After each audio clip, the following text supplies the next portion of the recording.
Good morning, everybody. I hope you can hear me.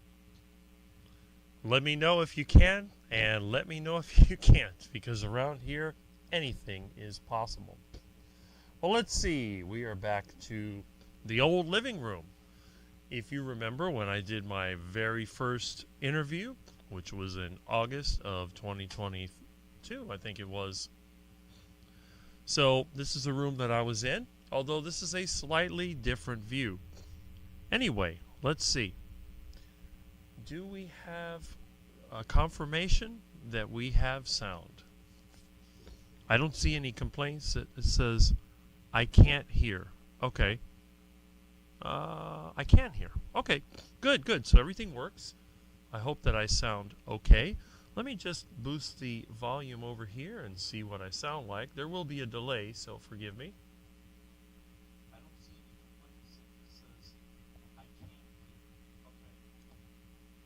Excellent. So we are working. Now, if you probably notice, I have a change of scenery. Now, what is what is different about my scenery? Well, I'm sitting in Milton's chair. This is actually the old recliner that I got from my mom when my mom was getting old and was having difficulty standing up. It has electric control where you can raise yourself up or whatever. So I decided, well, after Mom died, instead of throwing it away, because we did sort of keep it up, it just kind of sat here. And when Milton became part of my little family, he decided that this was his place to sit down and his place to enjoy. So what can I do? Anyway, Milton is over there. He's actually on top of a couple of old stereos that I have. Milton would be on my computer and messing with my controls. However, I found a way to fix that. This glass cleaner that I use for cleaning surfaces is also a very effective cat repellent. So as long as little Milton is over there, and I'm safe. So hopefully, plus I've also tie wrapped the wires in an attempt to prevent Milton from taking me offline. You see, Milton has a power that not even a vegan has. He could take me off at any time he wants. All right, now, as you know, this is July 12th, which is exactly 18 years from when I first started on YouTube. And I've had a lot of people ask me, Rick, why did you start on YouTube? Did you start on YouTube to promote the carnivore diet? The answer is no. I had no idea that a carnivore diet even existed, although I've been eating one since I was in high school. Everybody that knows me knows that I'm a quack. All right, let me go ahead and see if I can get the comments to work like I always do. Let me just minimize this, and let me change the scenes. Now, I am using my laptop, which is the old computer I used to use. That broke. And it turned out that all I needed to fix it was some solder flux and a Harbor Freight heat gun, which I was actually using to fix other people's stuff. And then I decided, well, let me fix my own. Milton, I gave you meat. You should not be meowing. But he's a cat. You can't control the little beast no matter what. All right, so let's hit these comments, because although I don't have the most YouTube viewers, as you know, I have the best. And one of the trademarks of my live stream is that always, and I mean always, we try and keep up. Now, it looks like my earlier comments were actually deleted. I had several people that had come on a couple days ago when I put this on, and after I've been watching Mitch and his experiences with comments disappearing, I have a feeling I know why. If the comments are put too early, YouTube seems to delete them. But anyway, the first one on this list is Annabella, the Happy Carnivore, who says, woohoo. And yes, you are one of the very loyal viewers that we have, and we have several of them. Now, there is a rule that I do remember, and I don't remember what it was called, but when I was studying social studies sometime in college, it was sort of a rule of a tribe. Most people can only have up to about 50 tribe members or relatively close friends. You may have hundreds of acquaintances. And this is one of the things I have against a lot of these really popular YouTube channels. which is why I stopped watching them generally. Because once you've reached that limit of about 50 people, you can no longer keep up. So again, I'm glad that you have chosen my channel to be one of those places where you can be among the 50 people. And it'll be interesting to see how many people we get today, because we may have a very special call-in individual that I think most of us know. But we'll talk about that a little bit later. And speaking of celebrities, here we have Dustin of Keto Simple. He's one of our, how would I put it? I wouldn't say influencers. I would say more like fellow quacks. I mean, he does have a dark-winged duck that he always shows. But let's see who else we have. And we have David, which we know, DC Rebuilding, another one of us. Doesn't get as much recognition as he should, but he is definitely one of the warriors in the carnivore space that we should never forget about. We have United Carnivore that says, greetings from Tampa Bay. And why are my comments not showing up? What is going on here? Okay. I hope that I'm not having some technical issues. This is weird. Congratulations, see you soon, from Sandy Blythe. And we have Freethinker59 says, congratulations, Rick. And I say thank you very much. And Brian, Fly Fisherman Dish, another one of our regulars. Good morning, everyone. Hello, Sir Quack, on your 18 years of YouTube. Yes. And the thing is, in 18 years of YouTube, how much income have I made? Well, this much. Although I've only been recently monetized in the last few months. But we'll see. We'll see if we can reach $100 for the year. Yeah, right. That's too funny. And here's a good question. Will Kerry be here? I think you mean here with an E at the end. The big question. Well, as you know, Kerry is a very important and very, very busy person. He has to be within the Mutual Admiration Society. So, my indication is, and he never told me directly, but I was on Thomas Target Prime Rib's channel yesterday. He was having a live, and again, if you're not subscribed to Thomas Target Prime Rib, you should. He's one of the new carnivores and what I consider to be a rising star in the carnivore space. I can't imagine him being one of the ones that's going to give up on the diet. I think he's in it for life. But on his channel yesterday, I just happened to come inside from working outside, and I saw some comments, and then somebody had mentioned that Kerry made a comment, and I looked and I didn't see it on the list. So it must have scrolled beyond what I could see. So I went in there and I started typing it in, and evidently the email that Kerry did send me, which I did post the day after, or the same day that he sent it actually in my comments section, said he would be here at 10 a.m. Central Time, which means 11 a.m. our time. And if it really is Kerry, which I believe it is, he did mention that he had sent the email, so I think it is him. We will see. Hopefully he will call in. Now, I have not spoken to Mr. Kerry since almost 2 years. If you remember, I think it was September 23rd when we have the 24-hour live stream. That was the last time that I spoke to Kerry. And probably one of the last times that he ever recommended my channel. But anyway, we're going to go through all of that, and we're going to see what happens. So, as they say, the ball is in your court. And as always, here it is. Okay.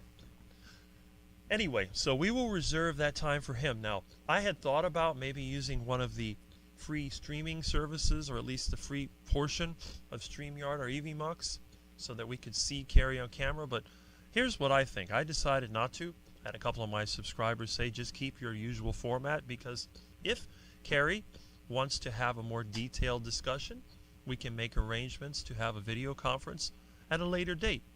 But it will all depend on what happens if we do get the call. If he's not able to call, he's always welcome to call me at any time, just like everybody else is. Everyone is equal here.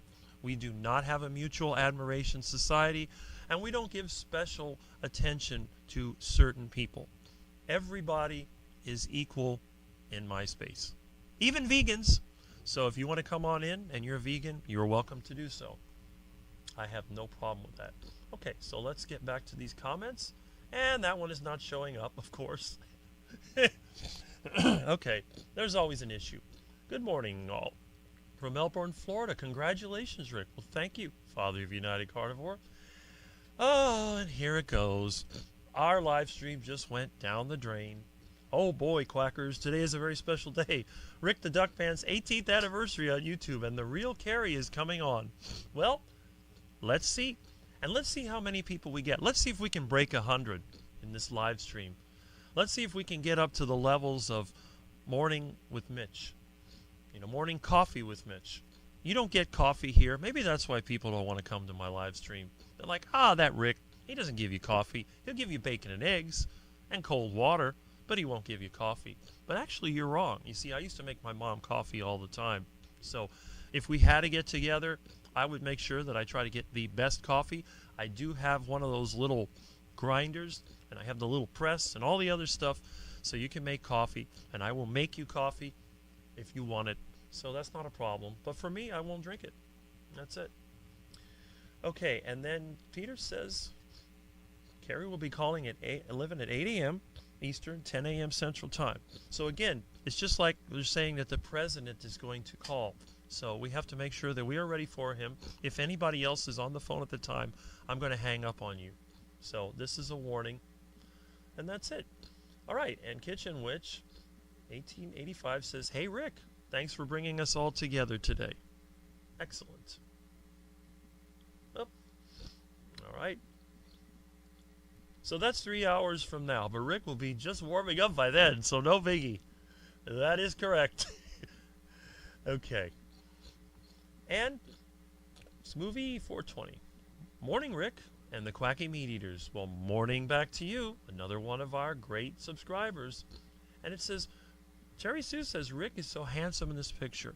Well, I guess you must be referring to the one in my introduction. That was me when I was 30 years old. So you can see that I have changed, and I have degraded significantly, and now I look like a 70-year-old vegan. But, hey, not bad. Hey, speaking of quacks, we have Erin, Booby Goats. Good morning, everyone. And if you haven't checked out her channel, what is wrong with you? If you like loud geese and country living and crazy kids and all the other things that comes with living in the middle of nowhere, that's who you want to check out. And another one of us quackers. So, excellent. I'm going to start listening from bed. Okay, that works. Guess I'll get up and make coffee. There you go.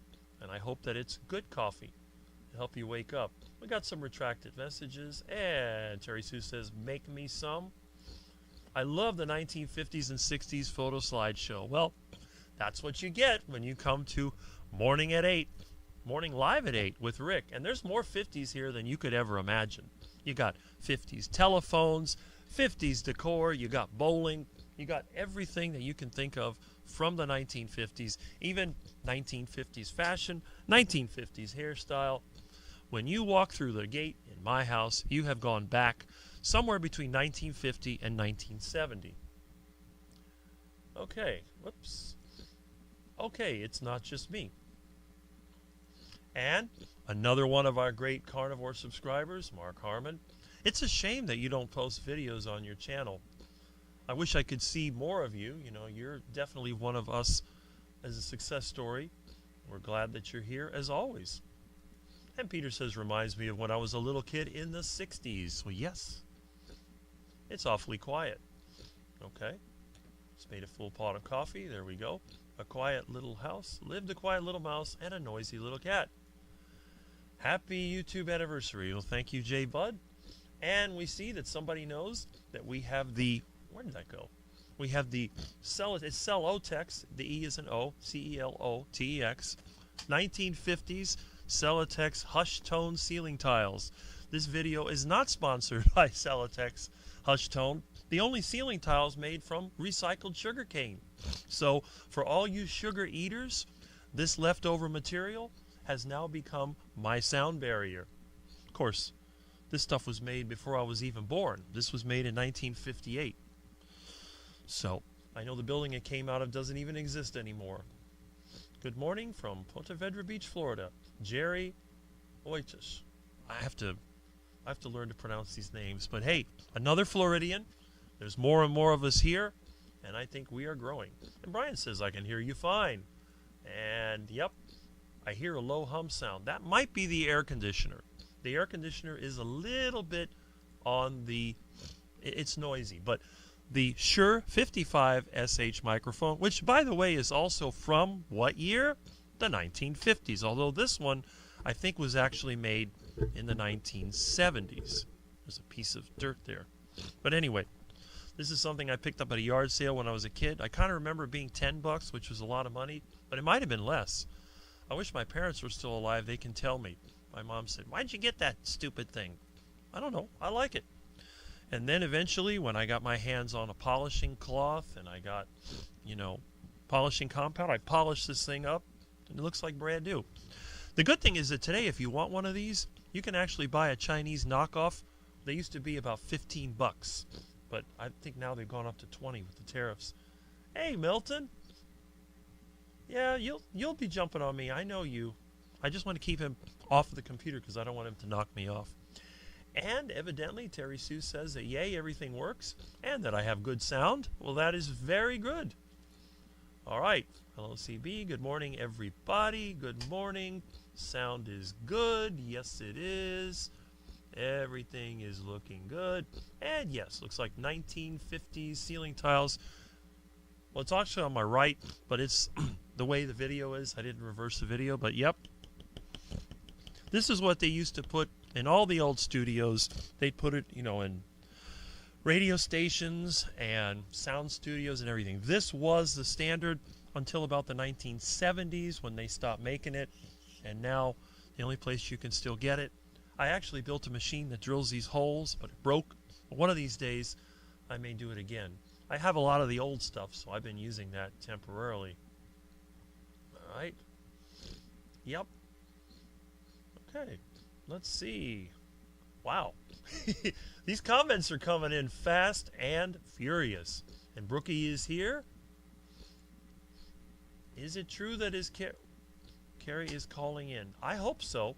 I think it is. If that was the real Kerry, then I think he will call in. It'll be interesting to see what he says. And I'm going to get myself a notepad.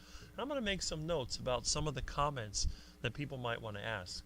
Now, obviously, if he's calling in, he should be able to see the chat. So if you want to type in comments when we're talking to Kerry, then we will do that. Okay, let me see. It went dark and no sound. Uh-oh. Okay.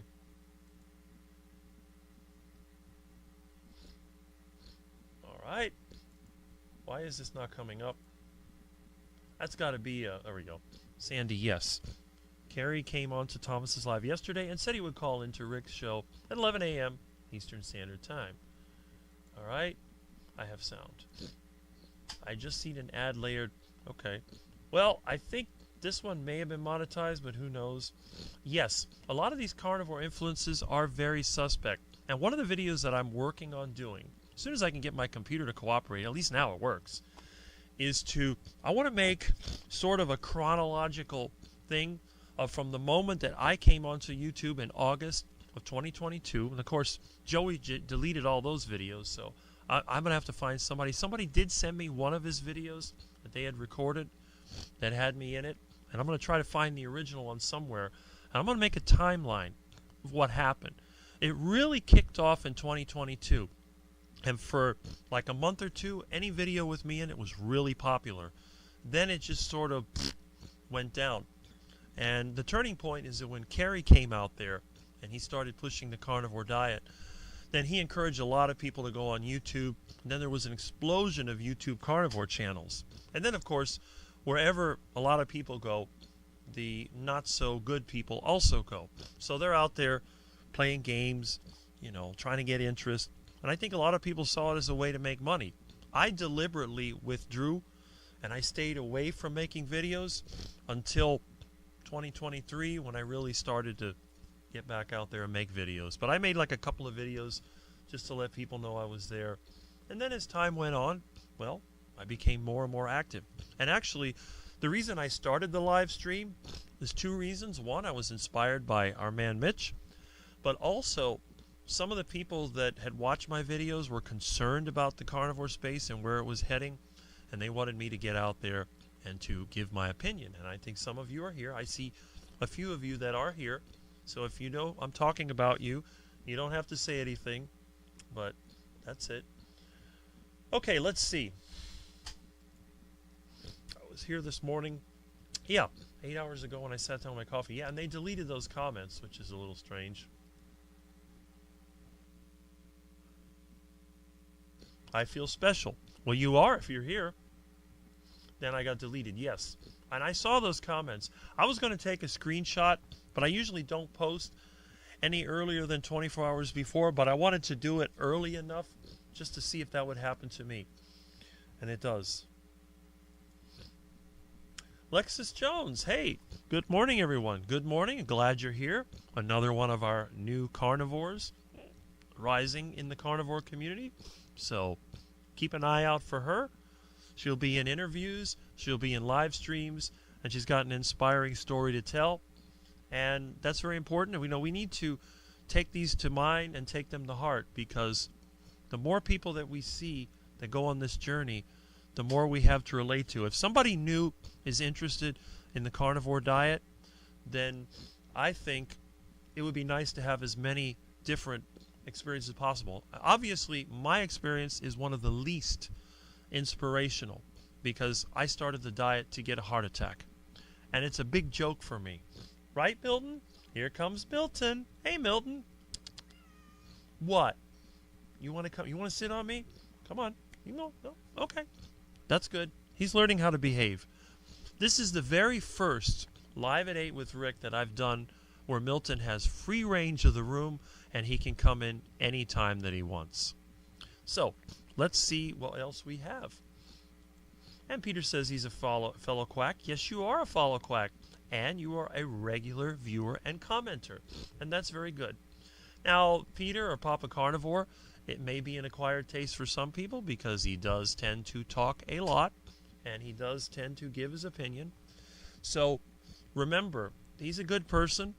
If he offends you, you just need to relax and just realize that, like most of us, he just wants to help. And that's good.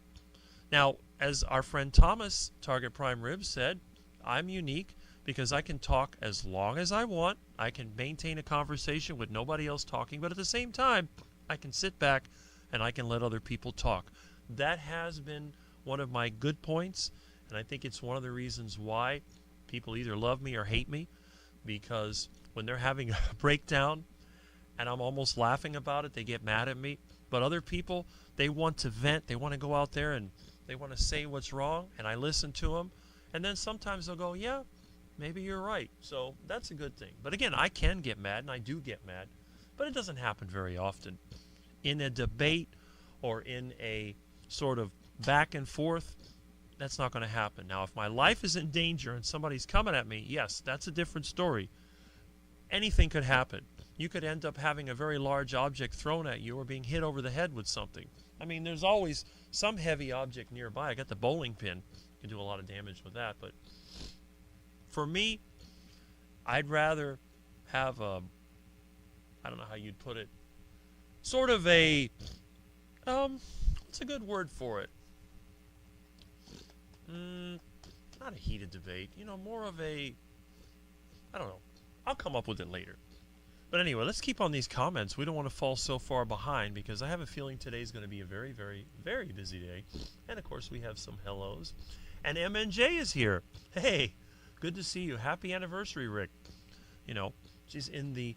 I view another channel, as I mentioned before. It's called Nobody Special Finance. And she's one of the moderators on the channel and is on the carnivore diet. So, again... we welcome everyone to try the carnivore diet. It's like anything else. Try it. See if you like it. See if it works for you. And we're here to encourage you because, as you can see, I'm not dead yet. I've been trying to give myself a heart attack. As our friend Peter always says, I'm trying to get a heart attack, but all I do is get thinner and healthier. And that is very true. Thankfully, I don't get any thinner because I'm too skinny already. How many people do you know that are 6'6" and only weigh around 190 to 195? Not many. Okay, Annabella says, I hope you'll make some money on YouTube, Rick. Well, I hope so too. But I realize that in the YouTube world, I don't have what it takes. I'm not young enough. I don't have a family that people can look at and empathize with. I'm just way too strange. I'm like the Florida man of 1958. That's kind of what I am. And that's not that popular. Of course, I do have certain improvements. Unlike a real 1958 Florida man, I don't smoke and I'm not racist. So that's probably a good thing. Huh? Okay. Happy anniversary, Rick. Well, thank you. Let's see. And Peter is out for his morning walk. Okay, why am I not? Okay. Hope to do 7 miles today and then head into work. Very nice. Very nice. That would be amazing. It was so different back then. Then in 2000, yeah, it got sold to Google, exactly. I didn't see YouTube in 2005. The first time I saw it was 2006. But I listened to Fake Kerry. He seems like a nice guy, and he might be here too. You never know. You've got a touch of mic feedback. Okay. You did have 2 commercials in your lives. You must be monetized. I did turn on the monetization just to see what would happen, but we'll see. My question was, Rick, please don't answer questions addressed to him. Well, there you go. We know that Peter likes to answer, but that's okay. Don't worry about it. It doesn't bother me. If it bothers you, you are perfectly willing to mention that, but it doesn't bother me. I know the type of person. Congratulations, Rick. Well, thank you, Lexus Jones. Thank you. Yep. All right, let's see. Evening from your future. There we go. All right. Yep. I love the smell of coffee. I don't drink it, though. I don't like the smell of coffee. It reminds me of the teacher's lounge, the office in school, which were places I didn't like. And, of course, coffee reminds me of cigarettes, which I absolutely hate. And, again, I would be a terrible 1950s guy because I would never smoke. I would be one of the rare oddballs that didn't smoke. And Simply Human says, Happy YouTube-versary. Yes. Okay. All right. I give up. All right. Annabella says, I love your elevator music. Well, thank you. That's part of my style. People are a rock star. I'm the opposite. I'm an elevator music star. I used to have 1950s dress with a big skirt. That would make a funny video or picture. Right, Pitch Tanya. And it says, how is the monster Milton? Well, I can show you where Milton is. Let me just move the camera over.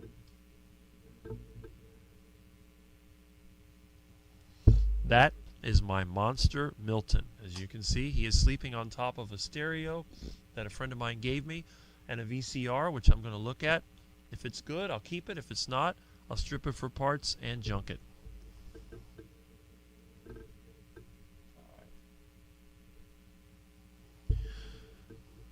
Okay. Well, that's good. The buzzing stopped by itself. Nice new broadcast spot. Well, I'm glad you like it. It's my living room corner. I got the window to the jungle over there. And I got my little sound barrier, which is good. It gets rid of the echo. And there's less mold in this room, so I should be sniffing less. So I'll be a little less annoying to the average person. Oh, there's still noise? Okay. Yes, that is correct. Although I didn't start talking about the carnivore diet until 2022, but I guess technically I am the OG carnivore YouTuber, which is interesting because all the really fancy, popular carnivore channels avoid me, and you can see that I'm not in any of the cult groups. So that's interesting. Okay. Oh. Booby goats. The house I'm in was built in the late 40s and it has Celotex on the living room ceiling. Same kind. Okay. So you have some of this. You might have the tongue and groove stuff, which is the stuff that's nailed or stapled up. But if it's really that old, you might have it with the little nails in the holes in the corner. The corner holes were made shallower so you could nail it in, also the ones in the middle.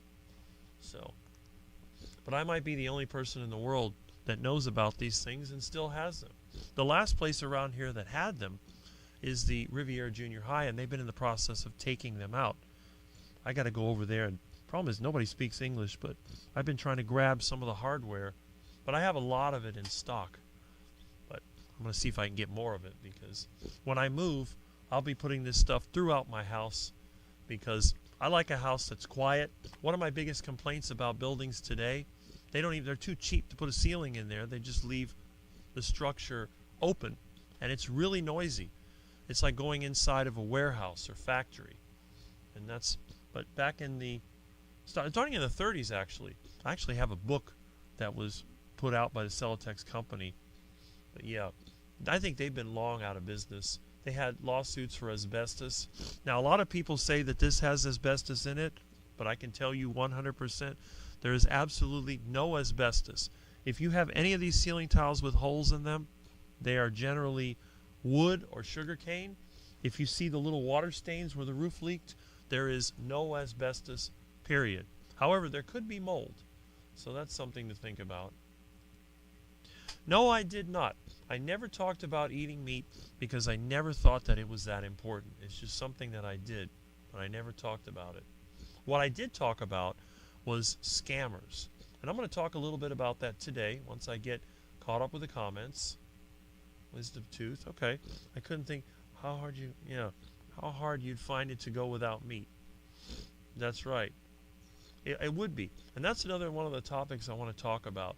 This is one of the reasons why I was complaining. Chris M. says, good morning from Tampa, Florida. Again, we love our Floridians. Oh, all right. M&J says, question about new to carnivore. Headache stopped, but once in a while, I am a total space cadet. Anyone experience that early on? All right. I don't know if it's just being sort of mixed up or lost, but that is a very good question. It could be due to the increased ketone production that's getting into your brain, because they can go through the blood-brain barrier, but oh well. That's okay. Let's see. Oh, and Polish Mike says, I keep getting ads every few minutes on this stream. Well, that's probably because the monetization was enabled. If this becomes a problem, I will simply turn it off. I was just curious to see how much money you can actually make from a live stream.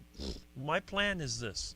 If it turns out to be nothing, I'm going to keep the ads off during the live stream, and then I will just turn them on for the longer form edited videos that I want to make. And as M&J says, streamer has no control. Only way to be ad free is to pay for premium. Okay. You are absolutely correct. Okay. And again, Peter is correct. He was recently monetized. So I don't know if that means that I'm getting a lot of views or whatever. I'd settle for fake Kerry. Joke. Well, fake Kerry may actually be more friendly, but we'll see. Again, I haven't talked to the real Kerry in almost 2 years. And you know what? It's like my friend, who's been a carnivore since 1998, said a while ago when he checked out HomesteadHow. He says, have you noticed something interesting about HomesteadHow? I said, yeah, I noticed a lot of things interesting about HomesteadHow. He says, your picture appears nowhere in any of HomesteadHow's videos. And I thought about it. I said, yeah, you're right. I've never had a one-on-one interview with Kerry. And even when they have the 10-hour and the 24-hour live stream, they never put my picture on there. And I don't even think they put my name on there. I just appeared on there. I know on the 10-hour live stream, I appeared near the end to talk a little bit about my story. And then on the 24-hour live stream, they had forgotten to put me on there until the very last minute. But it was Alia Wells who finally said, okay, this is the time you're going to be. And again, no picture, no description. My name wasn't even on the list. So that kind of told me that it was like I was in school. You know, when you're the kid that everybody picks last when they pick teams, and whenever they have a party or whatever with people you know, you're not on the list because you're not invited. And that's why I call myself the Carnivore Outlaw. Well, actually, Peter called me the Carnivore Outlaw. I call it myself the Carnivore Outsider because I'm the Florida man that everybody wants to avoid, and I think that's what it is. Except, of course, here where I'm the Florida man that people like to interact with, because unlike some of the really popular YouTubers, I actually do interact with everybody. Okay, Peter says, hey CB. I hope Peter's doing good on the walk because it looks pretty hot today. Yeah. Morning CB. Good morning. And let's see. Hey bro. All right. Okay. Yeah.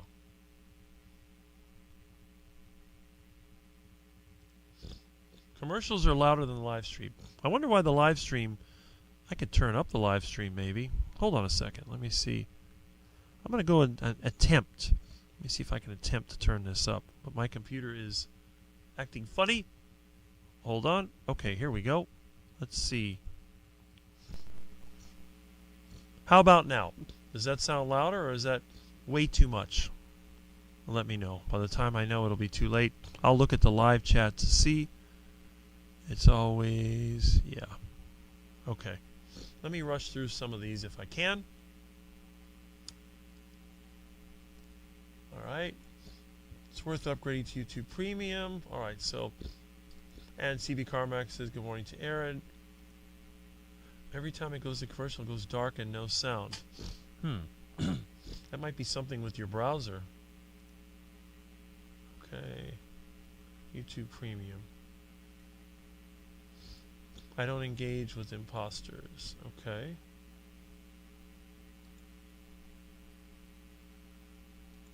Yeah, YouTube has a wealth of good info if you source carefully. I have insatiable curiosity. And that's a good thing that you're on the carnivore diet, because things are going to be very, very interesting for you. Annabella says, I love your live streams. They are a breath of fresh air. Well, thank you. I don't ask you for anything. The only thing I do is answer your comments and tell you my views, and that's about it. Okay. Yeah, pressure's gone. All right, let's see. Oh, have you seen Kerry on his UFO video yet? Is that an old one or a recent one? I think I saw one in the past, but I don't know if there's a recent one. I'll have to look that up. Okay. I see in the live comment that MNJ says the sound is better. So I boosted that up and hopefully it'll work better. Okay. We have, who do we have here? Why is this not? Bacon Baby. Yes, Bacon Baby. Another one of our regulars. Hello, Rick. Helly. That must be hello. Everybody. I thought I would come and see what all the quacking is about. Good morning. Well, good morning, Tina Schwickereth. Whatever it is. MNJ says, I'd love to hear opinions on who you experienced carnivores think are good and bad influencers. That is a really great point. So if anyone has their favorite carnivore channels you think might be good and bad influencers, go ahead and share them here. Now again, the opinions expressed here are not necessarily the opinions of Rick the Quack. But this is a free speech zone. You are free to criticize everyone, including me. You can put all the things that you hate about me if you wish. And I don't care because I don't get offended easily. All right. Huh. I can't even close the ads. Need to restart YouTube app each time. Strange. Well, we'll just have to make sure that this is turned off the next time. That's crazy. Okay. So we have conversations going back and forth. Up, and we have the Frill Grandma. You were here earlier, but I guess your comment was deleted by YouTube, and you say good morning, and I say good morning in return. Yes. Okay. All right, we're getting there. Okay. Well, I thought we were getting there. Okay. Yeah. All right. We'd rather have a civilized discussion over a healthy debate. Yeah, that's very true. Oh, Lizzie is here. And let's see. What is going on here? Oh, come on. M&J says, having the ability to hear from YouTubers that are monetized. If you would show some shorter videos that aren't lives, it might make a big difference. That's true. Well, I'm going to be trying to do videos now that I have fixed my computer, but we will see. Okay, come on. There we go. You look pretty. Excellent. Do recipes or what you eat. Your ducks. Well, too bad they ran away, but they'll come back. Some of your wonderful ideas on how inventive you are. Yes, that would be a great area to focus on. But YouTube rewards shorter videos. 17 minutes seems to be the target spot. So we'll try to do that. I'm 6'5", been weighing around 185. Carnivore helped me lose 30 pounds. I don't even know how I could lose back to my high school weight. Well, you need to make some videos and maybe explain some of that to people, but yeah. So you're within the same kind of shape that I'm in, because I'm 6'6" and about 190 to 195. We're pretty much in the same basic shape. That's actually pretty good. And if that's your high school weight, well, I was a little lighter in high school, but still, that's great. And I like hearing that, because I don't know how old you are, but a lot of people, when they get older, they just tend to get fat. And that is not necessary. You don't have to get fat when you get older. It's just not through there. Factor meals. Unbelievable. You're one of the people that truly understands me, and that's why I'm a loyal fan and quack. Well, that's it. Because, again, some people just love to express their opinion. My dad was like that. You start talking to him, and as soon as something triggers him, he's got to tell you about something else. And I know the type. And that's fine. I don't have problems dealing with people like that, because they're not bad people. It's just the way you think. Milton looks comfy. Yes, he does. He's very satisfied, actually. Okay, Mem and Jay has another question. Again, this is someone that I've interacted with for quite a while and is on the carnivore diet and wants to learn. And that's what we're here for. We're here to have fun. We're here to get to know each other and to educate. It's like my friend Russ says, you know, you might learn something here, but you don't have to. All right, carnivore question. Anyone have experience with putting a loved one with Alzheimer's on it and seeing improvements? Trying a more keto type diet with mom that is heavy meat based but hard. There's actually, it was on Sean Baker's channel, and I think it might have also been on HomesteadHow. I'm trying to remember what the guy's name that has nursing homes, and he was giving them the carnivore low carb diet. I can't remember his name offhand. I'm going to have to start making a database that I can look to. But yes, there are a few of them, and there's somebody else that was on Dave Mack's channel that was talking about, you know, the mother having Alzheimer's and seeing improvements with the carnivore diet. But I have to put that in the notes. What I'm going to try to do is make targeted videos that explain some of these things, so that way you can get the information. You see, when my parents were having health issues, there was no carnivore YouTube video at all. Otherwise, if there would have been, I think they would have definitely been improvements, because I don't know. My dad only lived to 82. He thought he was going to live to 100 with all the superfoods. My mom, she thought she was going to die when she had cancer at 49, and she lived to 90. But the last 15 years of her life were just, you know, not very independent. I mean, she wasn't bedridden until maybe 2 years before she died, but still, I think it could have been a lot better. My mom was always anemic since she was a kid. They used to give her liver as a treatment back in the 1930s, and she gave it to her cat because my mom didn't like liver and she did not like beef. You know, if mom had a hamburger, it had to be mostly bread and lettuce and onions and all that. The burger patty really, really small. The sight of Rick's heart attack burger was enough to make her feel sick. Okay, got some good mornings here. And M&J says, to get her to understand what we are doing, so mixing a small amount of low-carb veg is helping. Yes, And low-carb vegetables that people are used to actually can be beneficial. I have a friend that is an ex-vegan that grew up in a hippie family. He tried the carnivore diet, and he was very strict about it, and got sicker than when he was on the vegetarian diet. The vegetarian diet worked better for him. The vegan diet was the worst. Carnivore diet was the second worst.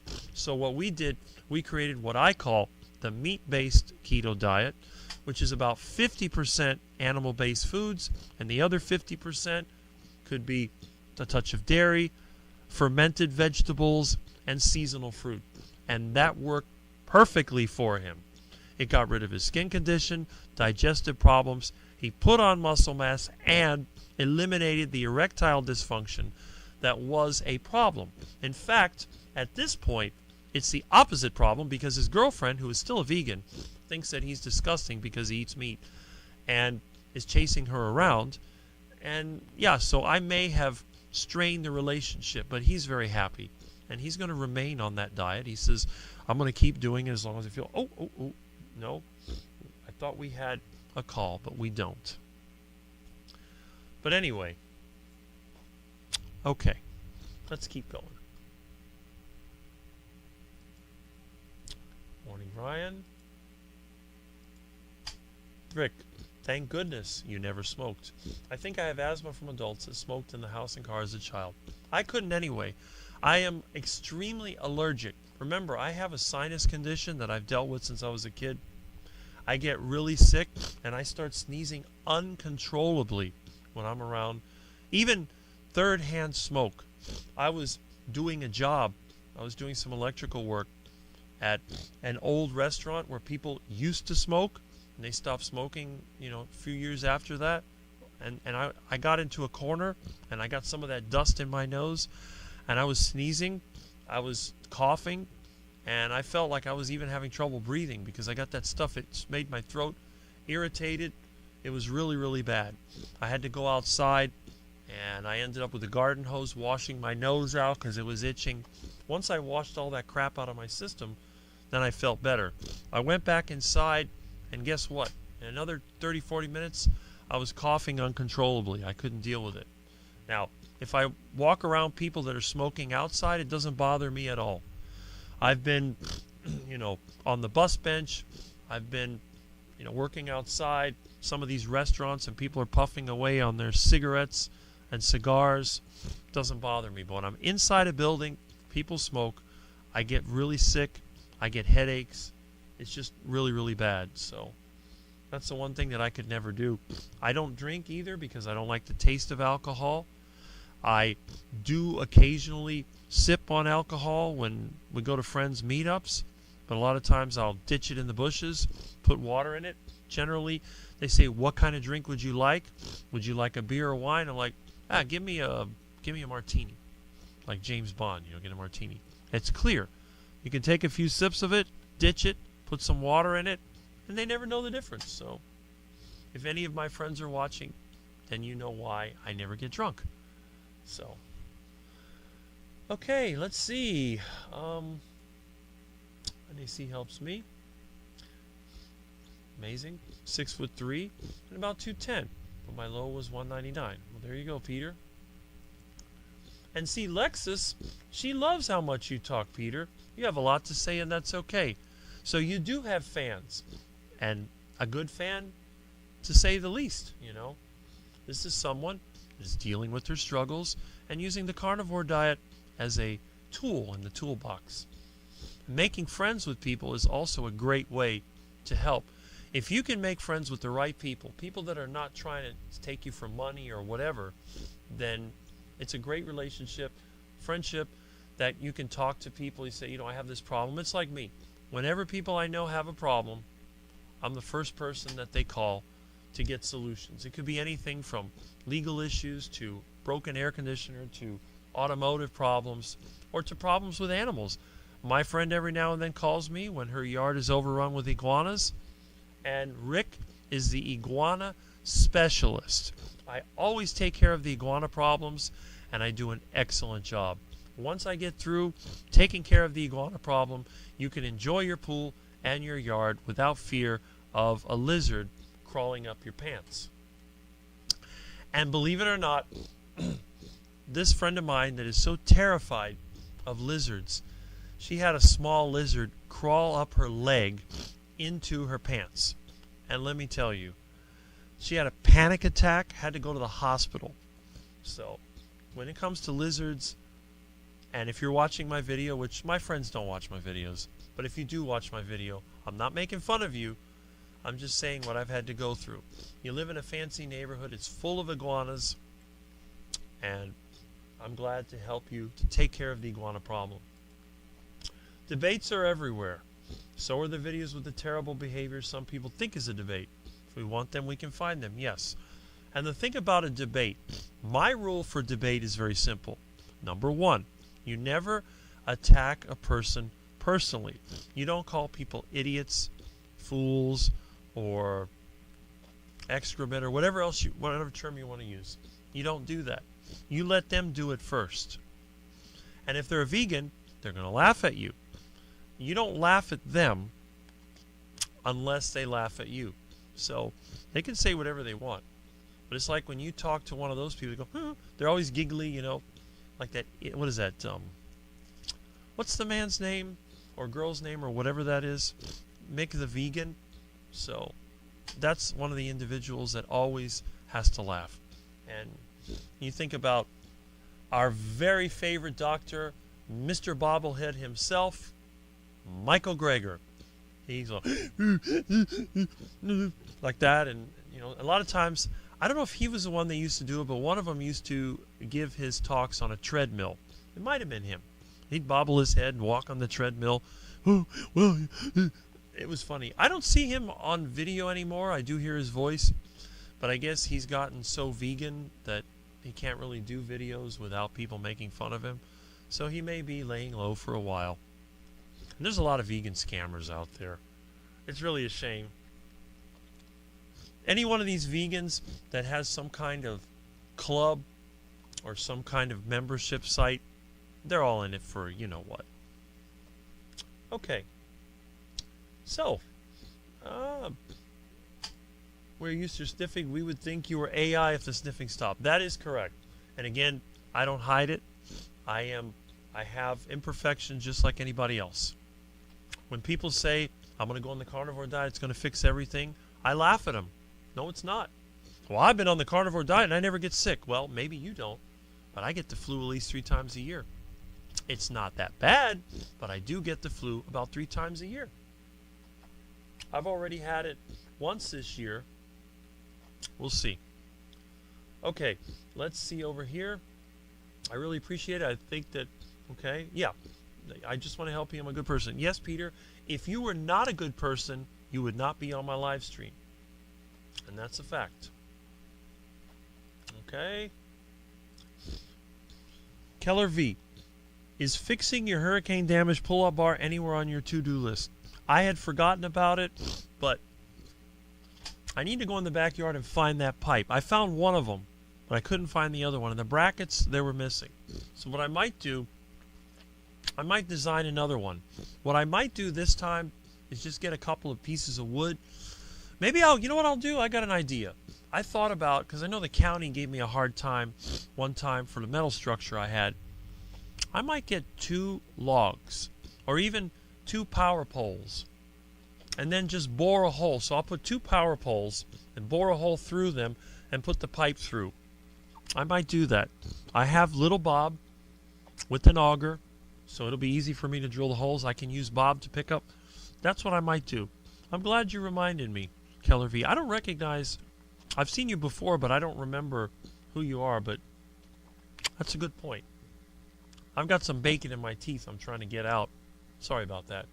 And again, that was thanks to one of our subscribers that decided to send me delicious meats and bacon. I've had bacon every day for a couple weeks now.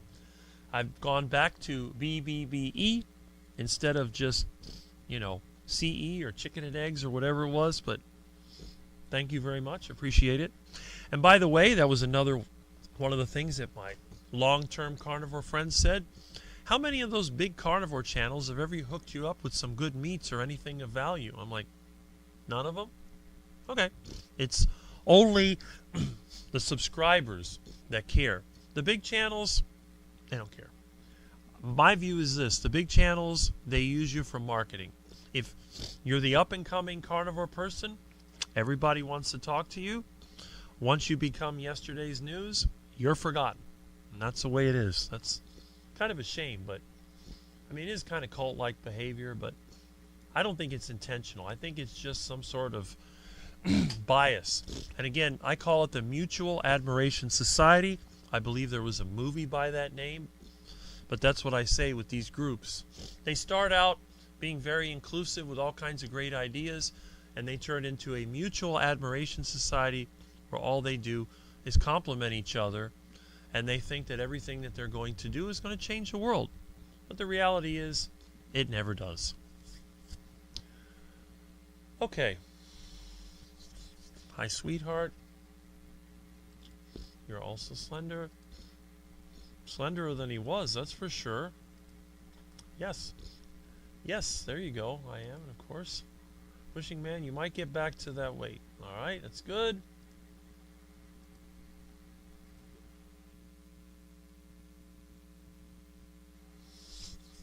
My 84-year-old mom went on keto about 5 months ago. Her memory is much better. She's off 2 of her 3 blood pressure meds. Yeah, cut her insulin and Ziplic in half. She's down 25 pounds. Okay, so M&J, Peter, our friend in the stream, his mom went on keto. And that's keto. That's not even the carnivore diet. Yes, that is very, very true. Well, good. Keep those experiences coming. I got to go make my coffee. Husband forgot to load it for me last night. Bad husband. Well, got to do what you got to do. I personally don't care for debates. I was actually referring to Rick's loss of words, and I thought it could help him what to say. Yep. Okay. Okay. See? So you're getting some information. That's good. Hi, Lexi. I feel back to how I looked and felt when I was 19. Went from size 44 pants and 300 pounds to now a size 34. Dude, you're almost like me. My waist is 35. I usually weigh 36 because 35 is a tough number to find. So, Peter's like me. It's like an older version, except that he was quacking and waddling, and I never was. Yeah, it is. That's right. Yes. Fake Kerry is Beefy 707, who, by the way, did call in last week. So, that is really good. All right.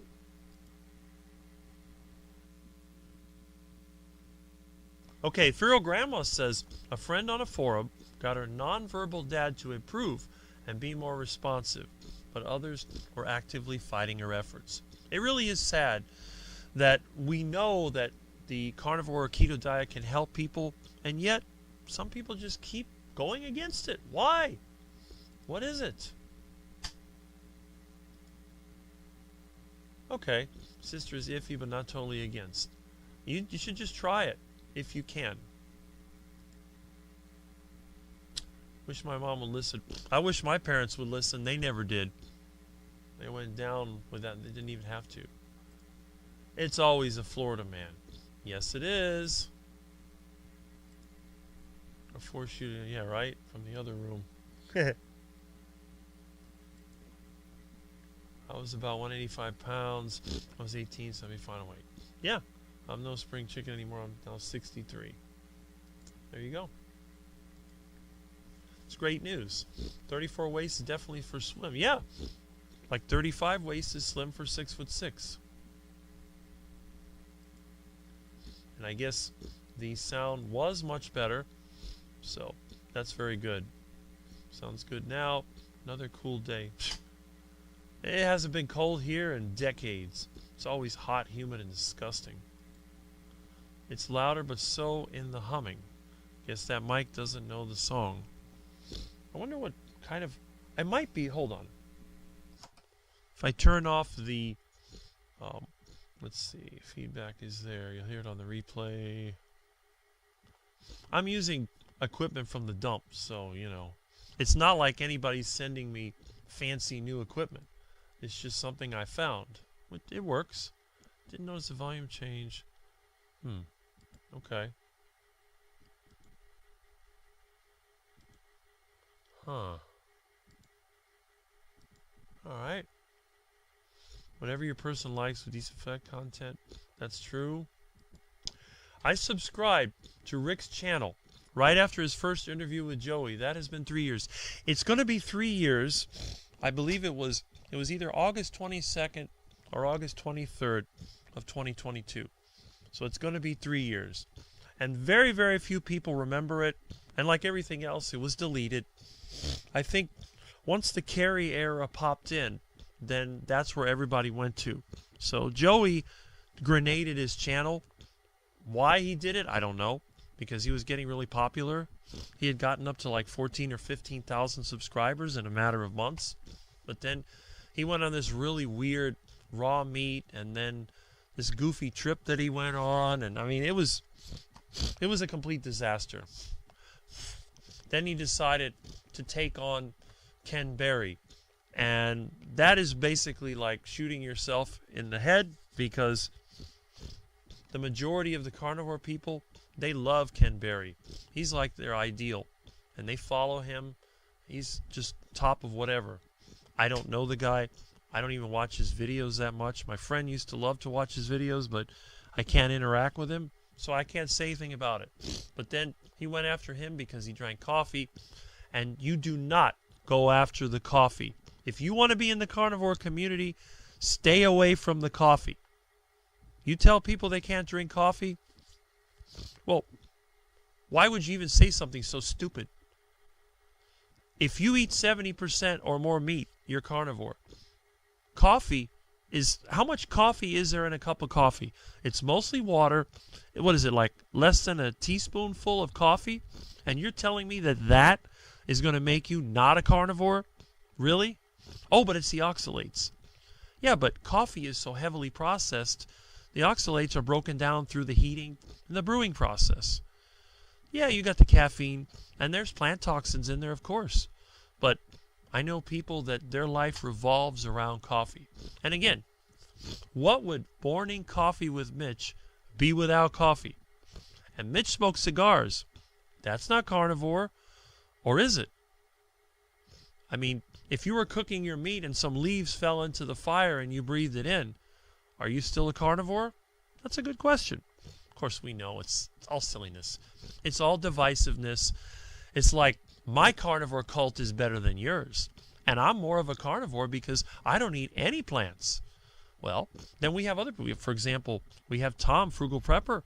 He does better with fermented vegetables. Does that mean he's not a carnivore? Again. So, the lion diet, I call the vegan diet the lying diet, L-Y-I-N-G, because all the healthy vegans, they take creatine, they use all kinds of vitamin supplements.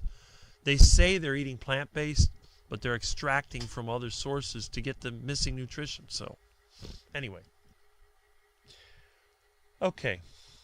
Happy anniversary from Lizzie. Happy, thank you very much. Let's see if we can catch up with these. I don't think I ever will. We must have a lot of people. And it jumped ahead. Okay, okay. Let's see. Fix the hum. Okay, I know what's going on here.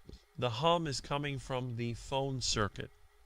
So we're going to keep that turned off until the phone calls come in. Okay, let's get through this here. We have a hashtag MitchFits. I think that all of us are MitchFits. I know I am, even though I'm a quacker. So the Quack Pack and the MitchFits kind of all fit together. And Rookie says, go to feed the ducky and give Tiny Dog a short walk. Be back soon. Excellent. Okay. Now we have, okay, Dr. Anthony's channel is one of my favorites.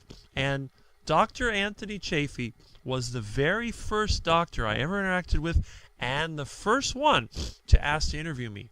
I've only been interviewed by 2 of the doctors. One of them is Dr. Chafee, and that was a huge hit because it was an earlier interview. The second one, which was the summer, I think it was July, might have been this time in 2023. It's like 2 years ago, and that was Dr. Sean Baker, who, if I was going to be one of the carnivore doctors, that's the one I would want to be, because he's tall, well-built, intelligent, and good-looking. Now, a lot of people think Dr. Chafee looks better than Dr. Baker, and you might be right, but as a guy, I'd rather look like Dr. Baker because he looks more aggressive, you know.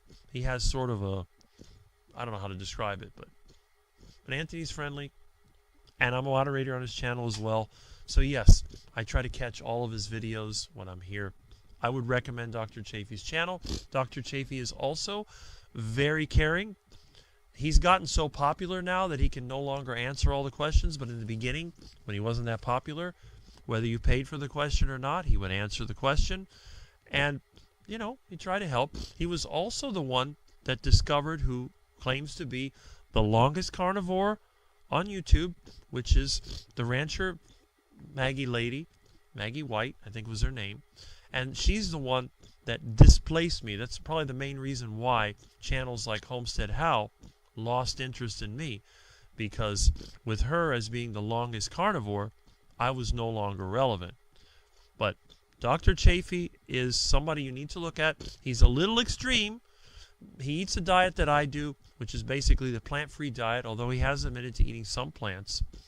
But he's the one that had the medical class where they said plants are trying to kill you. So when you think about evil plants, you think about Dr. Chafee. So I had to say that because I like Dr. Chafee's channel so much, and he often, you know, interacts a little bit. So and he can talk a lot. As if you saw the 24-hour live stream that Kerry had, he was talking quite a while. Because Dr. Chafee, he's got a lot of it going up here, which is really good. I think the guy's great. My three favorite are Rick, of course. See, this is somebody with really good taste. Rockin' Keto Amy. Mitch, obviously. Aaron Booby Goats. There's no question about that. You know, that's a quacker right there with the liveliness. And No Carb Life, Dave Mack. Yes, Dave Mack, which Dave Mack and semi-retired Bob, they're kind of friends. And if I remember correctly,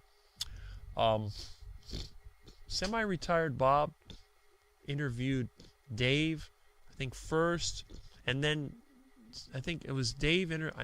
Bob interviewed me, I know that, but I don't remember if Dave interviewed me before or after Bob interviewed me. But it was all in that sort of summer of 2022 range. And I was Dave Mack's first interview, and one of the more popular ones. And that's really good because I was glad that I was out there. Again, I've started a lot of the smaller channels. They like to interview me because I'm easy. It's like our friend Alia Wells says, when you get Rick on your channel, all you have to do is say a couple things, let Rick do the talking, and then every now and then you can ask a question. It's very easy. There's no pressure. It's very simple. And that's a good thing. Now, I don't have the skill of some of the other, like our carnivore ambassador friend that I talk about. He's got that good salesman vibe that goes out there and the so-called positive thinking, which a lot of people like, and you're not going to get that from me. You're not going to get the BS positive thinking from me, because when you ask me a question, I'm going to tell you exactly how I see it. Somebody says, can the carnivore diet cure my diabetes? It could, but it might not. There's really no cure for it. You just have to try it and see what happens. The power of positive thinking is a power of delusion, is what I say. So when people talk about wanting to think positive, I get away from them because they're delusional and they will fail every time. I would rather tell people, I want to be a realist. I don't want to be an optimist, and I don't want to be a pessimist. I want to be a realist. That's how you can get things done. And Booby Goats, Aaron says that I watch Old Guy Carnivore, as we know, Charger Mopar, as we know, because you're here, Target Prime Rib, yes, Kent Carnivore, another good one, yes. A few others I can't remember. Kent Carnivore is the one that had a lot of digestive issues. He ended up losing his entire colon because of bad medical advice. And now he has to go around with a colostomy bag, and he's on the carnivore diet. So if anyone says that meat rots in your colon, he's living proof that it doesn't. And I believe if he's still doing it, he washes windows, so he has a physical job. And if you see how he moves around, he's really lean, good shape, good looking guy. It's a shame that he had to go through all that he did, but thanks to the carnivore lifestyle, I mean, it's not fun having to go around with a poop bag on you, but still, at least you're still able to do things. I think he's married and, have a normal life. So that's a good thing. And I like seeing that. I love the success stories. Bart K. And again, if you don't know Bart K., he's the rather abrasive one. Although when he interviewed me, he did an excellent job. I was very impressed by who he is. And he's talked about me a lot. Out of all the mainstream carnivore influencers, Bart K. has mentioned me more than anybody. And you may not like his style. He's a little bit extreme. And he does attack people personally, but I think it's part of his personality. He's trying to get views. But I have a feeling if you met him in person, he'd be really nice. Because I know the type. I know people that are like that. And I really, he shills his, supplements or whatever. But again, some of the people that I know, like for example Bob and DC, they use these supplements and it works for them. And Barquet himself, he's saved his eyesight. So again, just because somebody sells a product doesn't mean it's a scam. It's just, it may not be for you. It may be overpriced.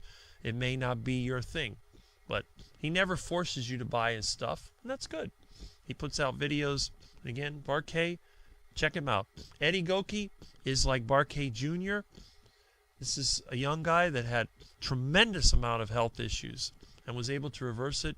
Eddie puts out good videos, although he is not good at interacting. He doesn't respond to comments, and I think, again, with the problems he's had, it's a wonder that he can do what he does. Richard Smith, the good-looking blonde guy that was into bodybuilding, had a lot of health issues, and he's really into the whole keto lifestyle. I know he does cycling and whatever, but yes, another good one. And Stephen Thomas. Stephen Thomas also interviewed me.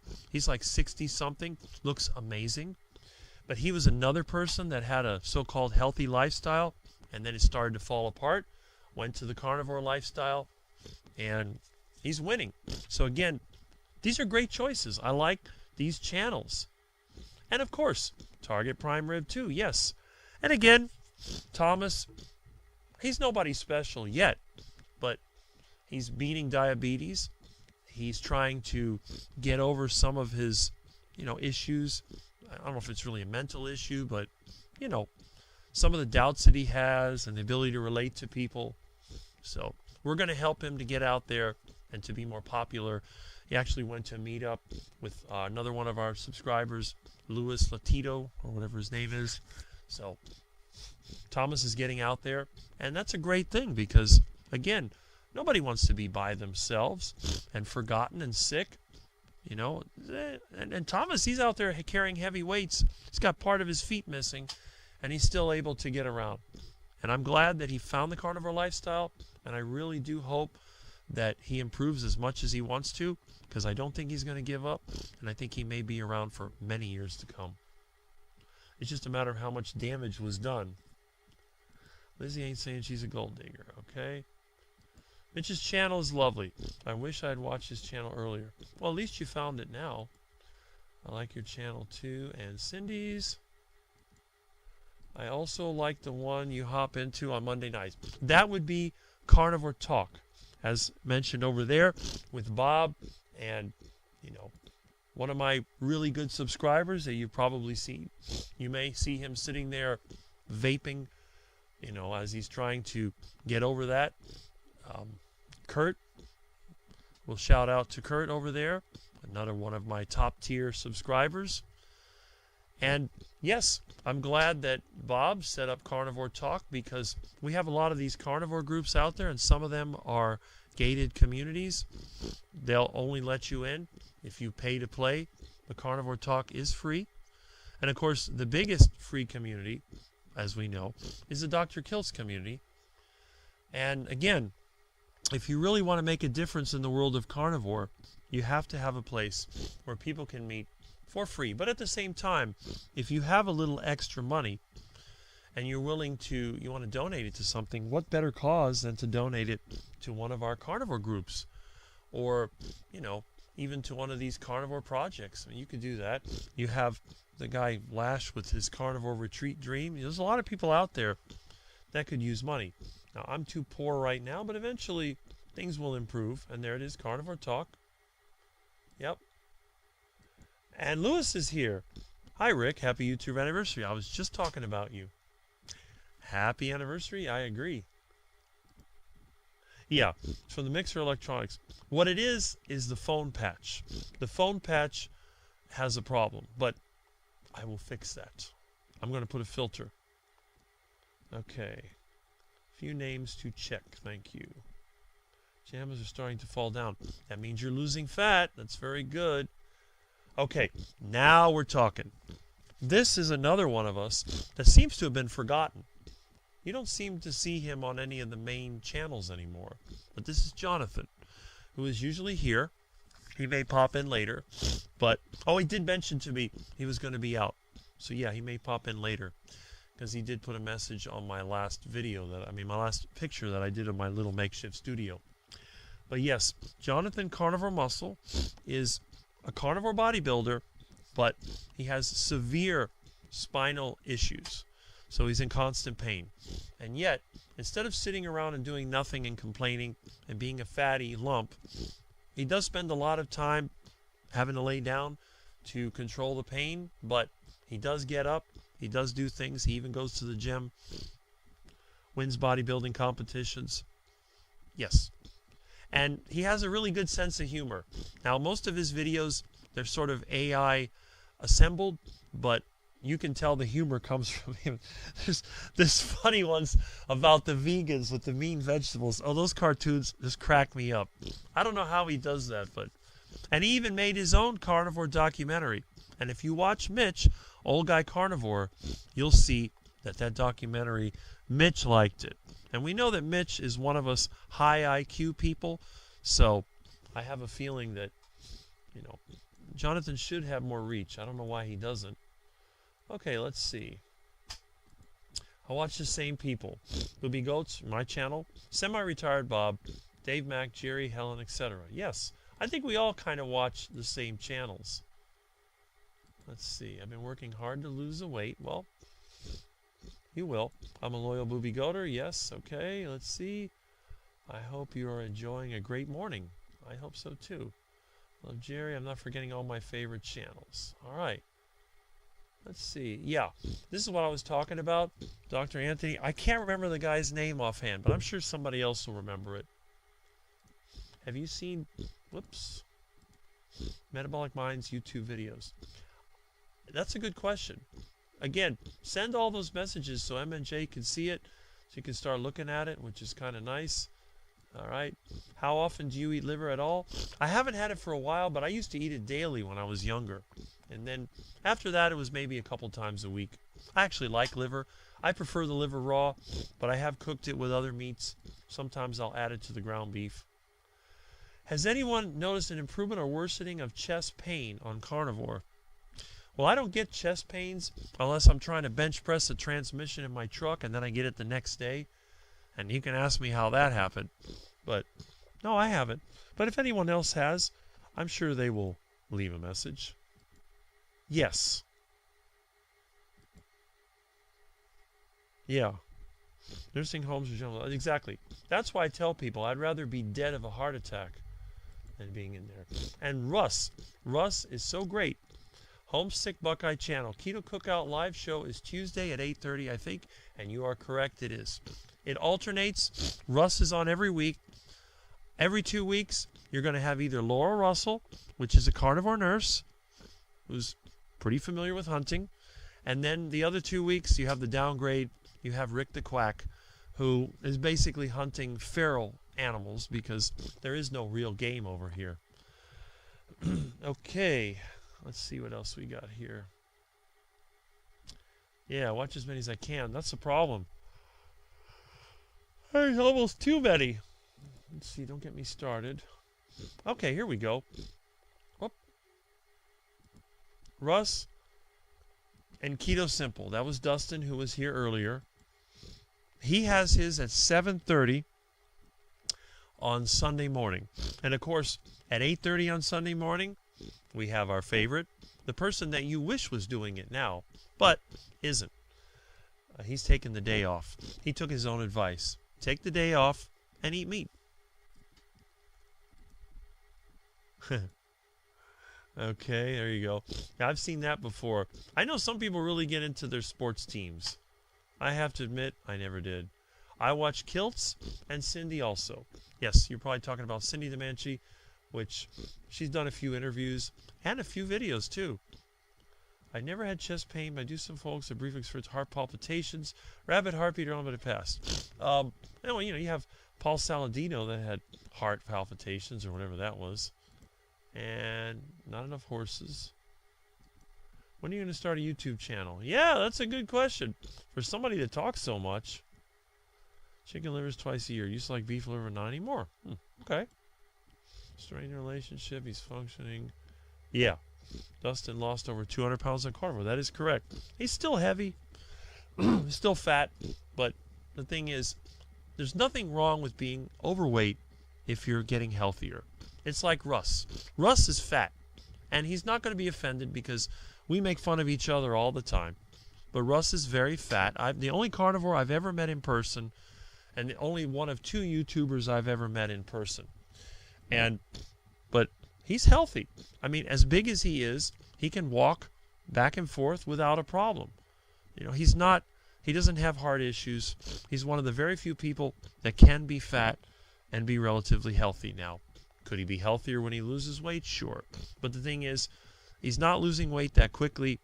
And I think that's one of the reasons why some of the people don't like him. Because they say, well, why are you telling me to eat this when you're fat? But you don't understand. Nobody can control how fat they get.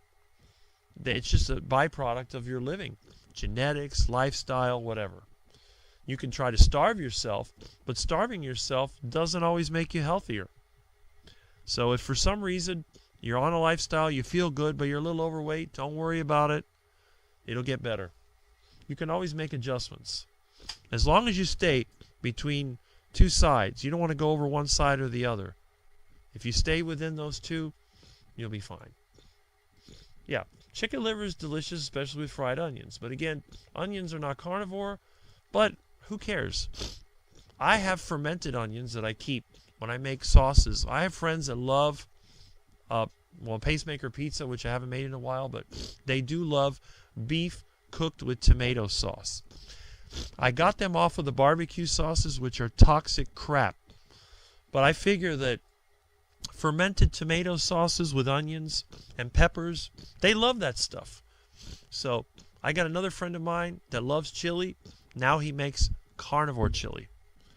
There's no beans, there's no plant material other than the spices and, of course, the fermented plants, which, by the way, are not all plants because fermented plants are part bacteria, and bacteria are not plants.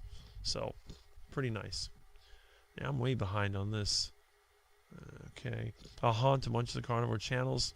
Annabella says cigarette smoke makes you irritable, just like me. Have a good friend, Professor Notre Dame. Yeah, martini, shaken, not stirred. That's it. I could never pass for James Bond, but I would be able to pass for the mad scientist. My friends always told me, in a James Bond movie, I would be the villain. I would not be the hero. New Kids, Lexi, Carnivore Way, Carnivore Talk, Carnivore Teacher. That's another one. Carnivore Teacher. And by the way, if you like the Carnivore Teacher, John, he's also a Floridian. He's very knowledgeable. He wrote a book. He's good looking and well spoken. And he has a Sunday Live. And guess who was invited to that Sunday Live? Yes, Rick the Quack will be on at 1 o'clock on Sunday. Now, the other problem is the beat of the matter. That is Anthony Stewart's live stream, which I always like to watch. But the problem is they're on at the same time. So I'm going to have to catch his on the replay, which is a shame. But, we do what we can. I've been watching an interview with you and Carnivore Teacher. Okay. Haven't had a chance to finish it just yet. Yeah. And again, all us Floridians, we have to kind of stay together. Hate to say it, but I still miss wine and margaritas. I'm staying very strict and determined to get healthy. And MNJ, you deserve health. You've been so good at keeping up. I mean, you were on Chris, the Financial Prepper, Financial Fitness channel, on the, Nobody Special Finance. You're always there. You always say hi. And again, it's not just carnivore, because before I started doing carnivore videos, I tended to be in the agricultural channels, any place where they have meat or dairy, and the financial channels. If you look at my subscriptions, you'll see, besides all the carnivore channels, it's farming, and it's always cattle farming. You'll notice every one of my farming channels had to do with cattle farming, because I believe very strongly that livestock are the key to freedom. And I know a lot of vegans get mad at me because they don't want to kill animals, but I try to tell them that in order to grow vegetables or fruits, you have to kill a lot of animals. And I have friends that have grown avocados and mangoes for decades. And I can tell you from experience how many small animals, rodents, that have been poisoned, and how many squirrels that have been shot just so that they can enjoy their avocados and mangoes. That's just the way it is. There is no world where everybody gets along and lives in perfect harmony, because the problem is, if there are no predators, the prey will multiply and multiply and multiply until they eat all the food, and then you have a mass starvation, disease, die-off. Then you end up with 2 or 3 left, and the cycle starts all over again. So you have a choice. You can have predators killing off selected individuals, or you can have massive population explosions and population die-offs. And you can see, like in Australia, when the rabbits got loose and they took over, and when the toads took over, and when, all these different animals that have no natural enemies, they get into an environment, they take off, and then they just devastate everything. This used to happen in ancient times with locusts. They would come out at a certain season when there were no birds or predators. They would multiply to huge amounts, wipe out crops, and then there'd be a mass die-off. So that's what happened. All right. Who is your favorite James Bond? That's easy. Sean Connery, of course. Because the earlier James Bond movies were much more interesting to me. I remember the Dr. No, which was the first one. The introduction was good, and then I remember that song, Underneath the Mango Tree, which I always thought was funny because we always had a mango tree in the front yard of the house. So it was pretty good. But that is my favorite. I think he was also one of the taller ones, and yeah, he's the one that is very famous. He puffs his cigarettes as Bond, James Bond, that kind of thing. So yeah, that is very true. Okay, shake plate. I'll tell you, I think my shake plate, if I had one, is my Bobcat, because when you run around in that thing, it vibrates all over the place, and, I guess that's sort of the rural version of it. It would be fun to harass Russ about his Ohio State background. Yeah, it would be. Although Russ does live in Florida. My mom was also from Ohio. She was from Dayton, Ohio. I have not had a drink in over 2 years. That's good. Mitch said a few days ago he's always had about half the people who love him. Yeah, it's the same thing that I say. We both seem to have a polarizing personality. That's okay, because I'm just going to be MF. I would assume you probably mean Mitch Fit and not... I'm just going to be me. Okay, it's me. The stupid thing is... I have loads of tiny lizards on my back fence. They're so cute. Lizards can be cute. When they get big, though, they scare people. I hope they have an answer for how you are feeling. All right, so I stopped drinking... drinking Bailey's in my coffee. Okay, cancer-free. Oh, good. Rick's anniversary. I have a very lame excuse. Well, hey, Bailey's, wouldn't that be like Irish coffee? Wasn't it that movie? What was that? That Disney movie with the Volkswagen, The Love Bug, and I think they ended up putting Irish coffee, and the car was acting weird. That's what I remember seeing. I will say I'm being new to being carnivore. Ketovore for 7 years. Seems to be some drama in the carnivore community. Yes. There are some dogmatic carnivores out there. I'm going to say it is a turnoff, and I agree. People are pushing lion diet. I think that is a big-time turnoff. And again, I might be one of the hardest core carnivores that anyone's ever met. And you don't see me telling people to eat meat only. And I'm going to tell you why. This is one of the subjects I want to talk about today because I believe that it is impossible for all human beings to live on just meat. I think that would be a disaster. It will never happen. It is impossible. We simply have too many people. In order for us to live on a carnivore diet, we would have to reduce the population at least 75%, which is not popular. You know, we would probably involve wiping out most of the third world, and that's not something that we want to do. That's that silly, eugenics nonsense. That would be a disaster. So I think in many ways what we're going to have to do, we're going to have to come up with a solution in the middle. There has to be a way that we can prioritize whole foods. We can eliminate the toxic processed foods. That's the main thing. And then we can leverage our plant-based agriculture with animal-based agriculture. And I think if we could get more of the meat production localized, and we could get more people to be more familiar with how the environment works, I think we can fix a lot of the problems we have, because I don't believe that everybody needs to be carnivore.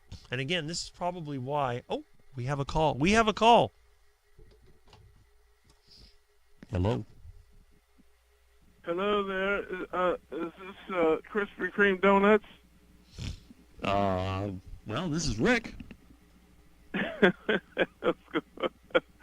What's going on, man? I don't know. How you doing, Russ? I'm all right, brother. I'm all right. I just thought I'd call you on your anniversary. Have you been listening to the stream? No. Oh. Actually, I just woke up. Oh, you just woke up. Okay. Well, that's early for you. It's 9:30. I was say, I didn't go to bed till 4. Exactly. So I thought I'd do a sense bit. I woke up at 5. Your anniversary? Yeah. 18 years on YouTube. Can you believe it? That's right, man. And what a special occasion that is.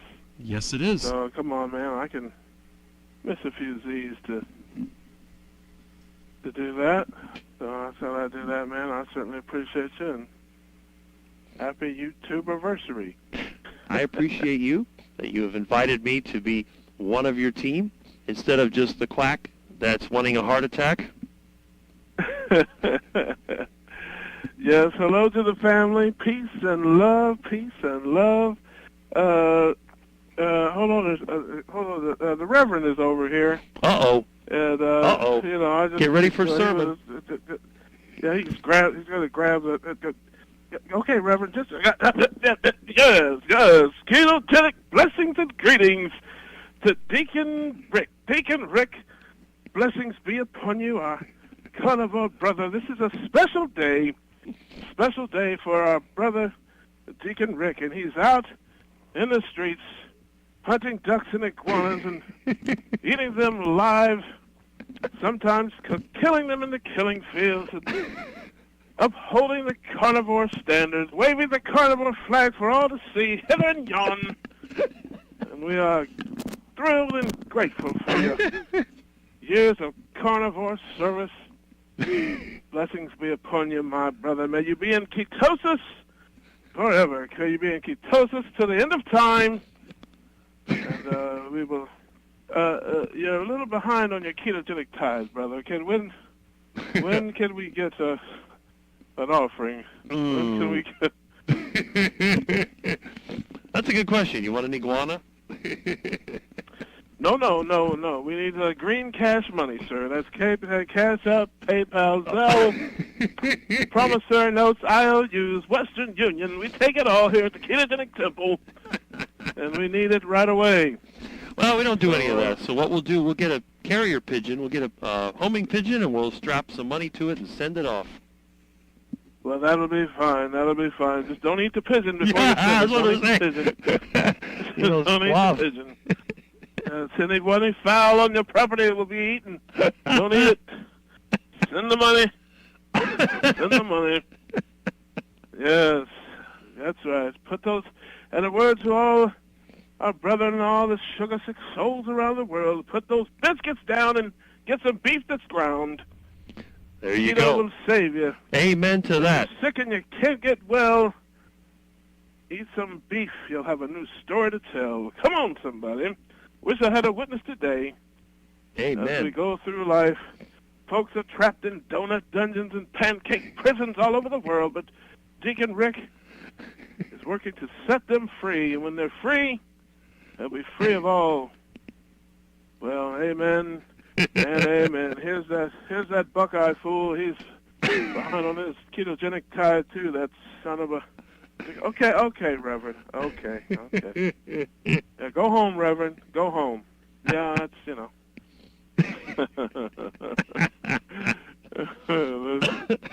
There you go, man. Mm-hmm. Anything for my brother. Yeah, there you go. Well, I was telling him, you got to check out the Keto Cookout. You get Laura Russell every 2 weeks, and then you get downgraded the next 2 weeks, every other week for Rick Black. Well, you're damn right about that. Hey, when I was calling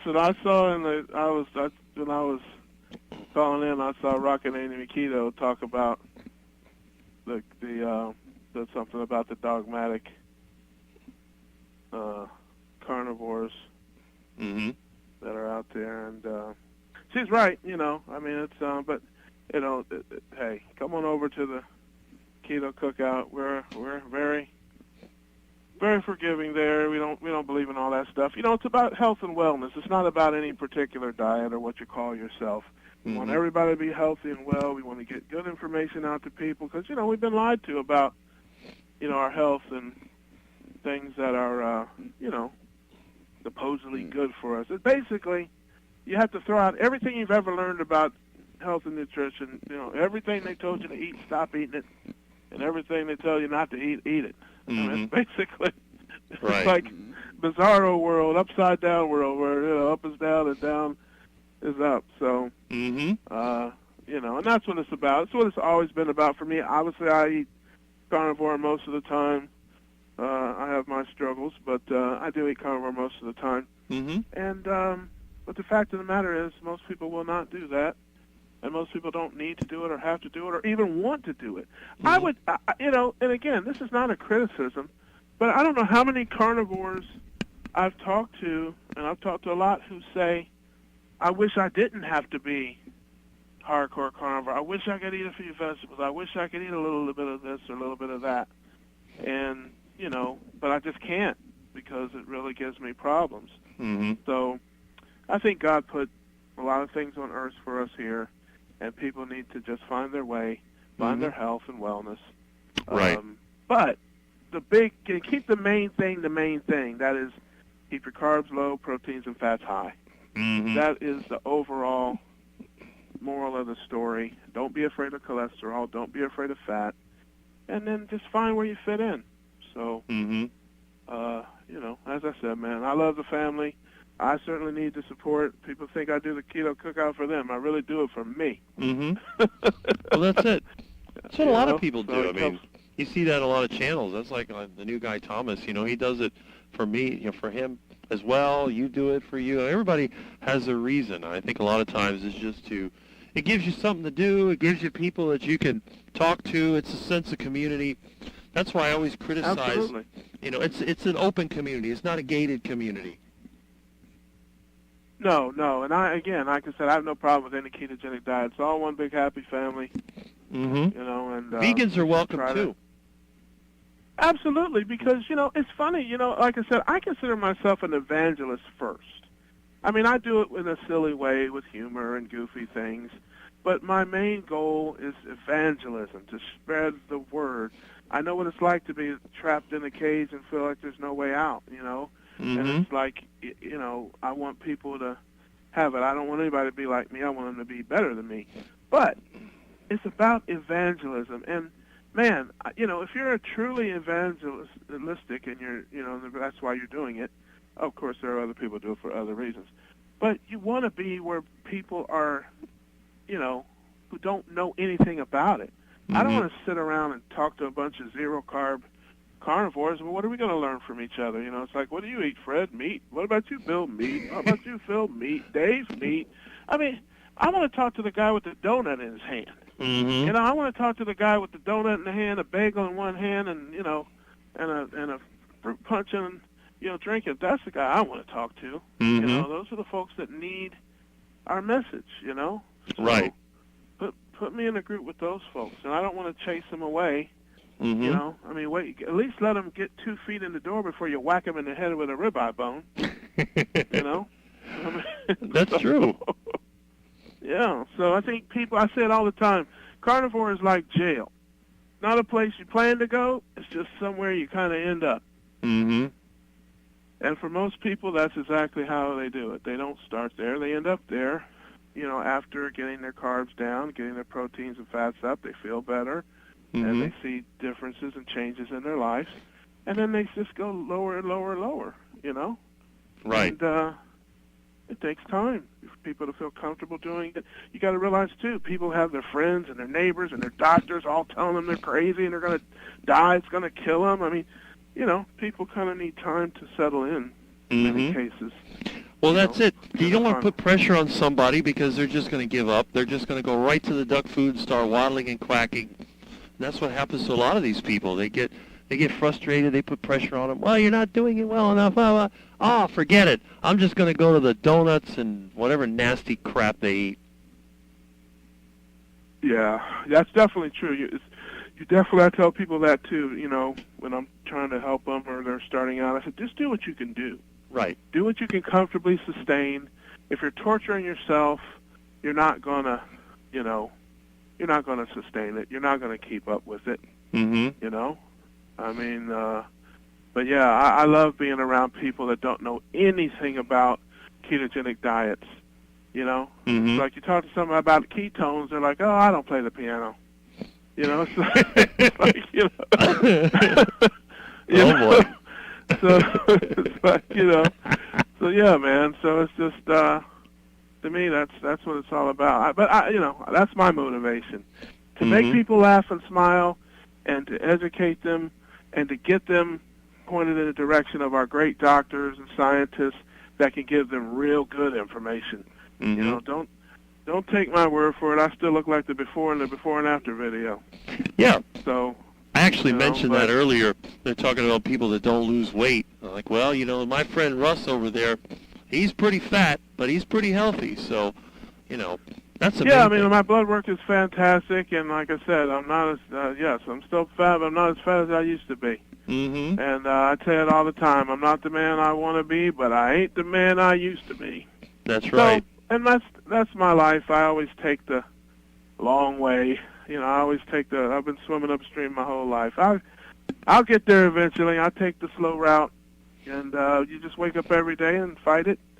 Fight the battle. Sometimes you win, sometimes you lose. That's right. But at the end of the day, you got to just find your way. And I'm not trying to out keto anybody or out carnivore anybody. I'm just trying to be as healthy as I can and sustain as best I can, and just keep fighting every day. And that's what I encourage people to do. So that's all you can do, really. Yeah, I'm good, man. I'm good. And I'm lucky that, I enjoy the family, and I'm lucky that I have good friends and folks that encourage me. And I got some haters, too, now. Don't make any mistake about it. There's definitely some haters out there. But really? Oh, come on, man.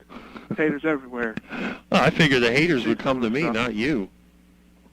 No, man, listen, I mean, it's, like I said, I always joke about it, but like people are, I get that, oh, you're not serious, this is all a big joke to you, you don't take anything seriously, to which I say, that's true. Yeah, that's pretty much it. That's pretty much true. Ask my dad, probably since I was 7, but that's just my nature. I laugh through my pain. Other people do other things. Mm-hmm. So, but yeah, man, I'm fine, and I appreciate the support and everything, and I just hope I can brighten people's day and hopefully give some people some information that'll help them out. And I feel like I've taken up way too much time this morning. No problem. You're always welcome here. I don't mean to take over the show, but I did want to just say happy anniversary to you. And I looked here on the description like Kerry's going to call in, but I will be calling the hogs about the time he calls in. So I have to catch that part of it on the replay. Right. But calling the hogs, huh? Yeah, man. I sleep in a little bit on the weekends. Oh, okay. You know, I don't. It's a Saturday. I got nothing to do, nowhere to go. I was up late. Mm-hmm. And doing some work and watching goofy things on the internet. So went to bed late. And I go to bed at 11:30, but I woke up at 5. I was having all kinds of dreams, thinking about what I was going to do today. And at 5 o'clock, I'm like, shoot, I usually get up at 6:30. Oh, well, I'll just get up and do my thing. And that's what happened. Yeah. I got you, man. Well, again, happy anniversary. I appreciate you. Thanks, Russ. Peace and love to the family. Hope you guys all have a great day and a great weekend. I will definitely tune in and listen to the rest of it later on. And I will probably see you in the chat on Tuesday. And everybody else. Oh, yeah. You know me. I'm always there. Yep. I appreciate it, man. All right, Russ. See you guys later. All right. Thanks. Bye.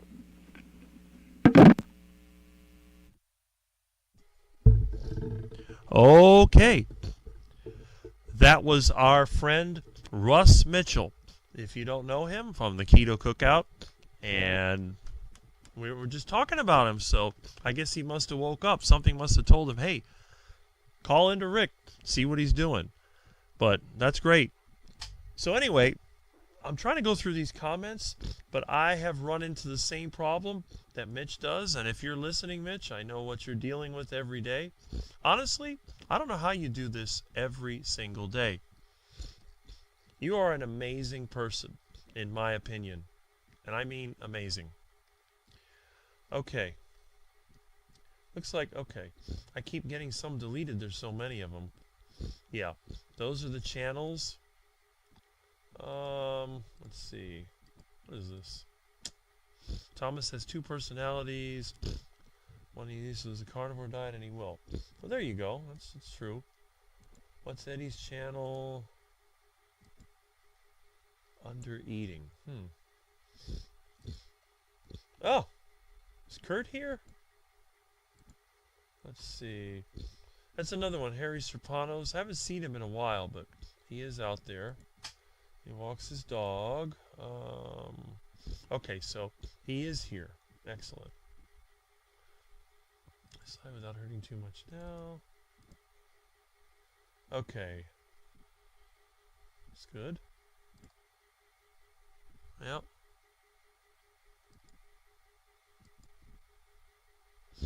$61 watching.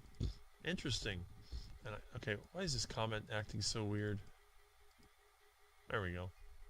We need a few more. Let's see if we can break 100 when the celebrity calls in. Amber O'Heard. I've heard about, supposed to be 15 years, whatever, 18th anniversary on YouTube. Something is really weird. Yeah. Get my bike going. I think my bike and talk videos have had an influence. Why I like Rick, Papa Carnivore Meathead, is because they are straight shooters and not afraid to discuss the hard stuff, even if it means something you are doing could be harming your progress. That is correct. Yes. Yes, we do. I do. And so can you. Oh, that's good to know. Hard time eating enough too. Well, we know that. Jonathan is not 100%. You can't be 100% natural and be a bodybuilder. You know, there are enhancements that goes with it. Certain injections, but he is still a carnivore, and that hasn't changed. Julian and Amy.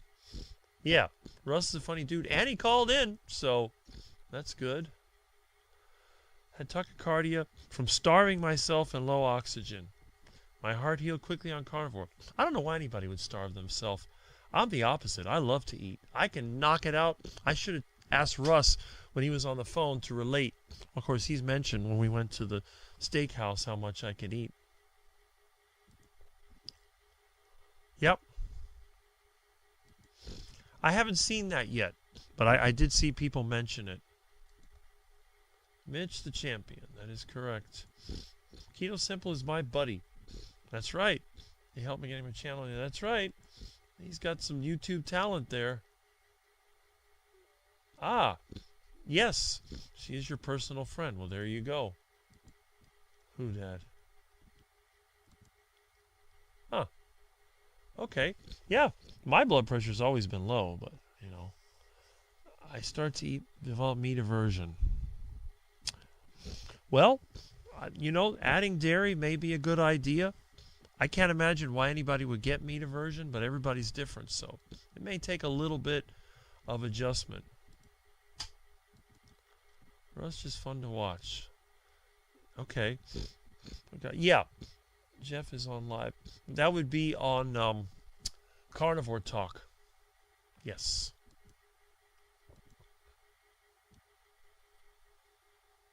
Meat aversion.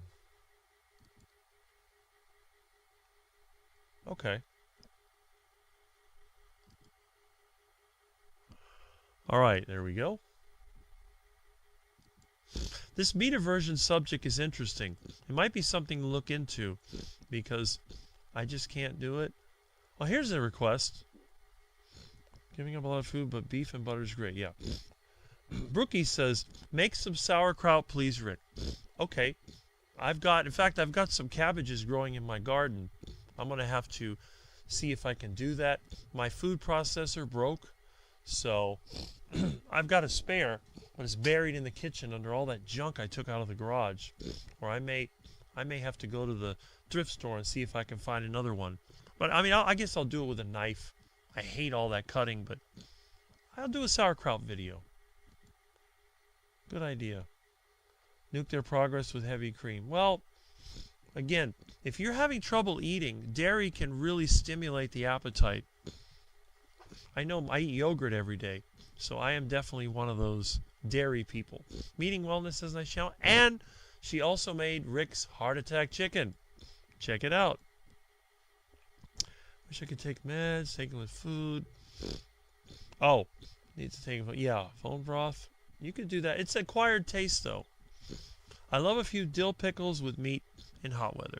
And again, if you're going to have pickles, they're either going to be soaked in vinegar or they're going to be fermented in salt water. And fermented pickles for some people, like I had a friend of mine, he used to eat those things for digestive issues. There's something about the acids and the bacteria that are in that fermented food that helps a lot of people. For me, it has no effect. I don't eat it very often. Let's see.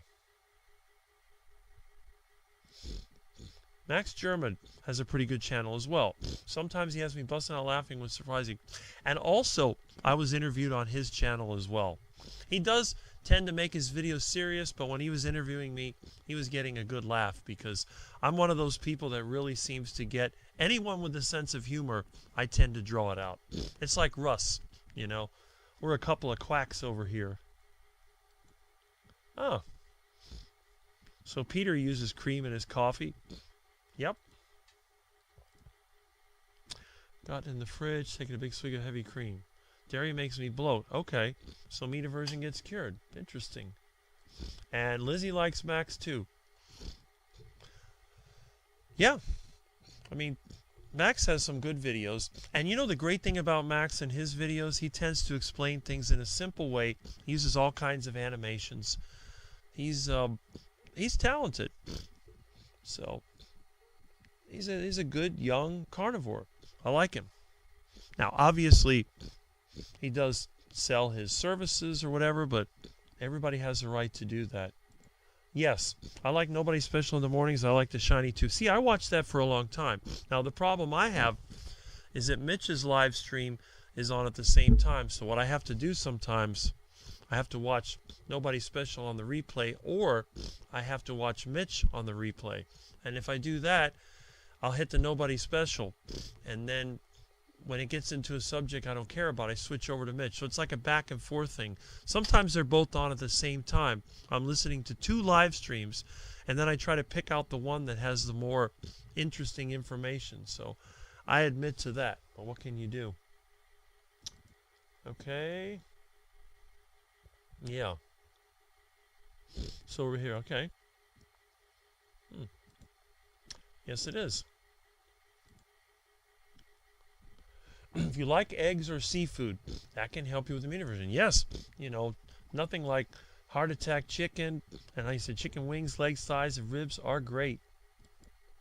Cream is trouble. Try a firm aged cheese. Well, this guy has. I love fried squirrel. I go out to my friend's avocado or mango grove and go shooting. We get some delicious squirrels. You cut the squirrel skin by the tail and peel it off, and then cut the feet off and gut it out, and you can fry that delicious squirrel. It's pretty good. You know, chicken, at least you eat the skin, but with squirrel you generally don't.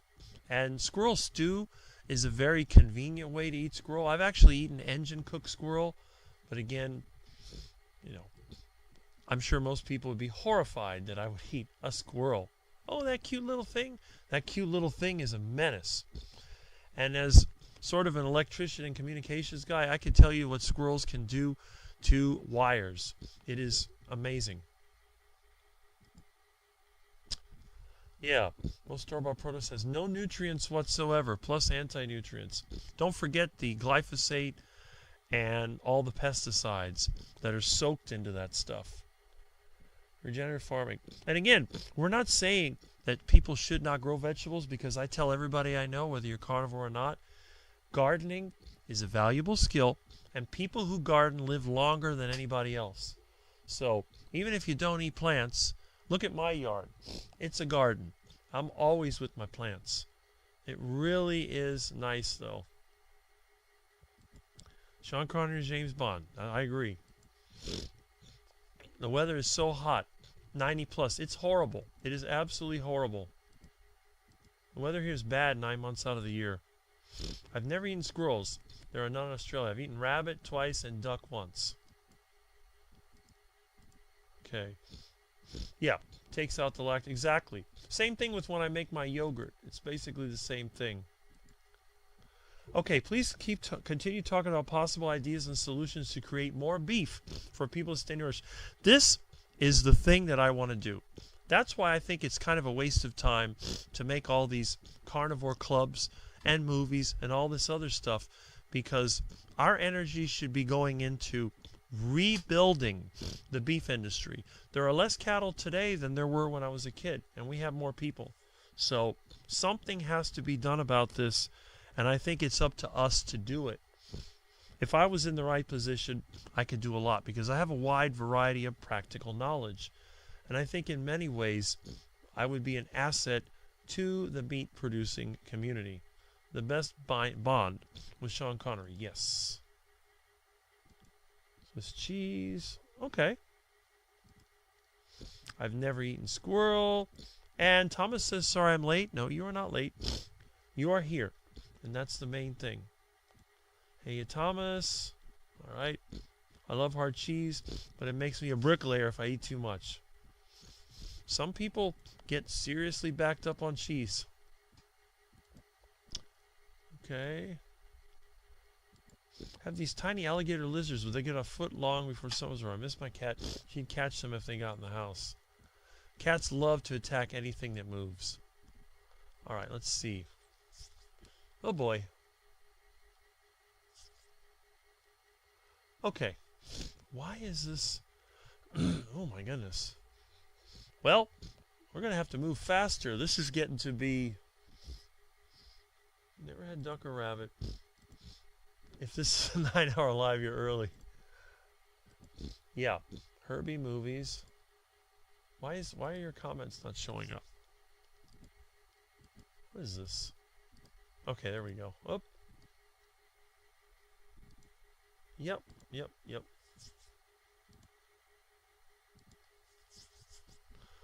So tiny. They're pretty good size here. I guess it depends. I know in the mango groves and avocado groves, they get really big. Oh, wow. Okay. I think today's going to be a record in terms of attendance. 12 inches is pretty darn big. Squirrel. Yeah, squirrel stew was quite tasty. It is. We don't have squirrels, lots of rabbits, kangaroos. What's going on here? There's got to be something wrong with this extension. I don't know why it's so buggy today. I guess, let me see the cache. What is this going on here? Doesn't do anything. I'm surprised that Milton has been sleeping so nicely in his little area there. You know what I think it is? Because Milton sees me here, he's not getting as upset as he does when he's away. Now he just fell asleep. Woke up with a super high blood sugar. Okay. It is Russ. Yes, that was Russ. Yep. That's right. Well, let's get you a giant iguanas. Well, there you go. Sing something. And he did. Well, he didn't sing something. He did the Reverend. Homestead Buckeye. Krispy Kreme donuts. They used to have a place here called Velvet Cream Donuts. It's not meat next, it's potatoes for me. Never understood why people like potatoes. I guess it's just what they put on it that makes it good. Amen, Russ, preach it. All right. Let's get caught up here. Rick is his own flagpole. Rick the chicken catcher. Yep. We do gotta love him. We gotta love Russ. Because if we don't, he's going to get us. He's going to send you straight to carbohydrate hell. Gatekeeping, all right. Yeah.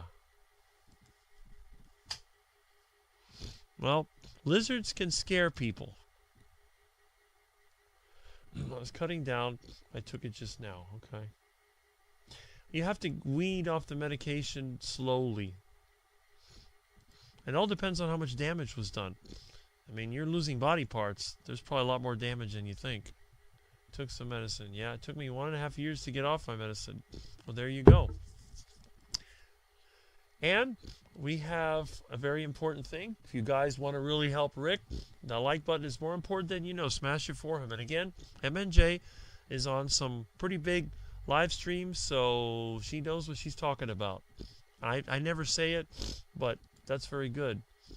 Did I miss a huge event? No. You have not missed a huge event. It's coming. Of course, at that time, we're talking to Russ, yeah. Right? We're a bunch of quacks over here. And horrible stomach ache. I think my bad cough. Okay. Well, you know, it could be that flu thing that you have is turning yourself upside down. What time Central is Kerry calling in? It is 10 o'clock Central Time. It'll be in about an hour. So I'm looking forward to see. Again, I haven't talked to Kerry in almost 2 years, but that's okay. Haven't had squab either. Yes, baby pigeon is delicious, especially fried. Did Rick move rooms or homes? New video area. This is my living room. This is where I first used to do videos. 10 a.m. Central, hydrate and rest. Okay. Dreaded cough. There was a virus going around. I felt weird a few weeks ago. Everybody I know got sick. I love the Reverend. Thanks, Russ, for bringing him on for us this morning. That is right. Glad I found your channel through Rick. Yes. Okay. Yes, yes, yes. Set up new studio in the living room. That is correct. Great option for... Yeah, Quab is a great option if you want to raise pigeons. Because they're not that hard to raise. They're not here. 2 commercials. Hope he's getting credit. I hope so. Otherwise, I'm going to turn that off permanently. Let's see. Wow, 226. Huh. Every 10 minutes for me. Why am I not getting... Okay. Squab, duck, iguana, rabbit, squirrels, duck, eggs. Hey, try it out. It's all part of the carnivore diet. Let's see. We are on week 2. More meat for me. That is correct. I support vegans. A little frustrated over camping. Felt terribly mentally like a failure. Didn't do what I always did. And binge eat for a week. Just got back on track. You know, if those non-carnivore foods are causing you to go off plan, you're going to have to avoid all that stuff. at least for a while. If I ate bread, I'm not going to want to eat it again, you know. Usually if I start eating some bread, I'll spit it out because bread does not taste good to me. I don't like it. But that's okay. I guess no one knows time Kerry's calling it. It's supposed to be in about 40 minutes, I guess. We'll see. I was a mess before carnivore. Way to go, M&J. Sourdough is fermented. That is correct. Let's see. Why is this not showing up? I'm more the gated community type, with the gate stuck wide open. Well, there you go. Well, around here, there's no gate, there's no fence. Anything could fall in here. Whatever the cat dragged in, who knows? The guy's starving and thinks you're trying to be funny. London broil. Split in half for 2 meals. Okay, with bison tallow. Yeah, a stick of butter. That's good. Snake. I could try that too. Rattlesnake is good. I can tell you right now. Let's see.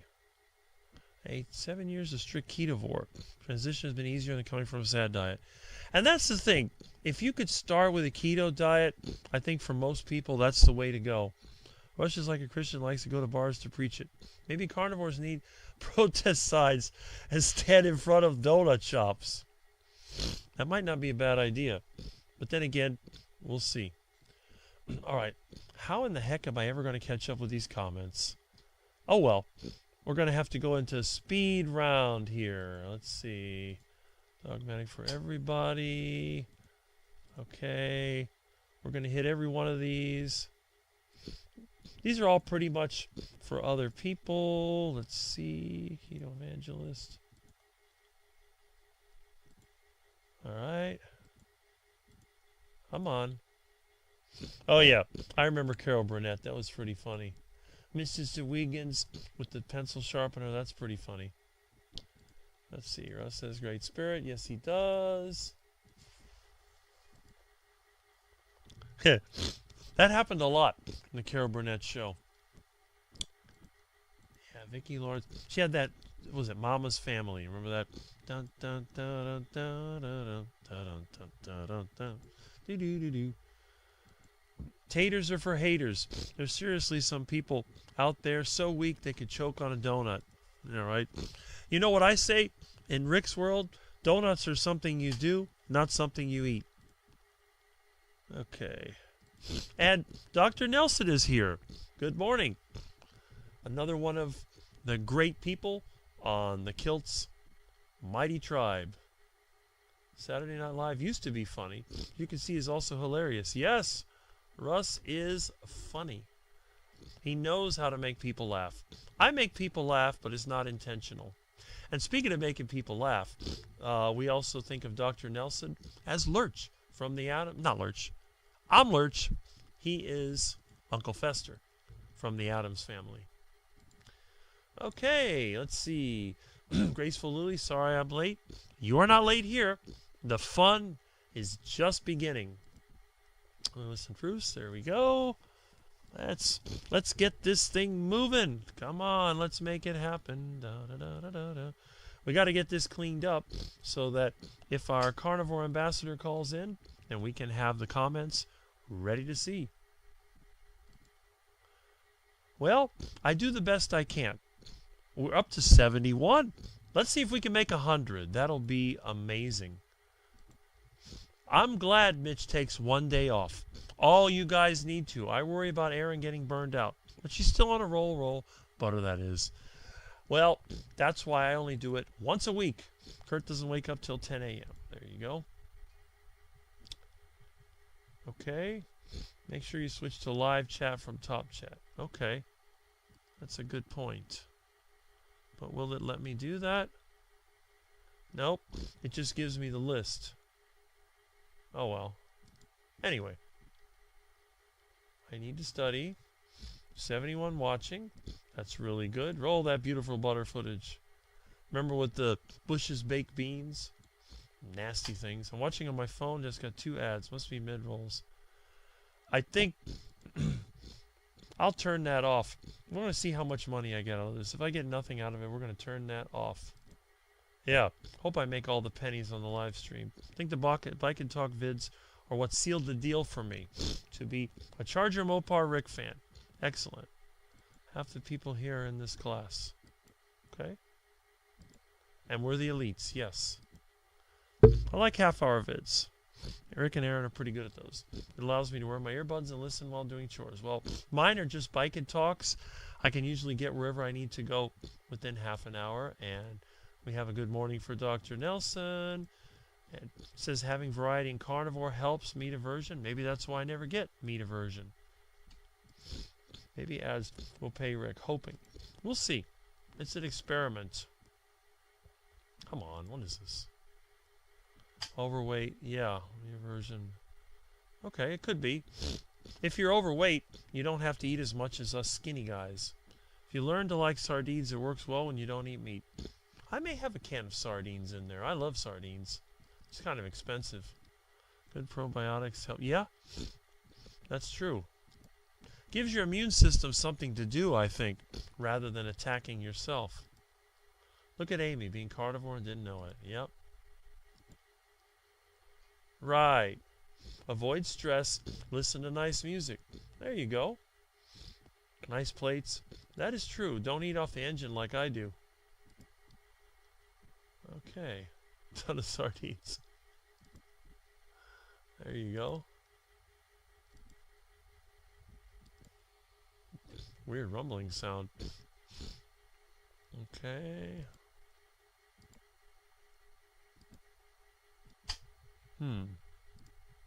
Didn't eat onions.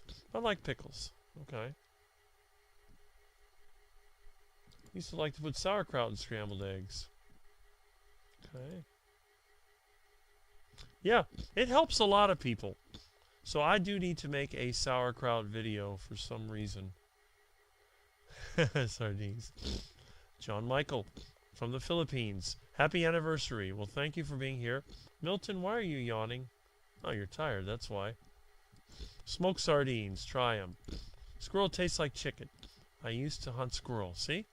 A lot of people hunt squirrel. They're tasty little rodents. These taste like fried fish. I'm opening a can of sardines now. Yes, squirrels and rats keep telecom guys employed. That is correct.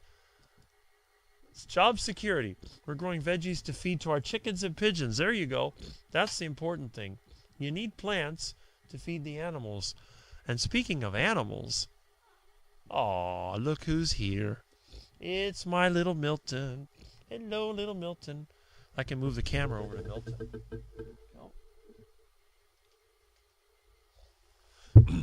There is my little Milton.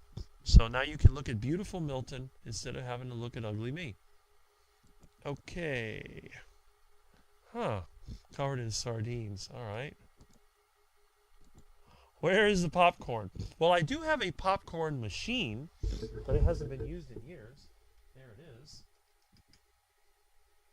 See? We have a popcorn machine. And for those people that are not carnivore, I used to grow popcorn from my mom, and I popped it in lard, and I used real butter, and I put in turmeric from the yard to make it yellow.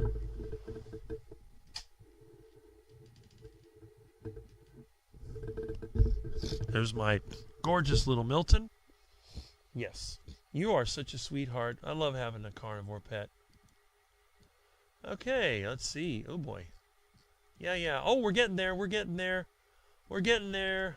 All right. Farming and homesteading is growing, but you have to find those communities. Yeah. Well, that's what I want to get into. That's my main thing.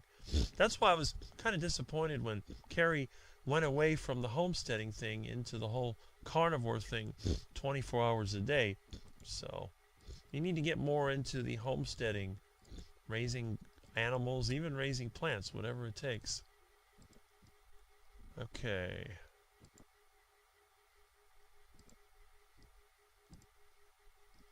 Okay. Another ad while Rick's talking to my TV and cell. Yeah. Okay. Trader Joe's has a sardine bag. I remember the PJs. Remember that? Living in the PJs. Oh, red high rise, y'all. That was a funny claymation cartoon. Okay, what did I just do? Oh man. Where did my highlighted chat go? Oops. Okay. What happened? Alright. Wonder if this thing crashed. Unbelievable. Let me start over. Okay.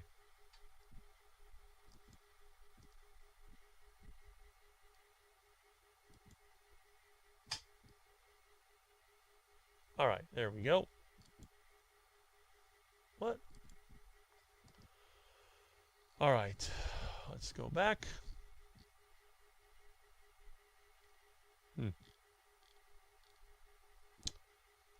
All right, yeah, okay. So we're back there. Sardines aren't bad. There's some kind of crazy thing going on here. Milton, hi cutie, meow. Yes. I'm hearing thunder. We may actually get some rain.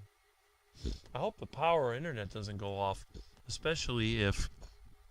Yeah, I'm hearing thunder. It hasn't rained here for so long, I forgot I live in Florida. Always love potatoes. I think it's more of what you put on the potatoes than anything. Sardine opening action.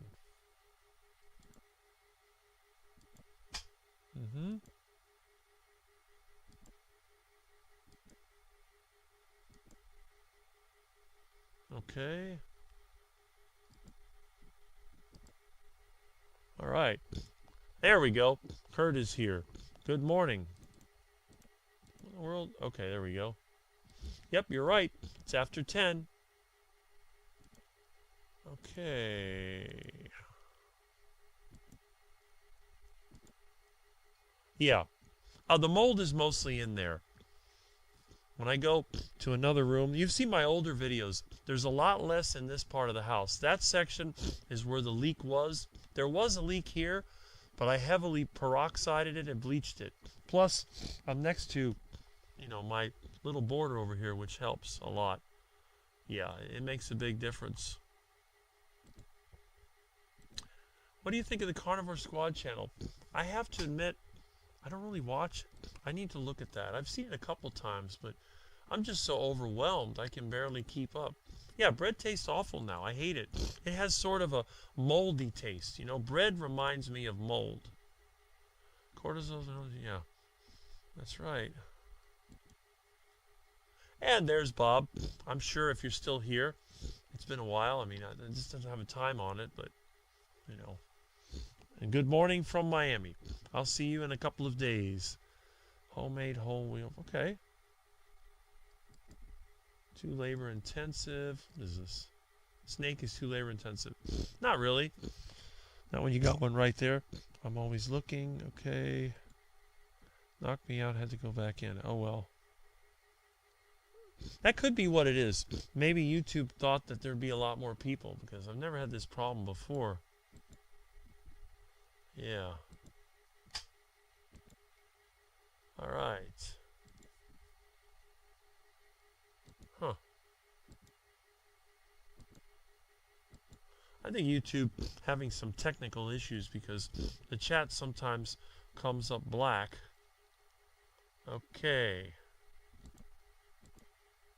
Yep. Back to 62. Now at 197. Okay. Yeah, that was bush beans. Uh-huh. Okay.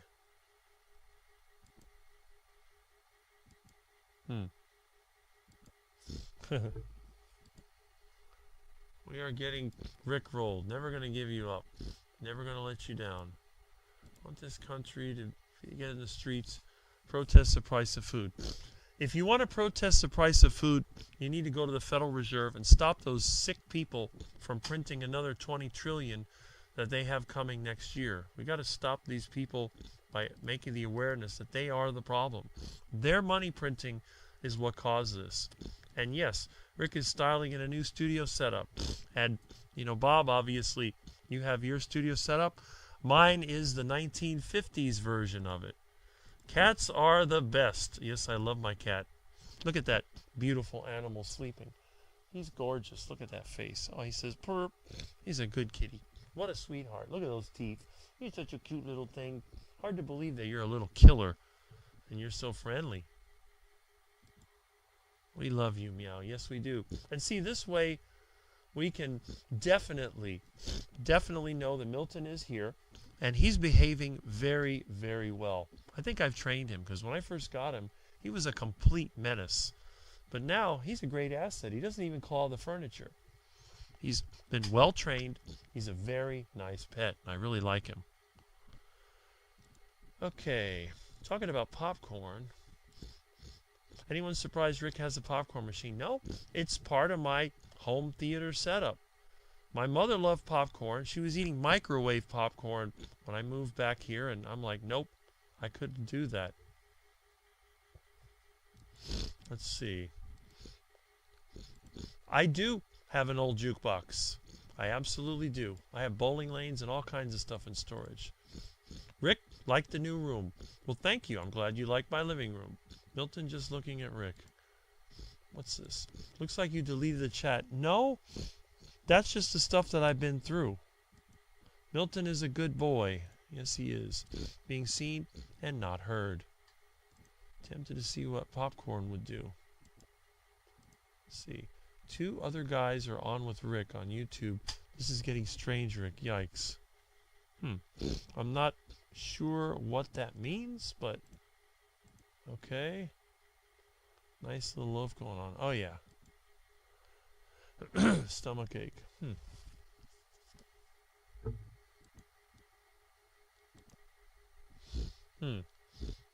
We should have had our rainy season start a month ago, and it hasn't. Everything just messed up. Yeah, burger tastes better with butter, no bread. Sure.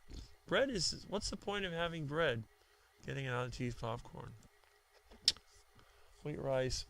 My rule in the Rick's Heart Attack diet is no leaves, no raw leaves, no stems, no roots, and especially no seeds. Because I believe that all raw seeds are toxic. All raw seeds are toxic. I don't know of any seed that you can eat that is safe in its raw form. All seeds have to be cooked or fermented or sprouted. You know, a lot of times people talk about, well, what about ancient wheat? A lot of that wheat was sprouted before they made it into bread. Rick knows, YouTube knows Rick. Yeah, that's probably what it is. It got my eye on me. Fresh baked bread is one thing I miss. Yeah, right? Exactly. I tried bread again. Yeah, it did taste moldy. I don't like the taste. Oh, the bread was 10 months old. Well, I just find bread to be nasty. Xfinity. Probably from squirrels that Rick talked about. Yeah. I hate the bakery, though. That place makes me lose my appetite. Milton the killer. He is a killer. That cat's mean. Anything that moves, he gets it. Let's see. Gary, okay. I miss popcorn. Well, you could do that. Need referee. Protect yourself at all times. Keep your hands up. No hitting behind hell. Stay off the rope. When I say break, it sounds like a fight going on here. Rick, I like your bowling pin. I have bowling equipment. I have bowling lanes, pin setters. Bowling is my favorite sport. It's another reason I wanted to move somewhere where I'd have the room to put my bowling lanes up, because that's something I really want to do. I miss 0 of the previous poisons I used to consume. Excellent. Great coach, Dr. Nelson. I agree. Who's fighting? Yeah, right? I don't think there's any fighting. Rip is zipping along. Yep. Change will come when you least expect. Well, hello, little Milton. What's the matter, Powder Puff? Oh, good sweet little Milton. You love my kitten so much. You're such a good little kitten. Yes, you are. Why are you scratching? You got fleas? Have you got fleas, little Milton? You're a flea farm. Oh, my goodness. What? You gonna get in my stuff? Okay, let's see. Oh my gosh. Milton has your voice. Rick's catching up. Yes, I am. Well, Top Chat is actually just the list. You know, when you click this, it just tells you who is top of the chat. That's all it does. And right there, Annabella is number 1, then Kitchen Witch, then Bacon Baby. That's all it is. That's what it is. That's the top fans. So, okay. I'm glad you turned on the ads. Well, we'll see. I don't think I'm going to make any money. If it's so small, I'm just going to ditch it. I don't like the smell of bread. It does. Bread is prison food. Bread and water. Favorite sport to play? As I mentioned, bowling. Bowling. I've bowled a few 300 games. I love to bowl, but I do have my bowling lanes. I hope the termites haven't eaten them, but there are bowling lanes out there. Meds are working. Let's get ready to rumble. It's the right microphone for it, isn't it? Milton needs a little checker man scarf. There we go. Well, Milton has gone back to his perch, so we'll move the camera over here to the poor man's studio, or as I call it, the dumpster studio. And it looks like we have reached the end of the line. Yes, yes. Look at that. We have caught up. Now, let's talk a little bit about some of the reasons why I am on the YouTube channel. Now, I started on YouTube back in 2007. Why did I start on YouTube? Let me show you. I'm going to go over here to the Internet Archive, if I still have it, which I don't. Oh, or do I? Wait a minute. Okay. So, we got YouTube, and we'll do the Internet Archive, which I don't have. There we go. All right. Now, there were a couple of websites that were being pushed around. Remember when gas prices went up over $2, $3, $4 a gallon? Why can't I get... Oh. Right here, maybe? Let's see. Nope. That's kind of strange. I can't put an input in this thing. What did I do? Huh. Oh, okay. I see the mouse is active, but there's something wrong with this. Oh, come on. We'll do it the old way. Right there. Okay.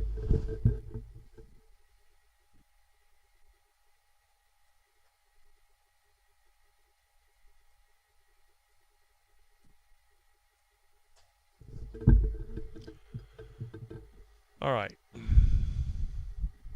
Okay. Now, if you look back, you can see over here 2008. Where do we have this here?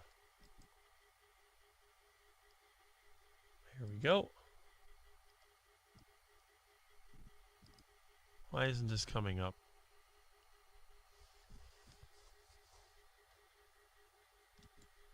There we are.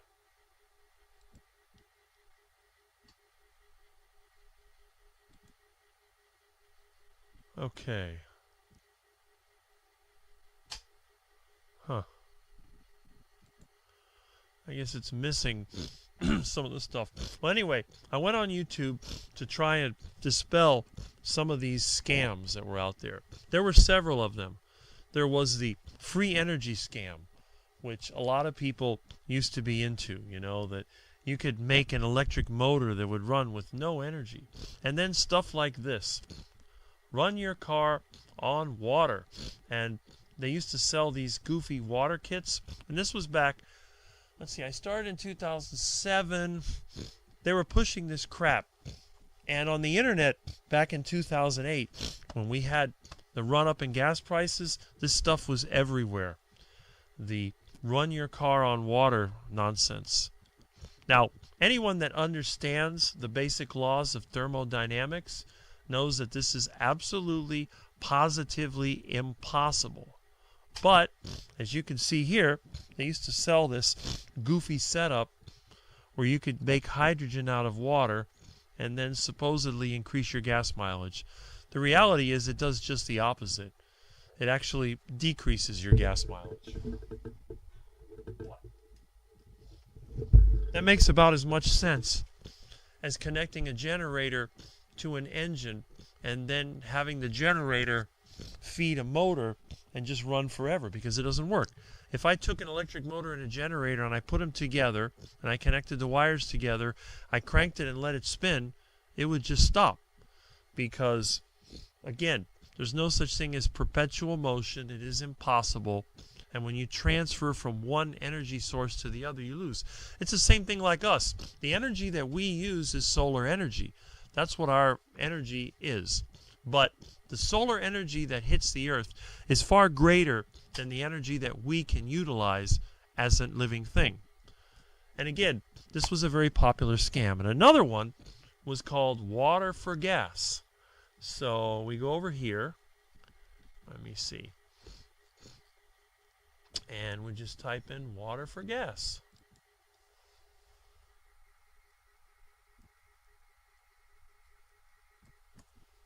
All right.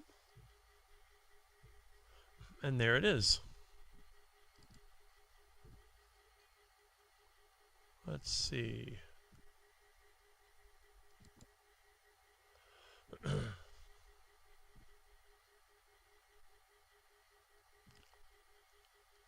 And that's another scammer site. Now, one of the earliest scams that I came up with was one of those so-called portable air conditioners. And I actually still have it, although part of it is missing because it got lost when I was moving stuff around. And I did an explosive video of one of them because I was trying to show what could happen when you put nitrates in it. It basically turned into nitrocellulose and blew up. And I have it floating around here. If I can find it, I'll make a video. But again, these scammers, that was what it was. And then I was also making videos making fun of other things. Like, for example, the juicer. That was the only diet-related video I ever made, where they had one of these people that was selling a juicer. And I made fun of the George Foreman grill. They're all on those little DV tapes. If they're still good, it'll be interesting to see some of the videos because some of them were quite hilarious. But this was the origin of why I started making YouTube videos. And then when this got out there, these people were advertising. A lot of people were getting on this program where you could go and, what was it? There was like a bunch of information, like videos and stuff like that. So you could go in there and then, I don't know if this works still, but people were making YouTube videos, about all this to try to get people to buy this information, and then they were kicking back the money. I mean, it's just some guy named Ozzy, and this guy named Ozzy and I got into kind of, well, it wasn't him, I don't know who it was, but their group got into kind of a back and forth battle, and then eventually it resulted in my YouTube channel being completely deleted, and my Charger Mopar YouTube channel, where I actually built one of those devices that you put on your engine. I put it on my 69 Charger, and I had a container, a graduated cylinder with gas in it. I had my video camera sitting on the dashboard, and I was driving. What is this? Okay, I guess we have some kind of crash going on here. Well, I hope I don't have computer issues. Okay. We'll get out of that. Anyway, okay, so that crashed, but this is still running, so that's good. Well, and we have a rush of comments, so let's catch up here. Pop-Tart aisles. Yeah, I don't even know anybody would want to go there. I just walk by that stuff at lightning speed. Hot dog buns. Okay.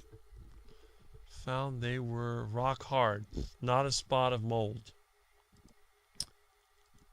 Need another 10 dozen eggs. Yeah, all right. Oh, excuse me. Pop-Tarts. Yeah, they do taste terrible. Dave Mack always, when he does his vegan, what is it? What does he call the vegan character he has? Now I forgot. Bell Shine. Oh, we got Pop Tots. Pop Tots. It's funny. Hasn't done any of those in a while, but that's okay. Parents bought me a little Miss Chatterbox toothbrush when I was 5 or 6. Would Milton wear it? Right? Pop-Tarts are pandemic food because they're like McDonald's buns. Yeah, they don't go bad. Milton may wear a checkered scarf. There we go. Milton need the butter bandana. Yeah, right. Buttercat. Okay, when I was a little boy, at Uncle Milton's ant farm. I have a roach farm. When I used to have my ducks, I used to collect milk cartons to have a roach farm. It was pretty funny. I love it when ducks get on there. Weren't you hooked on Pop-Tarts back in the day? Help someone sell a car. The scam I encountered, people playing the virus, request a vehicle history report, and then submit a link to the report.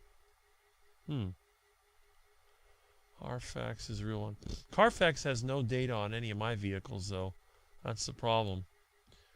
Yes, Carfax. Car market is about to implode, which is going to affect the economy. Yes, I agree. But the Federal Reserve has $20 trillion of funny money there to bail out the banking system, ready to go. Trouble is, the inflation it's going to cause, I think, is going to basically start civil unrest. Let's see. Commercials on. Does your laptop get hot? Mine does after about an hour. Actually, it's not hot. The air conditioner is right in front of me, and the air is blowing directly down on me and the laptop. Did I catch up? I don't think so. There we go. Up, we have a phone call. Let's see. Hello? Hi, Rick. It's Annabella. Yes. How you doing? Not bad. Congratulations on 19 years of YouTube. Thank you. Welcome. Thank you for the live streams. They're just so awesome. Well, I'm glad you like them. I figured most people wouldn't want to see a quack, looking for a heart attack, but hey, that's a good thing. No, they're very refreshing, and it's 12:40 a.m., so you must be good if I'm staying up to watch you guys. Okay. Yeah. I got my wisdom tooth out. Oh, and I saw the comment. Yeah, fun. Yeah, I've just been eating lots of scrambled eggs and been doing raw eggs with cream and a bit of cinnamon and stuff just to make it palatable. But when I went to the dentist before I got it pulled out, they were really impressed with carnivore and how I've been able to get off diabetes medicine, and so that was nice. I'm sorry. But I mean, is it because of your condition you had the teeth out, or just something has been bothering you? Oh, I was just in pain. It was impacted. It just needed to get out. Okay. Yeah. So it was just unlucky. It was very painful, but they were really impressed with carnivore. Well, that's good. I mean, I haven't been to a dentist since 1986, but when my wisdom teeth came in, they came in fine. The lower ones are a little crooked, good. But the upper ones came in perfect because I think my mouth actually grew when I started the carnivore diet. It probably did. Your jaws would have got so strong from eating meat. That's probably what it is. Because my teeth were crooked on both top and bottom, but when I started carnivore diet, it seemed like the top, they straightened out. Interesting. Yeah. Yeah, it is interesting, just carnivore is just fascinating with how it can help your health. I've been able to lie on my side now, which I couldn't do 2 years ago. I was just in absolute agony. And maybe the last 2 to 3 months I've been doing high-fat carnivore, and it's just making such a difference. I could not be doing all the things I'm doing now if I hadn't gone high-fat, in all honesty. I'm glad that it's working. That's good. Yeah, it was so lucky, really. It was bit of a chance, I just thought I'll give it a shot. It did help me to lose weight, and well, everybody says, you can't have cream and lose weight, but I mean, not only did it make me lose weight, it helped with the pain, which was just, if you're in agony all the time, having less pain is just, a huge blessing. So it just makes it easy for me because now I can go for walks and stuff like that. So it's just been awesome for me. I couldn't imagine what it'd be like to deal with chronic pain because I'm just far too active, and it would be terrible. So I'm glad that it's helping. I mean, that's the important thing. Oh, yeah. I know a lot of people say, people say they're lazy. I'm like, no, you probably just don't feel good. When you don't feel good, you're not lazy. You don't want to do anything. That's all. Yeah, I mean, when I think about what I was like, Rick, before I went carnivore, it's kind of a blank because I was so depressed. I was just starving myself, and it was just a nightmare. And I was in just so much pain. And I guess this is why I really love Dr. Anthony Chaffee, because I watched his videos. I sent a link to my dietitian at the time with Dr. Anthony, and of course my dietitian's thinking, oh, he's some quack, but I just, of course. But yeah, I just watched Dr. Anthony, and he was sort of one of the, I just watched his videos so much, and because he never encouraged fasting, because I was a mad faster back then, I was starving, but yeah, Dr. Anthony I think he's got like a real steady approach to carnivore, and so at least that resonated with me, was what I needed. I know everyone's different and they need different things, but thankfully, Dr. Anthony, just watching him help me, and I just never would have dreamt that, 2 years down, like when I started carnivore, I never thought I would make a YouTube video, and I never thought I would do cooking, or nothing like that, I mean, my recipes, to me, I could still pinch myself sometimes, Rick, because I remember when I used to pass out from when I was starving, and then I made a recipe with a tomahawk steak, and it was, I put cream cheese on it. Oh, it was just, like, amazing. And I just sort of think, like, that it's just shocking to me sometimes when I step back and see the difference in me, So I think once I get all my surgeries, I'm needing the other wisdom tooth out and 2 or 3 surgeries on top of that. So I'm hoping once I have those surgeries that's when I'll sort of get like my carnivore dream where I can just, move and not have any pain. I still have to be very careful with the walking and stuff, but it's just a much happier life now. That's great. Yeah. That's what you want. I mean, you don't have to deal with all that suffering. And like you said, when you see like Anthony is definitely one of us serious carnivores, and but of course I don't think he really had any chronic health conditions. He had some problems, but nothing really serious. But he definitely but definitely has maximized his performance, and that's a good thing. I think that it's a great example. You look at people like that, it's like, wow.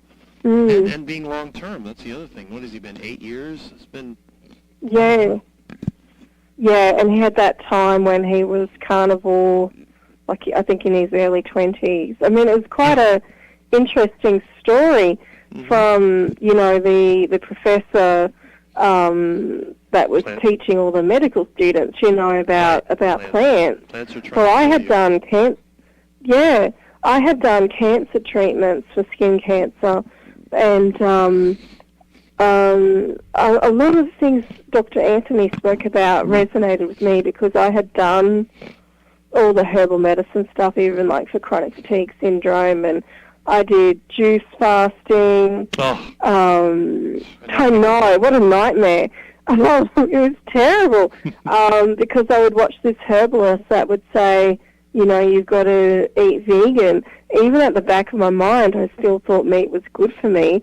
But there was this one time when I was so desperate to be well, and I would just do the raw juicing and raw everything, and my dad ended up saying, "You've got to stop this," because I was crying every night. I was so desperate to get well that I went vegan and just, made myself sicker. So thankfully I stopped that. But yeah, I mean, it's 2 years now of carnivore, and it's just like a dream come true. Well, it's a shame that vegan is so propagandized, that so many people have tried it. I know a lot of people have tried vegan, and they've all failed. I don't know anybody that has succeeded on the vegan diet. And then when I see these influencers online that are in good shape, and they're talking about how well they've done on vegan and this and that, it makes me wonder how much of this is real and how much of it is staged. And it just, I don't know, I tried plant-based myself. It failed for me. I felt like crap. I got the worst flu of my life. So, and my dad was very much into the plant foods, and it just didn't work for me. I said, why do I feel so good when I eat a meat diet? And then when I try to eat all this juices and plants and all that, I'm always on the toilet. I got gas. I feel terrible. Sometimes I'd get like real bad headaches. And then when you lay down, your mouth gets like your stomach contents. It's just really terrible. And I got rid of the plants, and it went away. So I don't see it. It's crazy. I once went out to a pub with friends and on a Saturday, and we had a great big steak. It was like such a cheap price. It was pre-COVID, and it was a massive steak and chips and salad. And I just ate a ton of that steak, and I felt so much better. And I remember talking to my acupuncturist about, I felt so much better. And I remember after that, I just would buy a lot more steaks. But, I made a mistake of, having lean meat and still eating the veggies. But, even then it was just like, well, when I did this, I felt so much better. Like, I first got onto carnivore through watching Jordan Peterson. The way I started carnivore, 2018, my first time going carnivore, I just found that I had less anxiety eating meat. So that's sort of how I started the first time around. Yeah. Well, that's great. That's what we like to hear. Yeah. And honestly, once I started eating meat, I just noticed I didn't really want sugar. It wasn't like I felt deprived. I just didn't really want it. All I wanted was more meat, so that's how it sort of started originally for me. Once you get the proper nutrition, I think your body will crave that. It will no longer want the sugar. My theory is that people eat the sugar because they're used to it and they don't really know any better. And that's why they're always eating, because they want the sugar, but then they eat it, and then like a few hours later they're really hungry again. They had to have more of it. I guess they have this idea that the sugar is going to make them feel better, but then they don't get what they want, and they just keep eating more and more of it. They get fatter and fatter. It's pretty sad. Because sugar gives that artificial energy. It gives you a bit of a boost. See, but then you have the crash, and then you need more sugar. If I eat anything with sugar in it, it does the opposite. It makes me exceedingly lazy.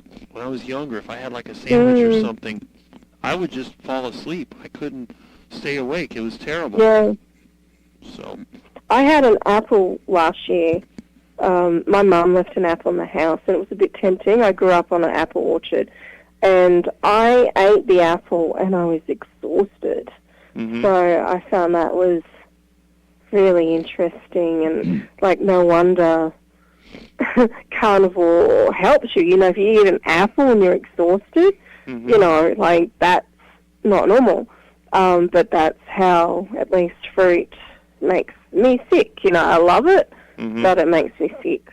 Right. So, you just don't eat it. Well, my theory is that it's like when a person becomes hypoglycemic. You eat something with a lot of sugar in it, your body takes in the sugar and it kicks the insulin in, and you're so sensitive that it drops your blood sugar down the floor, and then you're like, you're out of it. I think that's what happens if I was to eat. Now, I don't like ripe fruit. I mean, if I eat bananas, I would eat them green. I was always known for being the green banana eater. Oranges, I do eat oranges, but I like the sour ones better than the sweet ones. And although I can eat a mango, that's the funny thing.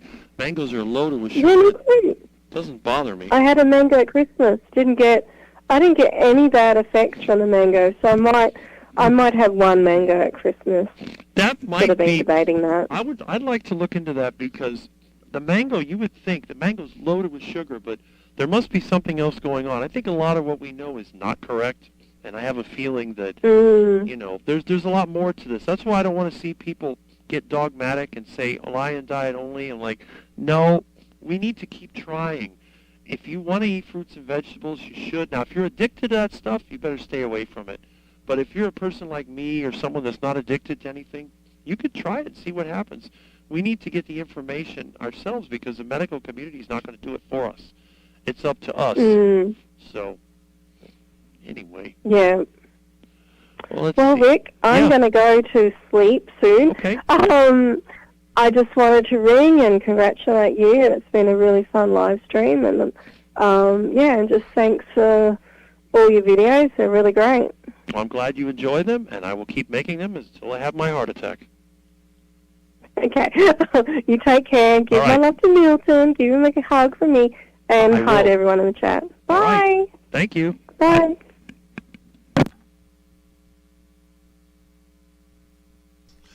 All right. So, got the call in before she goes to sleep. Annabella, that's good. I love all my regulars, and now we are going to reserve the phone.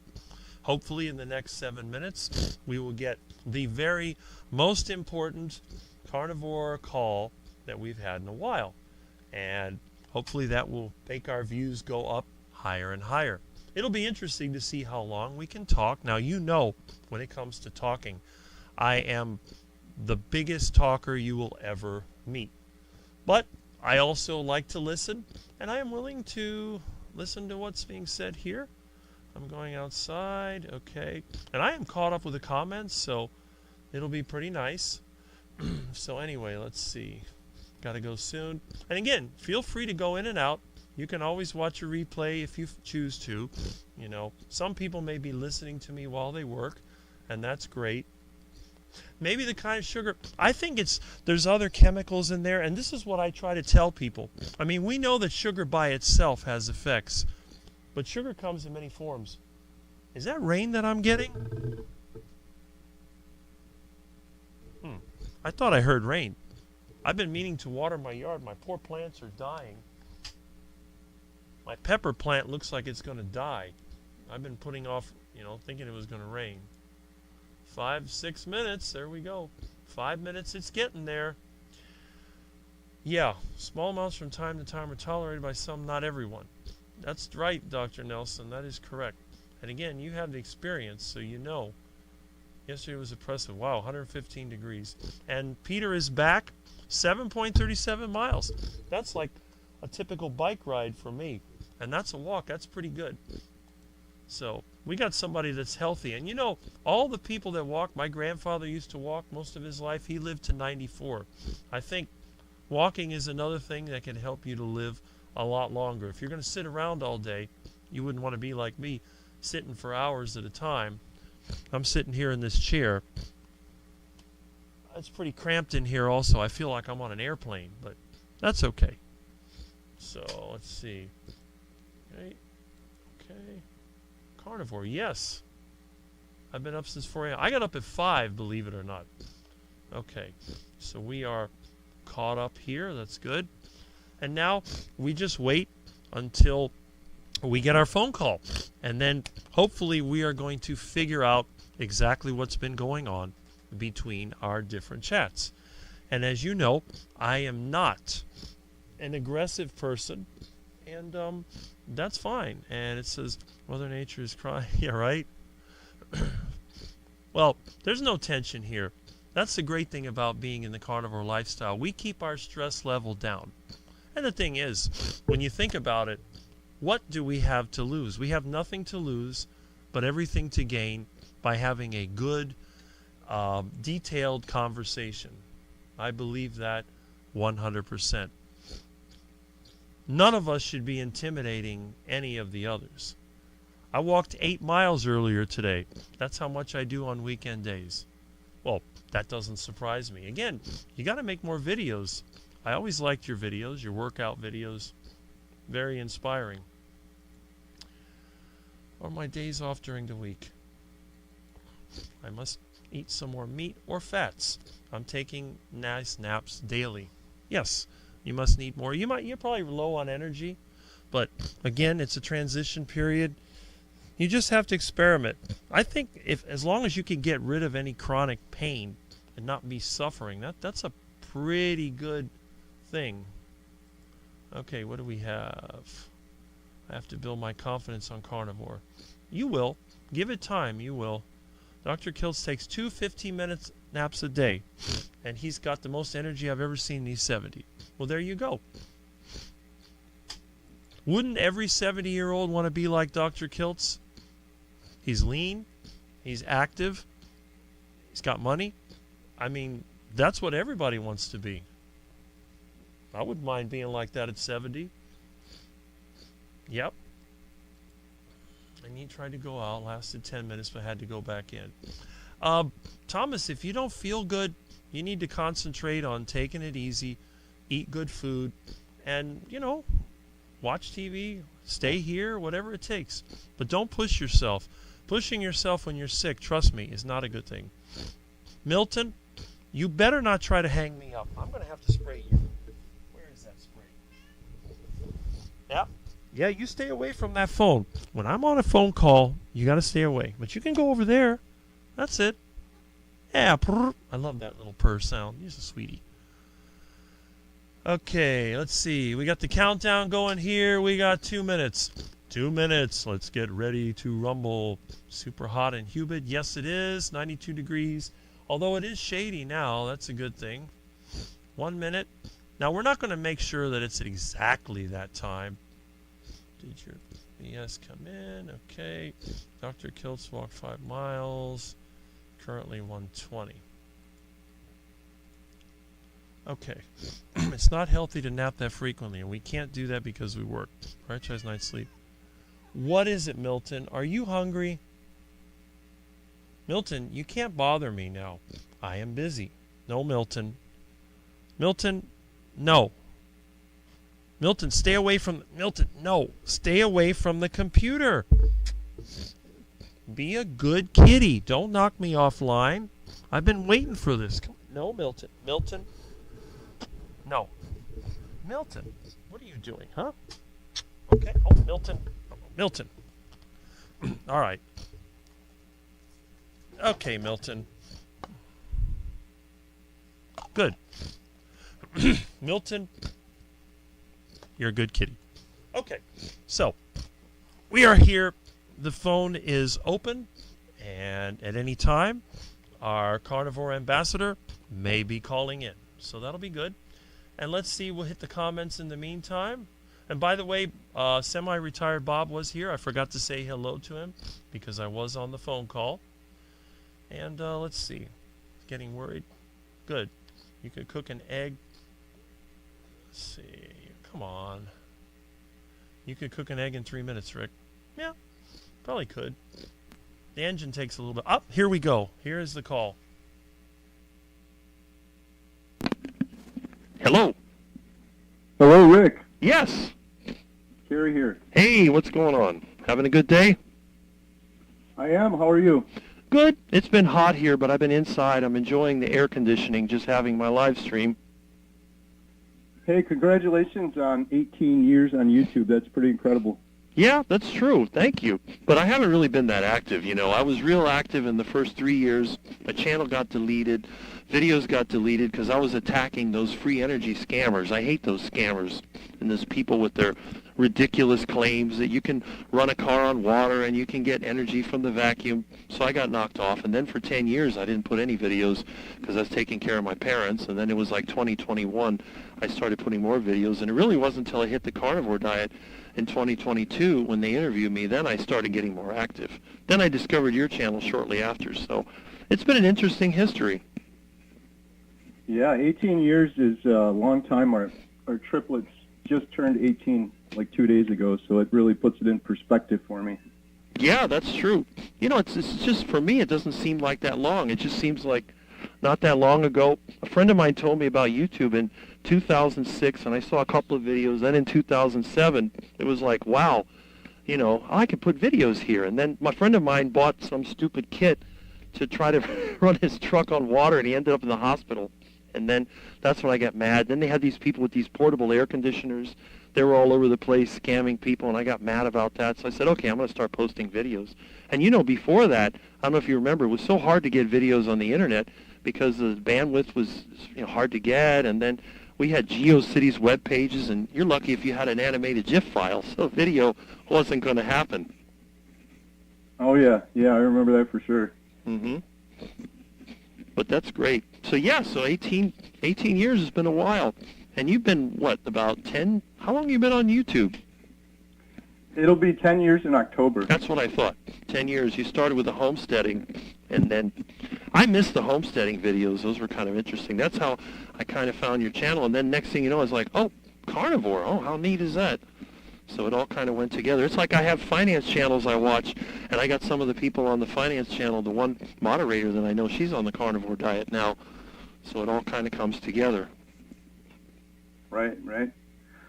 Well, Rick, I'm hoping we can catch up and have a conversation and be friendly again. It seems like there's been a lot of drama, and there's a lot of stuff I think lost when we're chatting over live chats and only part of the stories out there. And I feel like, I'm not saying that you and I are best friends, but I feel like we've been friendly, and I would hope that we could continue that. I know you've been on my channel several times. A couple of times, yeah. I've never been interviewed one-on-one, though, but I have been on your channel a couple of times for the 10-hour and then for the 24-hour, but that's about it. But I do visit regularly for comments because a lot of the people I know go to your channel because you're like the number one, I think, in the carnivore space. Right. Yeah, I know we had a bunch of emails going back and forth, and it seemed like we were always friendly. We have several shared friends. Mm-hmm. Russ is amazing. I love Russ. Yes, he is. JT, Poco Moonshine Family, you guys were very close. He's one of my best friends for a long time also. So. JT is the one that pulled me in, actually. He's the one that wanted me to get in the 12-hour, and the 10-hour, and the 24-hour. He says, oh, you got to come on. Because when I first saw JT, I think it was on the 10-hour, and I looked at him. I'm like, okay, who's that? And then he was so friendly, I started going on his channel, and we became kind of close. I'm using the camera he sent me, I still got the little hat that he gave me, and yeah, I don't know why he doesn't post videos anymore, but I guess he got busy. Right. Yeah, I think a lot of this was a couple weeks ago, I guess, if we just want to get to the bottom of this, and hopefully we can shake hands and be friends and be friendly again afterwards, but maybe if we just talk through some of the stuff.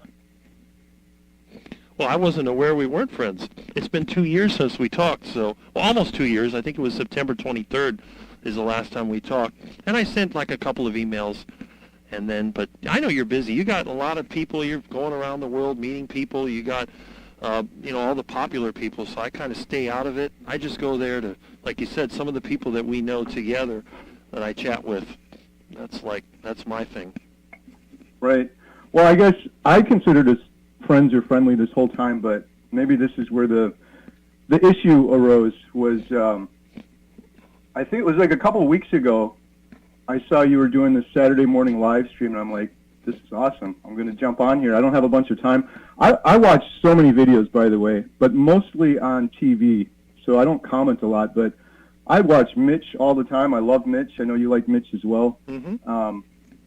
Well, I didn't realize you were doing a Saturday morning. I was doing some editing. This was a couple of weeks ago, and I saw that you were on, and I'm like, oh, cool. Rick's doing a morning live stream, and I jumped on, and I think you did like 6 hours that day, which is incredible. I know you're doing longer ones than that now, which is amazing. Mm-hmm. I thought when we did the 10-hour one, that was crazy.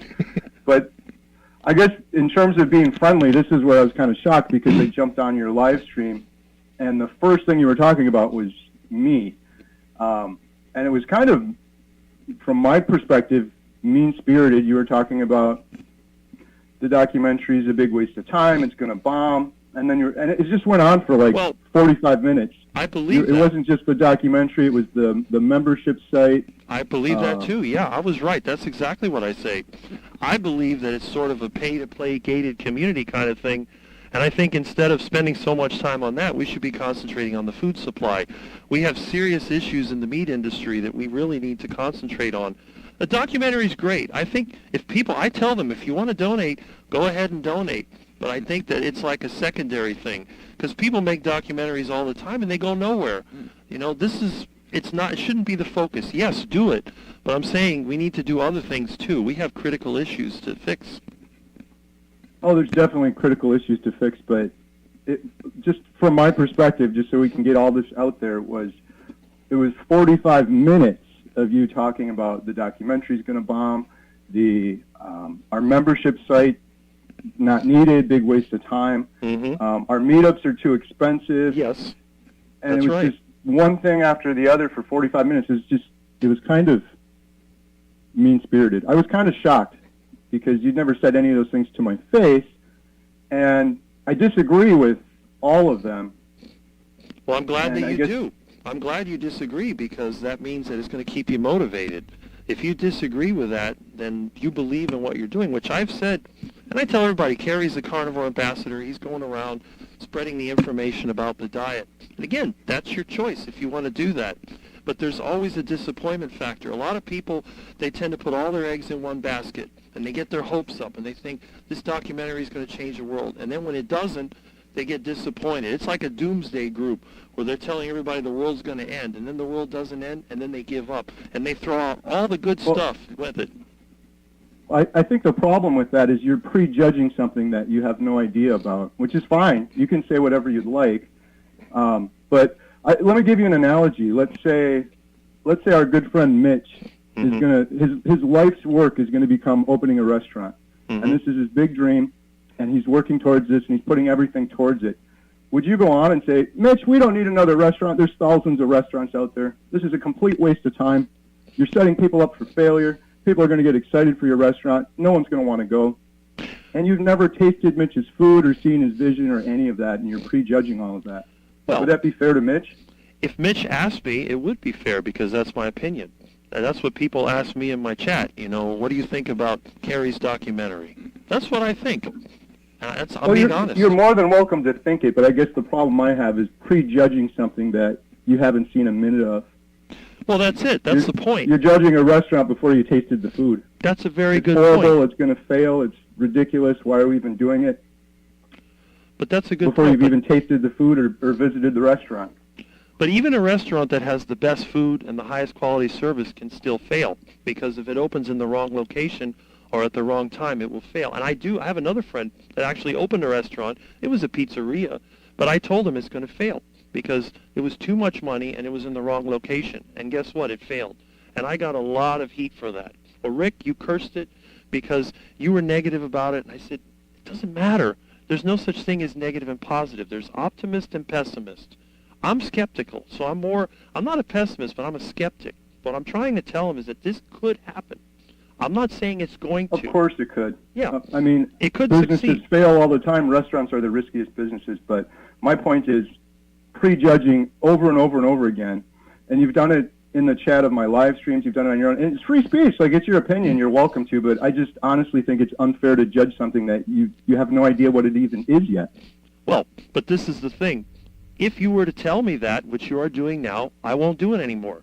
All you have to do is say, Rick, I don't like this, and I'm not going to do it anymore. I'm not going to say, you know. Well, I appreciate that, but that's where it kind of started, and then it just kind of went from there, because I have told you those things before. For example, you've come on our Thursday night lives before and said, our membership site is a waste of time, and you'd never pay for it, and it's not needed. Mm-hmm. Which is, again, I know you stand by that. Mm-hmm. From your perspective. Mm-hmm. From my perspective, we literally have people in the membership site that say this saved their life. They tried everything. Nothing else worked.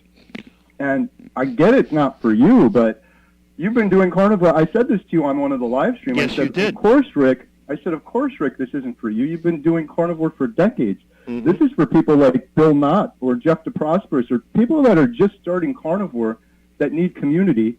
And for 50 cents a day, maybe for 30 days, they can get that community and find healing. And like, I could give you a whole bunch of people that this has saved their life. So if I would have taken your advice and said, we don't need this membership site, where would Bill not be? Where would these other people be that would have?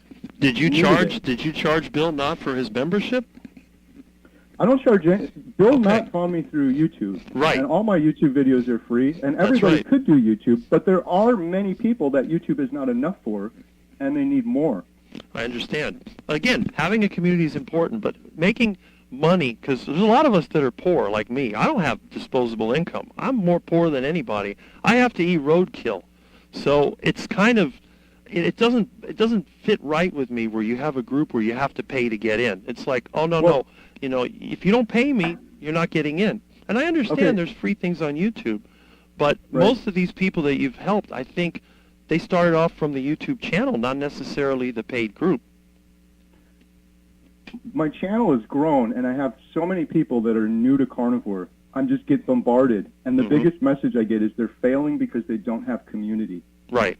So, and for those people, they need it. I totally get it. For you, you don't need it, but I think it's kind of a myopic view just to say, I don't need it, so therefore nobody needs it. Because there's literally people, like I said, that say the membership site saved their life. In addition to that, this whole free thing, we have thousands of dollars in running costs for this membership site. There's software, servers, there's hosting, there's all sorts of plugins so that we can play Zoom calls and have like 25 faces on the screen at one time. So it's, I mean, like, who would pay the thousands of dollars to put all of that into place? I don't know where that would be. True. It's 50 cents a month, and I have had countless people that came to me and said, I really wish I could join your membership site, but I'm poor. I don't have any money. Right. I let them in. I let them all in. I've said that publicly on my live stream. Well, that's good. If you need help and community and you can't afford the 50 cents a month, come right in. I'll give you, we do it all the time. I give people full access, but the problem with that too is some people, they need to have some sort of little investment to keep them going and keep them on track. But the thing with the membership site too that's frustrating for me is the way it's phrased often, and you may not be doing this intentionally, but that's what it looks like on the live stream and other things, like, this is just a pay-to-play, this is just a big money-making thing, and it's wrong. I have made precisely $0 from the membership site, and we are working our butts off on the membership site, and we have a whole bunch of people volunteering. We have 12 breaking addictions calls we do every week for people that have food addiction.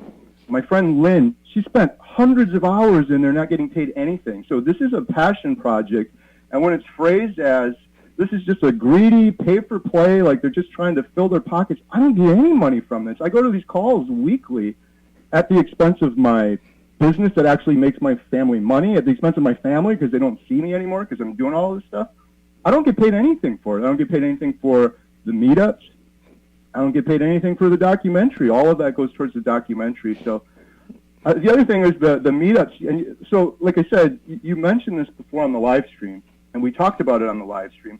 And it's disruptive when I'm in the chat, and I don't have a moderator when I'm in those chats. It's me, and you know how it is, Rick. You're doing awesome right now. You got a lot of chat coming through. I think I heard you say earlier, like, it's hard to even keep up there. Yeah. Some of these chats, it's impossible to keep up.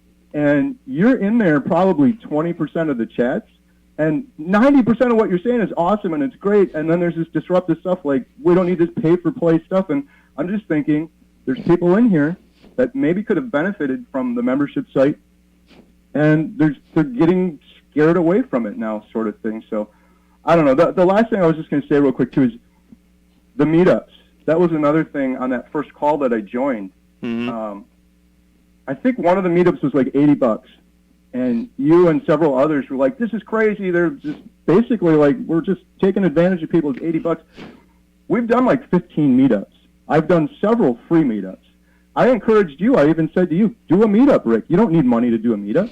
People do free meetups everywhere. You go meet in a park, bring your own meat. I've done those. The reason that we've been doing the meetups is because we'll go film somewhere, like Dr. Baker in Washington, and to help offset those costs, because it's incredibly expensive, we'll do a meetup there. And we found after doing like 15 of them, people want to eat at a meetup, and a lot of times they don't like bringing their own meat. So if they can afford it, they want to go to something like a Brazilian steakhouse. Well, I don't know if anyone here knows what a Brazilian steakhouse costs, but 60, $50. 70, 80 bucks. Yeah, exactly. Right? It's ridiculous. It's expensive, but there's millions of people that enjoy going to Brazilian steakhouses and can afford it. So if we have a meetup for 80 bucks and you get a free meal with it, it's really not that crazy. And the people that are coming to our meetups are mainly coming to them because they want some more support. They want some community. Like the Boston one, they got to hear Professor Seafried speak. They got to hear Dr. Ba speak. Went to a Brazilian steakhouse for lunch. Dr. Kiltz was there. But a lot of them, when they come to the Healing Humanity meetups, it's because they realize that some of those proceeds are going towards the documentary, and people are excited about the documentary. There's thousands of people. Like, I'm getting stopped from people saying, it's so good what you're doing with this documentary. This is what we need. I want people to know this story. I want people to know Bill's story. I want people to know Jeff's story. Okay. Well, but again, when things, you have to be realistic. If you expect everything to go 100% good, you're going to be disappointed. People need to realize that things do go wrong. And what they expect may not be the case. It's like people that go on the carnivore diet that I've known personally, they did worse than they were on another diet. They had to adjust it. They were trying to go more and more and more, and then it were failing. And I said, look, relax. Stop pushing yourself. You're pushing yourself too hard. And then they get stressed. And I think stress is a big part of this, because I know when I took care of my mom, even though I've been on the carnivore diet for decades, I put on body fat, and my sleep went down the drain, and I felt badly. And I can understand why people want to get together. But I think in some cases they get unrealistic expectations, and then when things don't work out, they take it out on themselves. And that's what I'm trying to avoid. People that get disappointed because they can't afford to be in a group or meet somebody or pay extra money to sit next to some celebrity carnivore, rather than, you know, the people that have money that can do that and they can travel and they can do their thing. We need to include everybody. We can't just have, what do they call that, not a friendship circle, but there was a movie about that. I forget what that term is called, where you have just like everybody, it's like a mutual admiration circle. That's what it is. Mutual admiration circle, where people are just like all together and they're always talking to each other. Everybody's on the outside is like, what about me, you know? I'm not getting anything out of this. Rick, I'm with you 100%. That's why I've done several free meetups as well. We can't do them all for free because people want bigger venues, people want to eat, people want to go indoors, things like that. So, right. Again, I guess just respectfully, I would encourage you then, do it. Do some meetups. Go to a park, have it.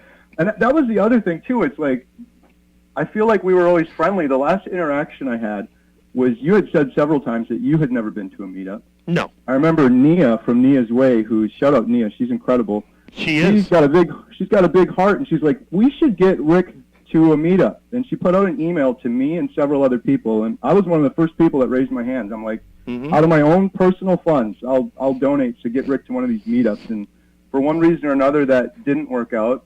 And then shortly after that, like, our team reached out to you to try to get you to our Healing Humanity meetup we had in Tampa. I mean, yeah, I think that we were was offering Ashley. Yeah, he reached out to me, but again, it was just, there was not, to get there was almost impossible with the broken down vehicle I have. But yeah, he reached out to me. Right. Well, he was even saying he'd rent you a car. Like, we were trying everything to get connected with you. So, I guess just long story short, on that, going back full circle, on that Saturday morning live stream where it was just like 45 minutes, it's just kind of tearing me apart. I was like, I was raised to treat people how they treat me. And I was, afterwards, I'm like, because it wasn't just you either. There were people in your chat. It was kind of like, get the pitchforks or something. I'm like, man, I didn't realize all these people hate me and hate everything I'm doing so much, because it was just, some of it was just downright dirty. Well, that's because you blocked me from your chat, and then that's what did it. That was after. Okay. I blocked you from the chat after. This was before that. This was several weeks ago. And I guess long story short, like, I know I should have a thicker skin and people can make fun of me if they want, but when I left that live stream, I was just devastated. I was hurt. Like, I thought I was friendly with Rick. I thought I was friendly with others on there that were just kind of jumping on the bandwagon. And it wasn't just that. It was like in the weeks since then, because I have a large channel, it's a huge blessing, but there's tons of people that watch your stuff and watch my stuff, and these people are just started bombarding me with, like, Rick's talking about you on this live stream, Rick's saying this about you. I have a folder right here on my desktop that's titled Rick Hates Kerry. And it was just, I don't know if you realized you were doing it or if it's just kind of a quirky thing, but I have just comment after comment. Like, one of the last ones was you saying, I'm sick of HomesteadHow. Or is anyone else bored of HomesteadHow? Which is fine. You're not hurting my feelings, but is anyone else bored of HomesteadHow? And then you said the Kerry cult, and you called it a cult. Mm-hmm. And that's a cult? Like, really? That's well, I mean, think about it. You're the one that made the video about the cult. It's not friendly, in my opinion. You were the one that made the video about the cult, remember? You know, it's a carnivore cult. When you have sort of this mutual admiration society, and then it's like, okay, it's got to be this way or the other way. But I had a lot of complaints. You know, there's several people that are on my channel that say they've tried to get with you, they couldn't. You know, that there's a lot of things that have been going on. I would like names on that, Rick, because I'll give you the names. I know most of the people on your channel, and again, this is what I would encourage people on your channel. Please just treat me how I've treated you, and if I've done anything wrong, please tell me. But Erin Booby Goats, I've had her on my channel several times. I don't think I've ever mistreated her or done anything. No. There's several people on your channel that I think I've only ever been friendly with. But after that call on Saturday, I'm like, what is going on here? And then people started texting me, Rick's talking about you here, screenshot of this one, Rick's talking about you there, Kerry's running a cult. And I didn't say Kerry's running a cult, but I'm saying it's like cult-like behavior. I think people you are said taking it the Kerry's wrong cult. way. People are taking it the wrong way. And plus, a lot of the things that I do are like a joke. You know, there's always... I like to make fun of people because people get extreme.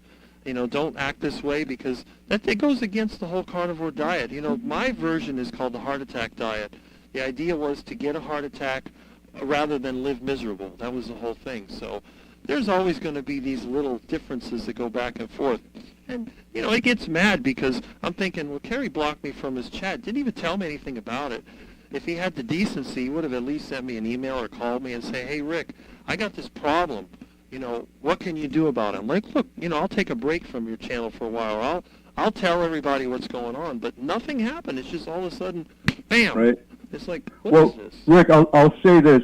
My biggest regret, I wish I would have just picked up the phone and called you and talked this out. That was a huge mistake on my part. Well, that's what you're doing now, and I say that's a good thing. Well, I appreciate it. Well, so let's just get to that part real quick then. Sure. So I'm just if you could just see it from my perspective, I'm getting bombarded with texts and messages from people. Rick's saying you're a cult. Rick's saying your documentary's a waste of time. It's pay for play. You're greedy. You're trying to do this. And it's just one after the other. And then I got a message from an elderly woman that's on my channel that was confused because there's the fake Kerry on your channel. And then I jumped on one of your live streams and I saw that, and I jumped on again. It was like a 6-hour live stream, and fake Kerry was on there, and it was very mean-spirited. It was all at my expense, which is fine. I'm a big boy. I can take it. But the thing that bothered me with it, I just like let it go, whatever. But then this elderly woman, she's like, is this really you?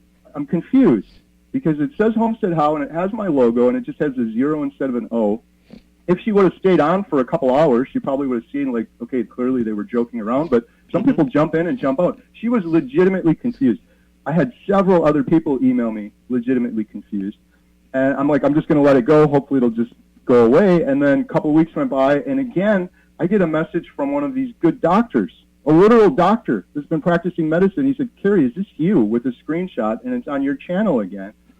And the thing is, at that point, I should have just contacted you, but I didn't know this person was solely on your channel, and I'd seen them on other channels. So kind of my beef was with them, but also in the back of my head, it's like every time I hear about this person, I hear about Rick's channel. And then while all of this is going on, I'm getting other texts and emails from people saying, Rick is over on Booby Goats right now saying you're a cult. Rick is over here saying this, saying that. And it's just like, Rick is just, I thought, again, I treat people how they treat me. What did I do to Rick? And he's just really tearing me apart here.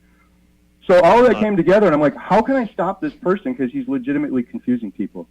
And meanwhile, I'm traveling around the world trying to film this documentary. I'm completely stressed out. I just don't have time to deal with this. I was able to get a hold of someone at YouTube, and they said, you can file an impersonation report. And as you could imagine, good luck filing a report with YouTube. It may take them months to get through that, but I filed the impersonation report. I talked to someone at YouTube, and I'm like, what are my options? The options are file this impersonation report, and also, since this person is like 100% on Rick's channel, after a couple of weeks, we don't just kept popping up on your channel, and you kept entertaining them, you can block Rick.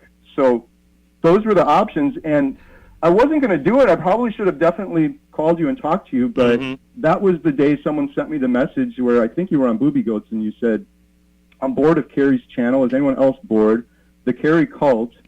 And I'm like, well, if Rick is bored of my channel, if he thinks that I'm a cult, if he thinks the documentaries are going to bomb, the membership site's a scam, everything's a waste of time, why would Rick even care if I blocked him from the channel? And why would I want to talk to Rick if he hates me so much? Like, I literally have this folder full of stuff of Rick just tearing me apart. Why would we even have a conversation? Clearly he dislikes me and doesn't want to have anything to do with me. So that was when I filed that impersonation report and then blocked your channel. I had no idea you'd be so upset. I saw the video you posted, and you were kind of freaking out, because in my head I'm like, why would he be upset if he hates my channel and he's bored of my channel and he thinks it's a cult? Yep, except that a lot of people that are on your channel are kind of my online friends, and I think you are too. It's just, I figured that you got so distracted with all the stuff that you're running around in circles trying to make this documentary happen and juggle all these groups and Zoom calls and everything. And again, I don't know what goes on in there. I'm on the outside. I have no idea. So I just figured, well, what do people tell me? I had somebody that was in your group that told me that it was no good, and I'm like, really? I've got some weird emails. I don't want to talk about that on a public forum, but I've had complaints, and really that's what it was. That's when I started to get frustrated, because before that I didn't care. You know, I thought the movie's a great idea. If you want to send your money to Kerry so he can make his movie, go for it. But then it's like people are asking me questions. It's like, well, you know, why is it taking so long? Well, it takes a long time because they're following the life of people for a year. Can I address that one quick, Rick? Because that was another one that you guys talked about for maybe 40 minutes on one of your live streams, that the documentary's taken too long. I'd love to address that quickly. Go ahead. And I just want to say one other thing, too. In terms of people reporting to you, I would please, people can do whatever they want, but again, I treat people how they treat me. This hearsay stuff, that someone said this, so therefore I'm going to treat someone differently, I hate that. I'm going to treat you, Rick, how you treat me. I'm going to treat Booby Goats how she treats me, and so on. There's this tendency like, oh, Kerry did this to Rick, and nobody knows the story, and the pitchforks come out, and everyone's just flipping out, and they don't know half the story. It's kind of unfortunate that way. But the documentary taking so long, the premise of the documentary since the start was we're going to follow several individuals over the course of an entire year. I just barely surpassed 2 years on carnivore myself, so I don't know, what do people think? How long would it take to follow several individuals over the course of a year? It's going to take a little while. We're barely at 2 years right now. Second to that, the main reason we're not completely done right now is one of the main people that we were filming in the documentary tragically died in the middle of filming. Jeff DeProsperous passed away from stage 4 cancer. That kind of threw a wrench in things because he was one of the big characters that we were filming at the beginning and at the end. So I don't know what people want me to do about that. The other thing I'll say in the documentary is people just don't understand how long it takes to film a documentary. We filmed 84 interviews across the entire planet, all over Australia, all over Canada. We could just rush it and try to push something out quickly, and then it's going to fail. We're trying to do a good job and trying to get as much as we possibly can, and the fact that we're filming people over the course of an entire year, it's just simple math. Of course it's going to take a little while, and now we just tragically lost Alex Cannon, who was also a big part of the documentary. So for people that are saying this is taking too long, I think maybe they just don't understand it. I've talked about it a couple times, but that's the reality of it. A typical documentary that you're trying to get on the big screen where you're following people over the course of a year all over the planet, it's going to take a little while. Does that seem like too long for you, Rick? 2 years for something like that? I have no opinion on it. You could take 20 years for all I care. I mean, it's just some people have mentioned that to me. The thing that I was asking is, what is the purpose of the whole documentary anyway? To share the stories. But the question is, who's going to watch the stories?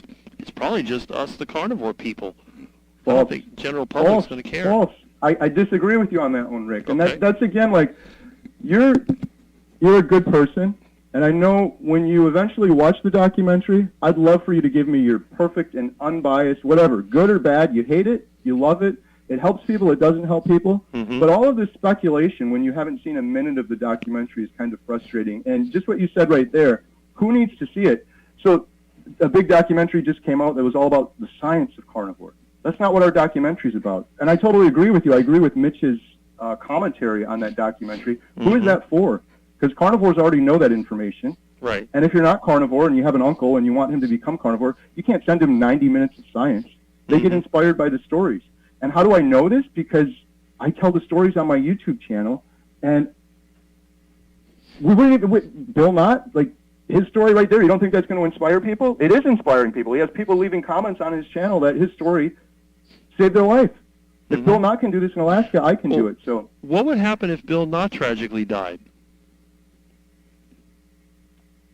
It would be tragic. It would be horrible. I don't know what. But the thing is, why do we have to look at the negative? What would happen if every single person in the documentary died? What if a bomb came down? I don't look at the negative. I look at the positive.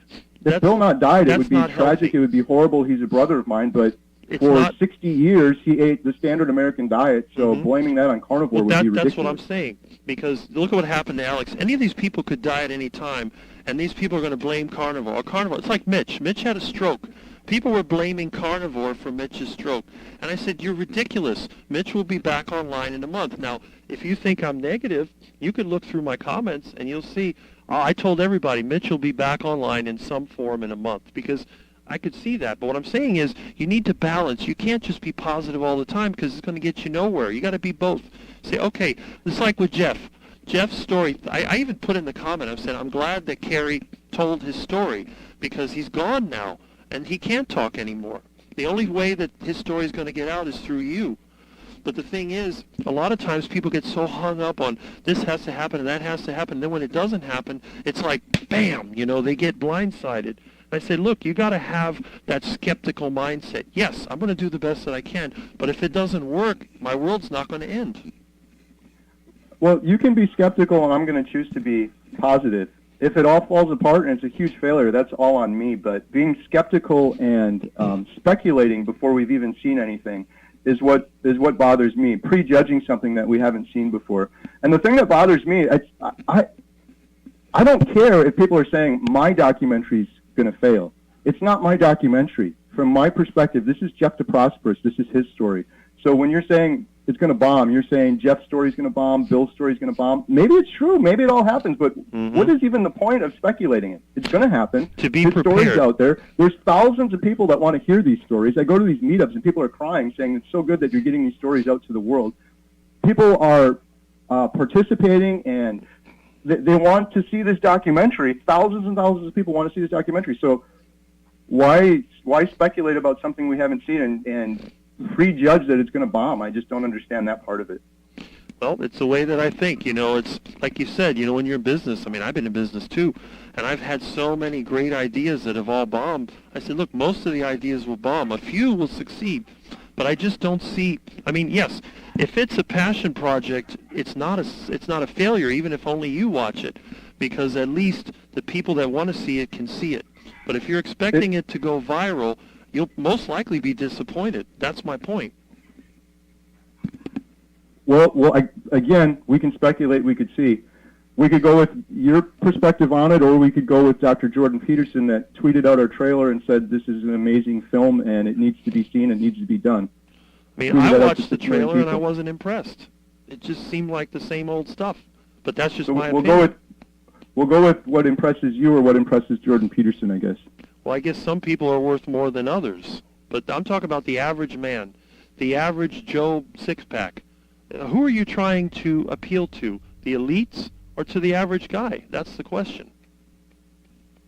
The average people that watch Bill Knott and say, if Bill Knott can do this in Alaska, I can do it, and Bill saved my life in his comments, those are the people I'm trying to appeal to. Okay. And that's exactly what we're going for, and it's been proven over and over again on both my channel, Bill's channel, Jeff's channel, Alex's channel, over and over and over again. So. Well, hopefully that's going to work out. That's what I'm hoping. But the thing is, I'm just trying to say that as you do the project and as you're in that circle, the mutual admiration circle, there's people on the outside that are restless. You have to keep an eye on them. You have to kind of, just try to appeal to everybody. Don't just concentrate on a tiny little group, Try to be more inclusive and try to get more people interested. That may be the trick. I don't know what I could do. Like, seriously, I'll try to take away something positive from this. I don't know what specific tactic I could do to be more inclusive. We do the live streams. I've done hundreds of videos at this point that are all free and accessible to everyone. Mm-hmm. And I've got people leaving thousands of comments on my channel that says this content, these stories are inspiring them to find healing. Mm-hmm. Well, that's it. But the thing is, I also tell people, for the people that don't make it on the carnivore diet, it might be a good idea for another channel or somebody else to mention why it didn't work. You know, I know it's good to always positive, but the world is not all positive. People do fail. And even people that do the carnivore diet perfectly fine still fail. And I run into that's some of the comments that I get, some of the emails that I get, and some of the phone calls. They've tried really hard, even like on your channel. You know, they've hit the lion diet, and they just got worse. And I tell them, look, forget about the lion diet. Just try to go back to basics. You know, try different meats. Add vegetables if you have to.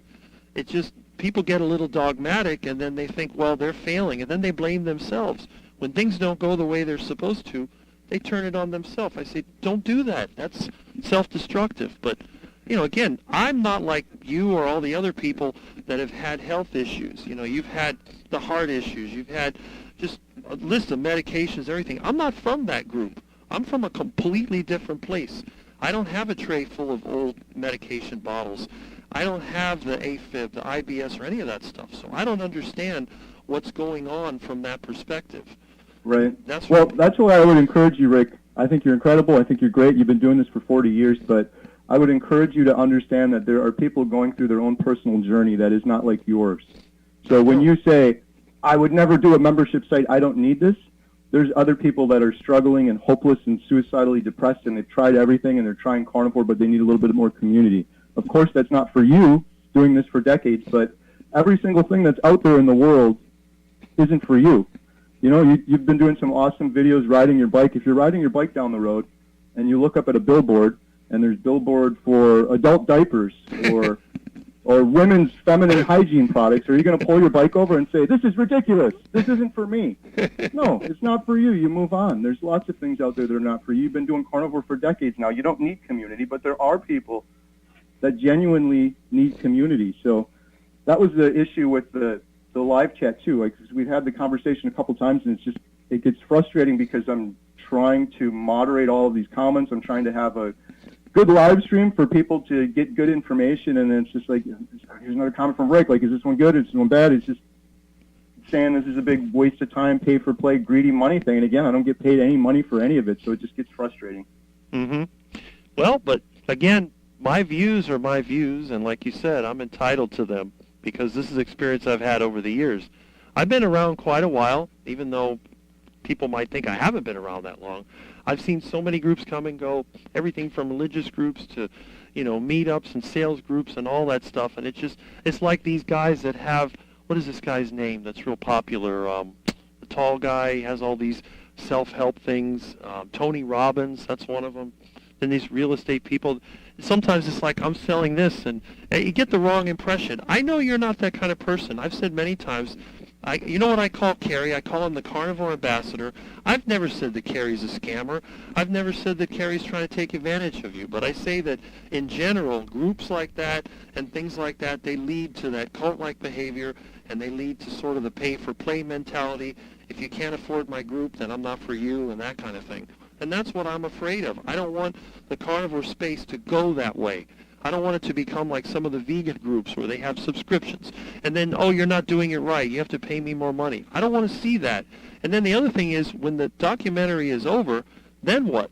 You know, you have the group, sure, but you're still going to have the group going and going and going and the money coming in. And, I mean, or you're just going to by then say, oh, well, if the documentary didn't go good, we don't need the group anymore.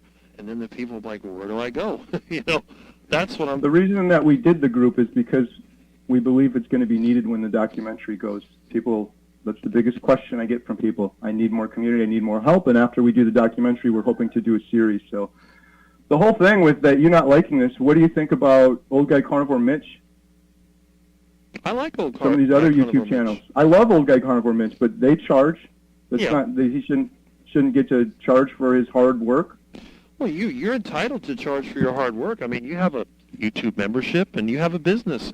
I mean, you got to make money. That's normal. But my complaint was basically, if you want to be in the group, you have to pay. And that's the thing. If you want to have a group where you That's don't... the same on Mitch's channel and Bella's channel and Dr. Barry's channel. Well, Dr. Barry, I don't even worry about him. That guy has got so many subscribers. He's obsolete. I wouldn't even... I used to watch his videos occasionally, but it's just like constant, question, will carnivore fix that? Will carnivore fix that? I'm like, people, it's simple. Eat meat. It's not that hard to do. But again, Rick, that's simple for you doing this for decades. That's not simple for someone that's just starting carnivore, that's been eating the standard American diet their entire life, and there's a lot of new people coming on that need that info. Mm-hmm. Well, that's good to know. But again, I don't go in those circles. I'm on the outside. I'm over here in, La La Land, and I don't know what's going on there. And again, honestly, I don't know why it's so complicated. It's hard for me to understand, because to me it's just simple. Like you said, I've been doing it for so long that my mind works in a different way. And plus, the kind of people that I am with, basically blue-collar workers, I'm not around a lot of the elites or the popular celebrity types, so they think differently. We're kind of like, get down to it and get it done. That's pretty much what we have to do. Right. That's the difference. You've said many nice things about me in the past, and I appreciate it, but honestly, I was just confused because you say Kerry's the carnivore ambassador, I like Kerry, and then I get 5 or 6 text messages from individuals and doctors saying Rick's tearing you apart again. So that's the tricky part. Maybe it's just kind of a quirky thing, the way that you speak, but saying Kerry's a cult and pay for play, it's a waste of time. I never said Kerry is a cult. I never said that. You said the Kerry cult. The Kerry cult. Yes, I said that. The Kerry cult. But I never said that Kerry... how do you think someone that is seeing that would think? Just someone brand new, starting carnivore, they watch maybe one of my videos, one of your videos, and then they see Rick say Kerry's a cult. The Kerry cult. Well, I call it the Kerry cult because it's a closed-door thing. If you don't pay, you can't get in. That's not true. Well, that's what you're saying. Hundreds of YouTube videos people can watch. Well, and if you can't afford to pay, I'll let you in for free. Well, see, that I was not aware of. Now, I know that Thomas had said that the Bella, the steak and butter gal, let him in for free. But I was not aware that anyone had gotten into yours for free. I've had tons of people that said, I can't afford it, I need the help, come right in. I've mentioned it on my channel before in the past, too. But so right there, that says it is not a pay-for-play group if they can get in for free. So that is incorrect, what I'm saying. But again, without the correct information, I can't make the proper judgment. In order then why speculate on something? Again, why speculate on something if you don't have the proper information? Like saying the documentary is not going to help anybody and it's going to bomb. You don't even know what the documentary is about. You're just... That's my opinion. That won't change. If it does succeed, great. I'll be happy about that. But at this point, that's my opinion. Again, it can change. My opinion changes. I am a results-based person. I go by evidence. You totally have the right to your opinion. I guess I'll just respectfully disagree because, again, the analogy I gave you earlier, this is my life's work. I'm putting everything into this. I'm not making money off of it. I'm doing it because it's a passion project and I want to help people. Again, if Mitch was doing that and his passion project was maybe starting a restaurant and the poor could come in and eat for free or something like that, there's never in a million years I would prejudge and say, Mitch, why do we need another restaurant? What an incredible waste of time. This is going to bomb. Let's see what happens. If it bombs, it bombs. Why prejudge that and basically convince people don't even give Mitch the time of day because what he's doing is going to bomb and it's a big waste of time. If you look at when I said that, I actually said if you want to donate, I would recommend that if you go to Kerry's channel, and I did that. You have to look through the live stream and see it because I remember I did that. I never told people not to donate to it. I'm just saying, in my opinion, it seems like a lot of time and a lot of work going into something that's not going to make a lot of results. I would rather have money spent on getting the food system in order, getting connections, because like for me, I don't have a problem eating the carnivore diet. My biggest problem is getting the meat. Sometimes I don't have the money to get the meat from the store. I have to go to the canal with a net and catch a duck or iguana, or I have to eat roadkill. It just happens like that. And the thing is, you can encourage people all they want to eat meat, but if they can't afford it or it's not available, what good is it? And that's the point I was trying to make. Do you see, though, Rick, from my perspective, if I've got a folder full of people saying, Rick's saying this about you now, like literally they're going out of their way to text me. I'm not like, oh, go watch Rick. They're just like, hey, I happen upon Rick, and he's saying this about you now. He's saying the membership site's a pay-for-play, or it's all just a big waste of time, the Kerry cult, things like this. Do you see how that would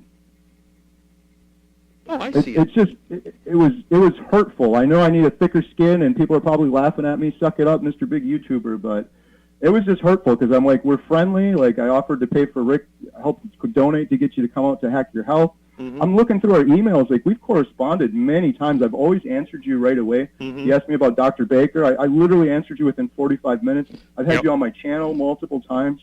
A couple times, yeah.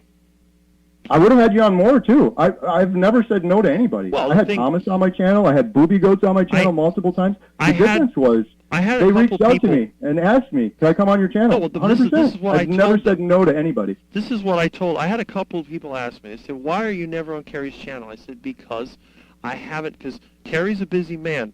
He doesn't, see, all the channels I've been in were people that emailed me. But the thing is, I never emailed you. And I said, the reason I haven't been on your channel is because I haven't asked to be on his channel. That's what it is. Well, he's ignoring you. I said, no, he's just way too busy. And I got a few of those emails, so that's what I told him. You know, it's not that. They think, oh, he's trying to, blackball you. No, he's not trying to blackball me. Why would he blackball me? I'm like, one of the longest carnivores. I mean, until Dr. Chafee found the Maggie lady, I was the longest-term carnivore that was known. And then, but I get those comments, and I respond. It's like, look, that's what it is. Because all the other channels I've been on, they came to me. Rick, will you be on my channel? Yes, I'll be on your channel. I've never gone to anyone's channel asking to be there. So that's the difference. But, that's obvious. And besides, Kerry's busy. He's got to look for the new people. And I even tell, like some of the other people I've been on their channel, I said, look, go and get all the new people first. And then when you run out of people to interview, come to me. Because I can fill the time, I can entertain, whatever, and that's fine. But it's just people get the wrong idea. And I agree. This is one of the problems. That's why communication is so vital. If you have a problem with me, I tell everybody, contact me. You can call me, you can email me, and you can also send a text message. And if anyone is saying that I said something, they need to say where it is, because I think a lot of times, what is that experiment when you tell one person and then they tell another person, by the time the message gets around is totally different? I think that's what's happening. Well, that's why I said I would really encourage people, don't get the mob mentality and grab the pitchforks. I would just ask people, please treat me the way I've treated you. I know we've got several people on both of their channels, and people were flipping out, and they were mad, and I get it, but they didn't hear the full story. Rather than treat me the way that, I don't know. I guess I'll just leave it at that. But. Mm-hmm. Well, you said yourself, it's a very simple solution. All you have to do is pick up the phone and give me a call or shoot an email, and the matter will be taken care of. It is and it isn't. It is, and I'm just so busy. I'm trying to finish this documentary for the last 3 weeks. I've been traveling all over the place, so I have time to pick up the phone and call, but I was tempted to do that before, like I said, and then I just got bombarded with texts from people, including a doctor, saying, Rick's tearing you apart again. I'm like, does Rick even want to talk? Like, why? In my mind, at that point, I was like, this is kind of beyond repair. Rick just seems to hate me and talking nothing but negative about me for literally hours and hours on various Saturday morning live streams that it's probably just not even worth resolving. But here we are now, so hopefully we can resolve this and put it in the past. I just respond to comments. That's where it comes from. Somebody will put a comment in there and I'll respond, because that's really what my live stream is. It's just responding to comments. So that's somebody was making comments, and that's what happens. But the thing is that now it's out in the public. You and I talked in public. No one can misconstrue, well, Kerry said this and Rick said that. No. This is exactly what was said, and it's on YouTube where everybody can see it. That's why I said, someone was saying you should do it in private. I said, no, I want to do it in public, because I want everyone to see that we're not enemies. We're not enemies. We disagree, but that's healthy. When you have people that disagree, that's where you make progress. When everybody agrees and you have a mutual admiration society, it all collapses. So we have to disagree. There has to be a pushback, because that's what makes you, stronger, and it keeps you moving forward, in my opinion. Yeah, no, I'm with you. So, apologies that we didn't figure this out properly before. I'm glad that you had me on and we got to talk. Yes. And you're totally welcome back on the channel. But I guess the biggest thing is, as long as it's not, you can say whatever you want, it's your opinion, but if it becomes sort of disruptive where it's like, man, I can't even keep up with these chats because now I've got to address why I don't believe our membership site is a big waste of time, it's a waste of time for Rick. Maybe I'll just respond with that. The membership site is a waste of time for Rick, who's been doing carnivore for decades now, but I don't believe it's a waste of time for others. You responded to my question weeks ago like that. And I actually... On the live stream, right? But then it happened again and again and again. I actually praised you for it, remember? I said, I like Kerry's honesty. It's in the comments if you look through it. 100%. And you did. Mm-hmm. But the problem was, then it's like we're on the next live stream and it's being said again. And I'm like, is copy and paste the response? I don't know. But it turned into sort of a theme where it's like I can't keep up moderating this by myself and then looking through possibly disruptive comments that we've already addressed. So, but we'll leave it at that. I appreciate you having me on. You're welcome back on the channel. Hopefully we can keep it. I guess the last thing I'll say real quick too, Rick, is part of this is just me. People can make fun of me if they want. I don't care. I need a thicker skin or whatever, but a lot of my issues in my adult age was mental health issues and being negative. And when I popped on that live stream you did on Saturday and were just tearing me apart, and people in the comments were, it really was kind of devastating. It made me sad, and I started like, geez, this is depressing. And then I remembered, like, part of the reason I think I'm so positive and try to stick around positive people is to sort of, I don't know, protect my mental health. So that was the other thing. Well, that's a valid concern, and that's a good way of coping. I mean, obviously you did have mental issues, which I've never had, so we have to be respectful of that. You know, I don't want to push anyone into a mental health crisis. That would bother me tremendously. Yeah. Well, and that's kind of, I'm a big boy, I can handle it, but that was after that live stream because I was just like, I was raised to treat other people how they treat me. What did I do wrong that Rick hates me? Or, like, what could I do different? And I'm like, I don't know what I could do different to appease Rick or people that agree with Rick in his chat. Like, do I quit the documentary? Do we... No. Stop the membership site? I can't do any of those things. So it's for me. I'm like, I'm in a corner. I don't know what I could have done differently, and it bothered me that there were other people in your chat that were echoing some. Like, everyone can have their opinion, but some of them were echoing things that were just clearly mean-spirited. Right. And that kind of bothered me because I'm like, I don't think I've ever done anything wrong to those people. I don't know what I could have done differently, but. It is what it is, and a lot of stuff gets misconstrued when we're just texting and we're doing live chats and things like that. So maybe we'll just end it at that. You're welcome back on the channel. I hope that we can be friendly going forward, and I hope that maybe we can connect at a meetup at some point, even if we just do one in the park and we bring our own meat. And I definitely want to meet up with you. You're an awesome guy. Like I said, you know, you're a good influence, and I've said many, many times, and again, I criticize your group. I'm not saying stop the documentary. Don't stop the documentary. You got two people that have already died. You need to make this come out. But what I'm saying is just, you know, for those of us that are skeptical, just accept the fact that the documentary may not go as far as you think. But at the very least, the people that appreciate it are going to enjoy it. You put your time into it. People put their money into it. If they get the documentary, they've got their time and money's worth. That's all we can ask. But be aware that it may not be the viral entity that you're looking for. And if you can accept that, we're good. Oh, I've already accepted it. I have no doubt that it's going to do its purpose. Its purpose is to help other people find healing. Good. It's already happening through Bill Knott, just through his YouTube channel. His story in our documentaries a million times Bill's more awesome, powerful. isn't he? And we've interviewed 60. We're at 84 interviews for the documentary, and there's some powerful ones in there. So if all of this was just for Bill Knott and him finding healing and him getting out into the beauty of Alaska and him getting his freedom back, it would have been worthwhile from my perspective, and I think people that have supported the documentary as well, just watching his story, and it would be worthwhile. So I don't have any worries about that whatsoever. That's great. That's good because you want to keep your mental health level, and if you get all stressed out and then it doesn't work out and then you have a crisis, that would be terrible.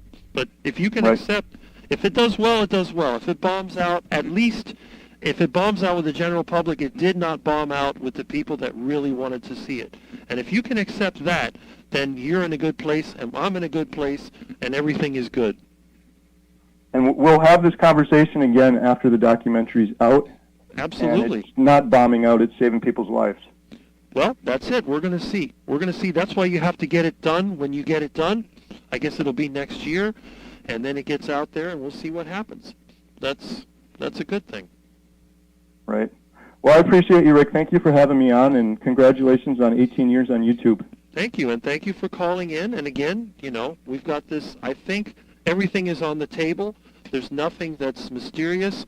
Everything that I've said, everything that you've said is now public record. And 100%. And one last thing, Rick. Sure. Anytime, man, reach out to me. I've never not answered your emails. I think I have 10 of them from here. You sent me a documentary. You were asking about Dr. Baker. That's the best way to reach me, honestly. And even though I'm so busy now, I'm always happy to hear from you. So email me anytime. I did send that one email, and I guess you didn't get it because that was, after the first time, and I guess it was really you because one of my viewers thought that it was fake, a fake Kerry. And then I think that may be where the whole fake Kerry thing came from because somebody had HomesteadHow, but when I clicked on it, it didn't go to your YouTube page. It said, like, page cannot be found. I'm like, uh-oh. But it might have been a browser cache issue because when I clicked it, because normally what I do when I get one of those comments to see if it's fake, and this had HomesteadHow with the correct letters, it had your logo. I clicked the logo, it said go to page. I went to page, it says page cannot be found. Like, okay. And then one of my callers said, I think it's a fake. So I go, oh, okay. So I turned it into a joke.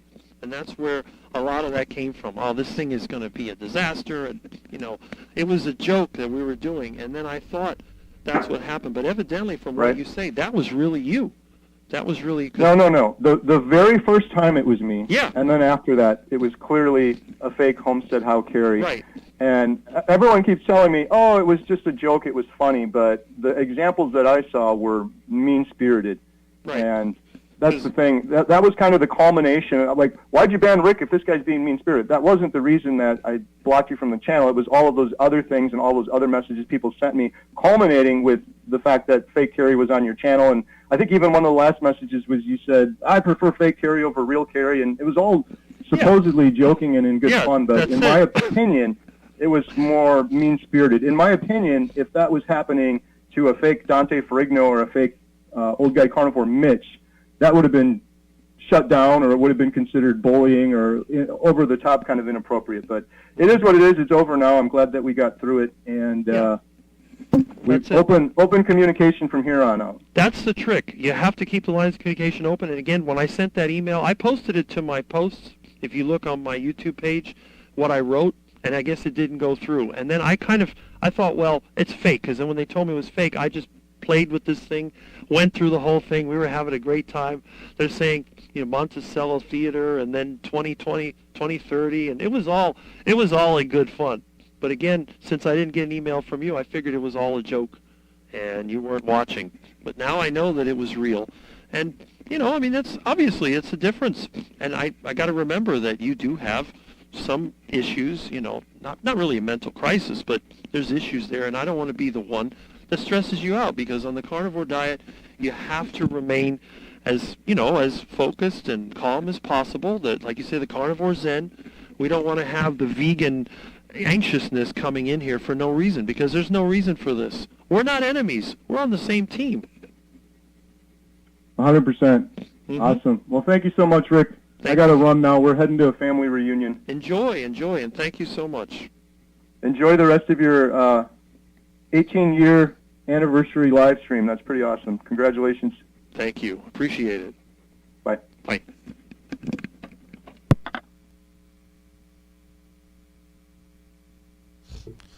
Well, it was the real Kerry. And that's great. And I think that we have put everything on the table, or like the Dr. John at the Heart Attack Grill would say, we put the bag on the table, and everything has been done. Now, let's see. Okay. Now, I did skip the comments, so we're going to go through the comments. And any questions that you might have had for Kerry, we can, at a longer, we can have another one. I would assume that maybe Kerry would like to have another interview or something like that. So we're gonna go through this. We'll get this figured out. All right. So very, very nice. I wonder how many people we had. Let me see. I actually have this here. Let's see. Okay. How do I get another? Oops. I got some kind of issue going here with my computer. Oh, come on. What is going on with this thing? There we go. Well, I guess my computer is messing up. Anyway, let's hit these comments. Okay, Ellen was here. This will be a nice reference to steer interested ones to just like animal, perfect human diet. Okay, that's a good point, Bob. I haven't joined anyone ever. Poor like Rick. Exactly. That was the point that I was trying to make. But Kerry says that he has given away free memberships. And I was not aware that he did that. So that is a very good thing. So we're going to... In other words, what I'm going to do, I'm going to give Kerry the benefit of the doubt. Now, again, I haven't talked to him in almost 2 years. This is the first time that he's talked to me. He took time from his really busy schedule to try to straighten this out. And I think the main reason is because some of our viewers that view both channels were mad because he blocked me. But now he says that he's going to unblock me. So the next time that Kerry has a video, I'm going to try to make a comment. And again, my comments are always good comments, or as he would call it, positive comments. And this is a very important thing, which I didn't think about. I keep forgetting that Kerry did have all these health issues and mental issues, and I don't want to be one of the people that's causing him undue stress. So if he wants to be positive all the time, then I'm going to try to adjust my talk so that I don't say anything that could be that could be interpreted as being disparaging to him. So we're going to go ahead and we're going to be truthful, but we're going to be tactful. That's the main thing. And again, my opinions on the documentary have been clearly stated. I think that it's an awful lot of effort for little return, but at this point, it needs to be finished. And I hope that it does well for Kerry and the volunteers that are on the team, because realistically, at this point, we have 2 people that are in the documentary that have died. It would be a crime not to put out the documentary at this point. So that's it. Okay, so let's hit the comments and let's see what we got here. Okay, we have to support carnivores' channels. Yes, Kerry may do well. Let's wish him well. He's working hard on his documentary. Okay, I agree with that. Wish him well. And again, I don't want to be the one that discourages him. You know, you know how bad I would feel if, for example, Kerry, because of my comments or what my people had said, he just said, oh, forget it. And he goes and eats duck food and gets fat again and depressed and just falls off the end. That would really devastate me, because I would feel really bad if I was part of what made him, you know. Anyway, okay. Let's see. Now, Brookie has a very important thing here. Kerry made a mistake. 50 cents a day. It is $1 a day. 50 cents a day is only for the introductory $15 membership. Now, Lizzie says, I was gifted a membership for 1 month and also was told if I needed free help to request it. Again, I'm not aware of this, so this is news for me. I had a person who was in the group who was unable to pay for it, and they said they were really depressed because they couldn't pay for it. But I'm going to email this person back and say, did you ever ask for a free membership? I'm going to do that.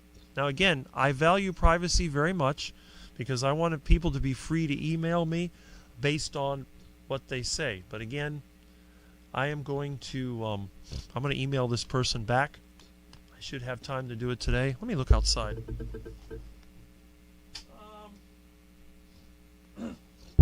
It did not rain, so that is kind of interesting.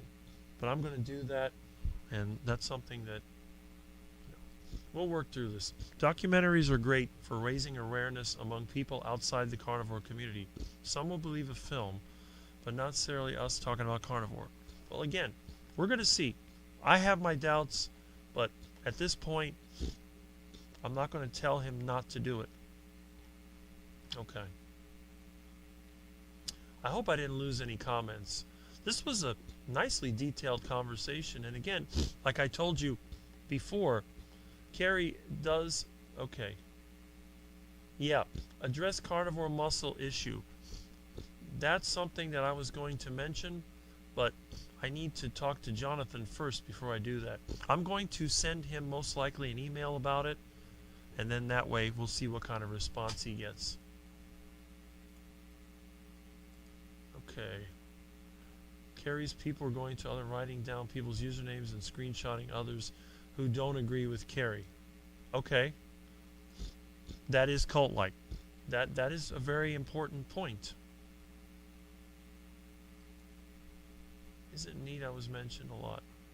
Well, you know why, but we're gonna go past that.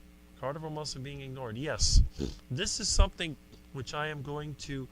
I was going to do it publicly, but I decided to do it privately because let's see. Right. Yeah, it is cult-like. People are afraid to disagree or criticize anything. Would anyone feel comfortable about being open here? And again, Kerry, if you're listening to me, I'm reading these comments. You might want to look at these comments and see the concerns that people have. And that's what I was trying to bring up in the past. Kerry, I think he is trying, as is Rick and Mitch. Yep. New people like Kerry's channel. It's family-oriented like Aaron's. That is true. That is true. I've said that many times. They'd rather watch a family than some lone guy sitting in a room in 1960. I never saw that in the group, maybe in private messages, because you're so lovely. Okay. Not always a choice. There are lots of external factors most of us have zero control over. Yep. That's right. And you, Kurt, are like a lot of people I know. They will tell you straight to their face what they feel. And I'm used to that. I prefer that over the diplomatic end.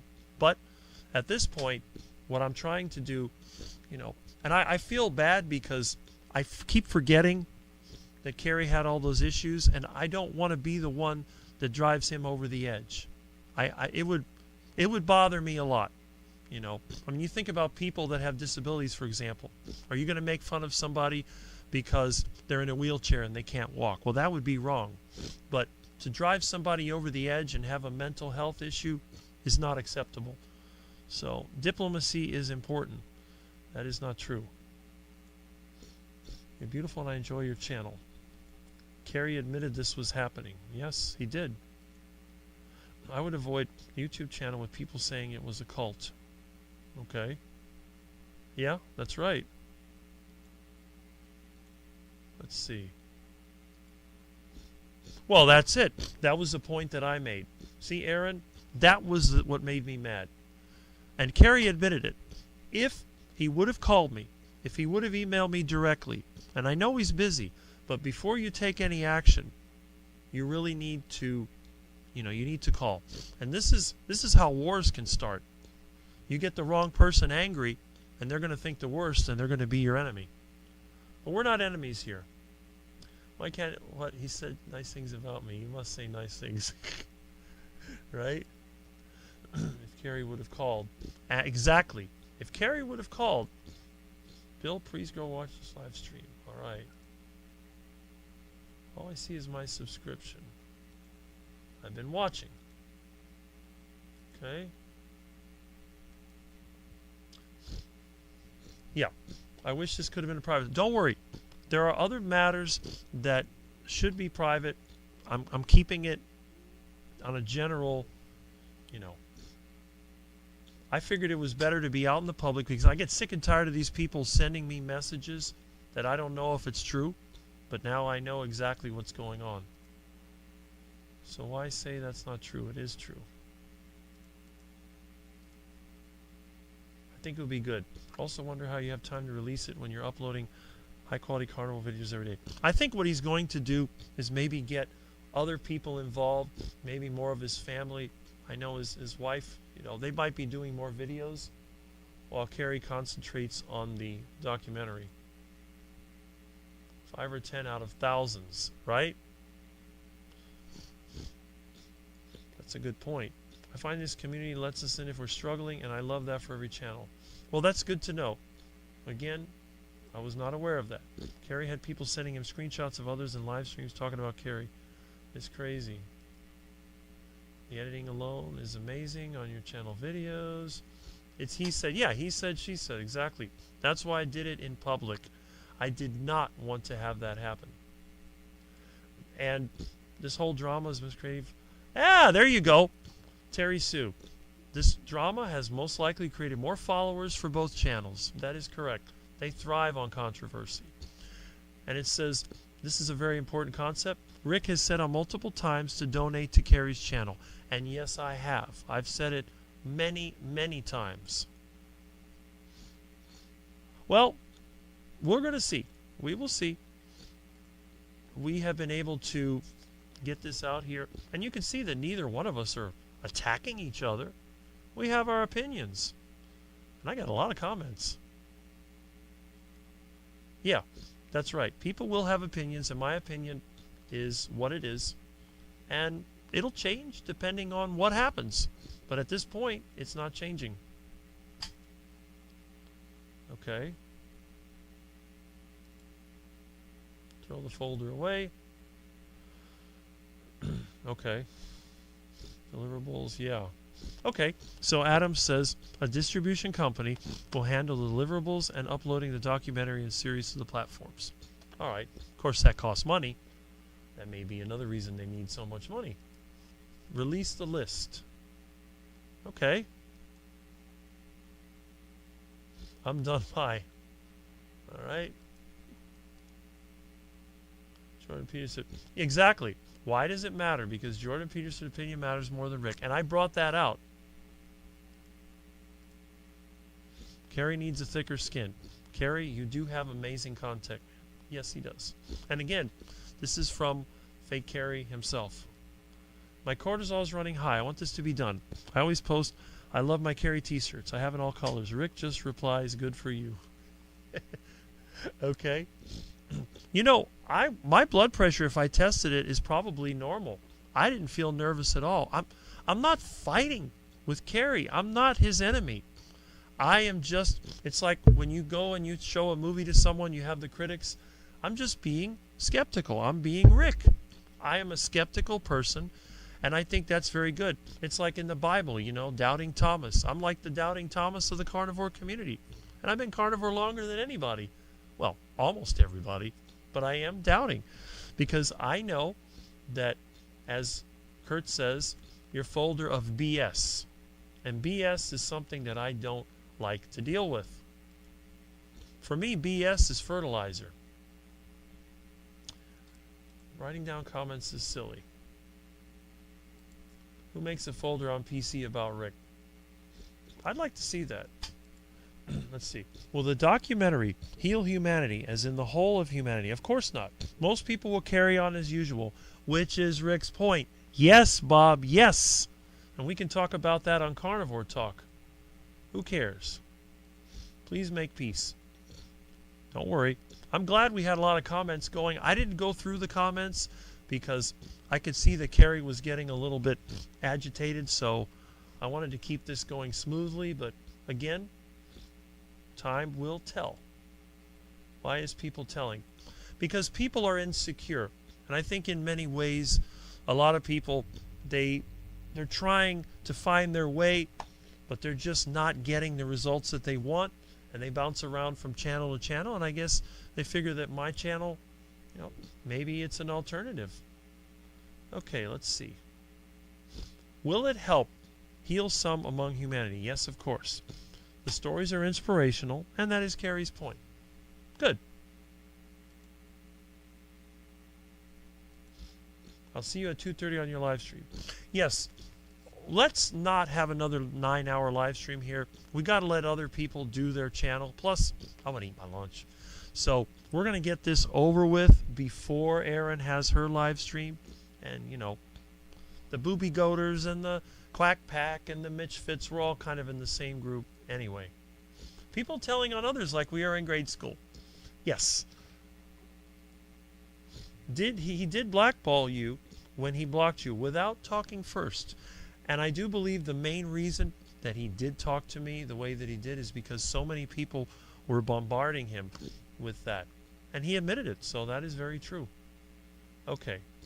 How petulant to create a fake account to troll. Hey, I love comedy. And again, now that I understand where Kerry's coming from, we're going to be a little bit more diplomatic with this. And again, there is no battle. We are not enemies. I still consider him to be an associate in the carnivore community. I'm not going to say friend just yet because we haven't met. But at this point, we're a lot more friends than adversaries. We're getting very close to that friend point. But to be one of Rick's friends, it takes a lot. So, but once you become one of Rick's friends, you're in, like Flynn. I don't use the term friend lightly. Oh, my friend. No, no, no. Acquaintance is like basic. Associate, you're getting there. Friend, and then you go beyond friend, and that's when you have a real relationship. So it's steps, which is fine. And Rockin' Keto Amy says she just ate half a stick of butter. Why can't Rick sponsor himself? That's a good question. Rick is a nice guy. I don't like cons. I agree 100%. That has to be the goal. Aiming for anything less will not do the donors justice. We fully understand it won't, but we will put our best effort forth. And Adam, I'm sure that you will. I know that you have been dedicated to this project. I hope that you're getting something out of it, but I can only imagine the amount of time and effort that has gone into this movie. I come from the camp that this whole situation just grieves my heart. Love you both. Well, thank you very much. Exciting, right?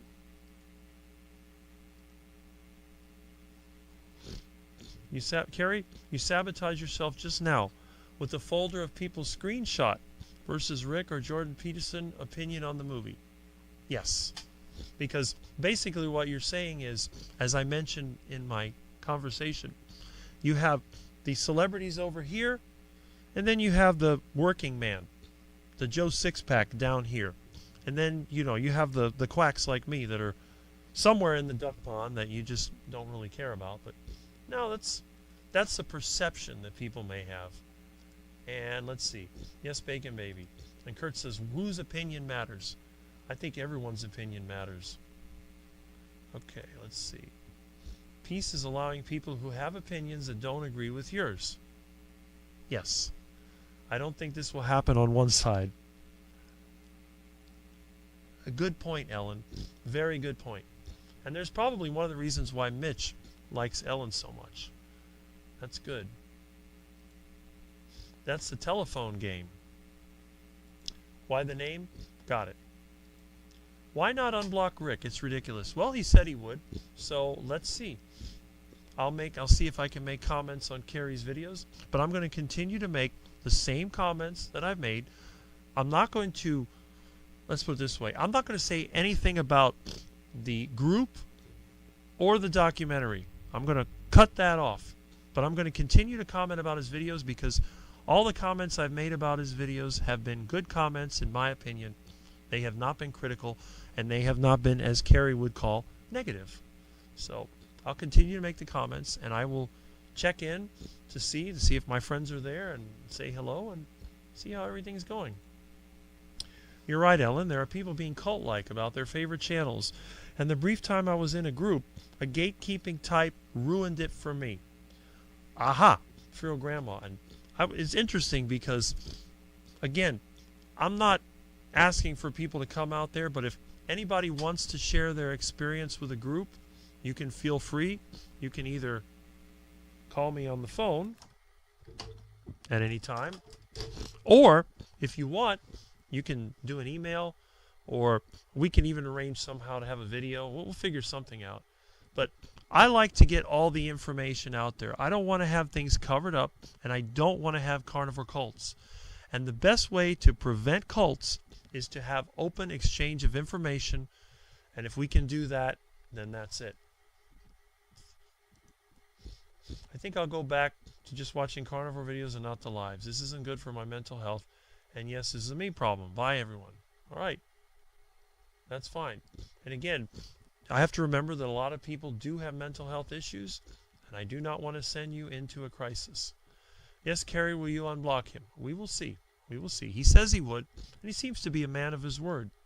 I mean, he did say he was going to come on my live stream, and he did. So, at this point, I would say yes, he will. This had little to do with my parody account, folks. Little. More so of Kerry getting butthurt from Rick's comments about him. And he did admit that. So that is very important to understand. This is what the call showed. Yes, that's why the call is public. Still complaining. Why do you care that anyone criticize you, Kerry? Well, again, mental issues that need to be respected, and I respect that. I'm not going to attack somebody that has problems. All right. Meathead, folks far and wide have sent screenshots of Rick having not so nice comments. It's heartbreaking there's this much going in our own community when there is so much outside opposition. Good point, Adam. I don't think that my comments were derogatory. They were critical, yes, but I do not think they rise to the level of being derogatory, so Adam has politely said not so nice comments, which I can agree with. Okay. Come on. Oh, come on. There we go. I have stick of butter. I eat when things are stressful. Now, again, if anybody was feeling stressed by the conversation, I'm glad that you're mentioning that here, because in the regular world, let's say you have a business or you have to deal with people, the ability to handle stress is very, very important. And I think if you want to be successful in life, you have to understand that being stressful should only be a short-term solution when your life or someone is in immediate danger. You should not get stressed over having a conversation. This is something that you need to work on, and I think a lot of us will, but that's okay. All right, let's see what we have here. Come on. What happened? Oh boy. Did my computer lock up? Oh my goodness. Now what? Ugh. I hate dealing with this ridiculous... Okay.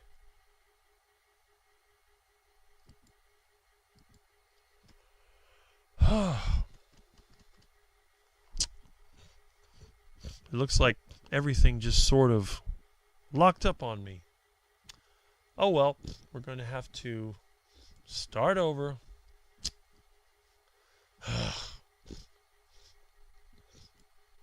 Okay, let me reopen this.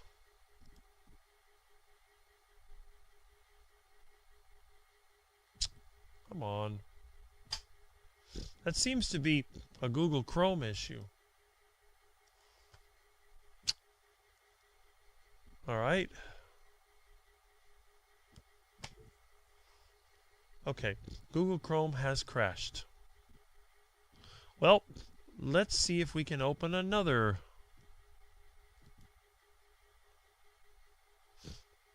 Maybe this ridiculous... Okay. I hate technical issues, you know? It's really frustrating. All right. Okay. Come on. Let me try something else here. I wish the OBS would display the chat directly. Okay. Maybe it's hidden. Hold on a second. Okay, what can I do here?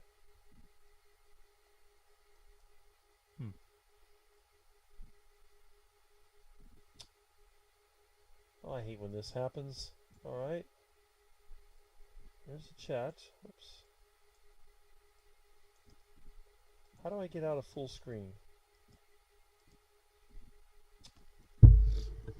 Oh my goodness.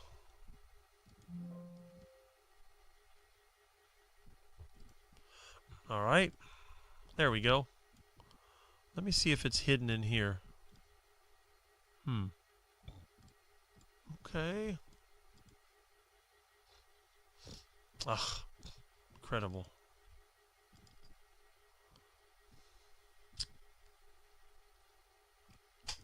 Let's see.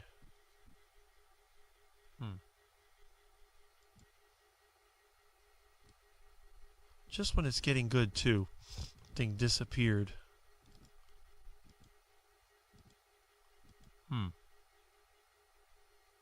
Okay.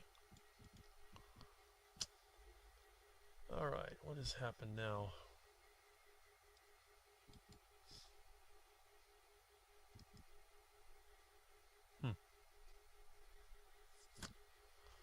Oh, how frustrating. Well, let me see. I'll just open another browser. Ridiculous. I'll get it. Okay, let's see. YouTube.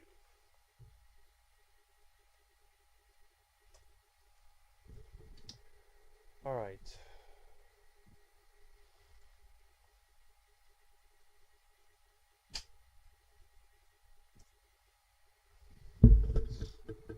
Okay.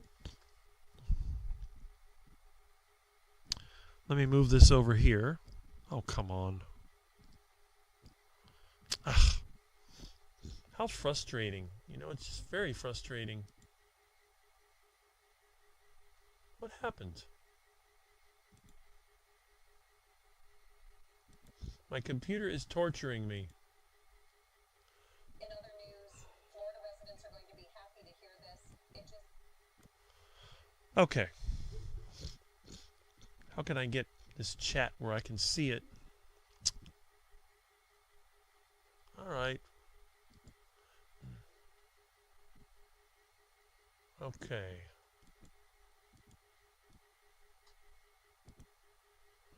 All right.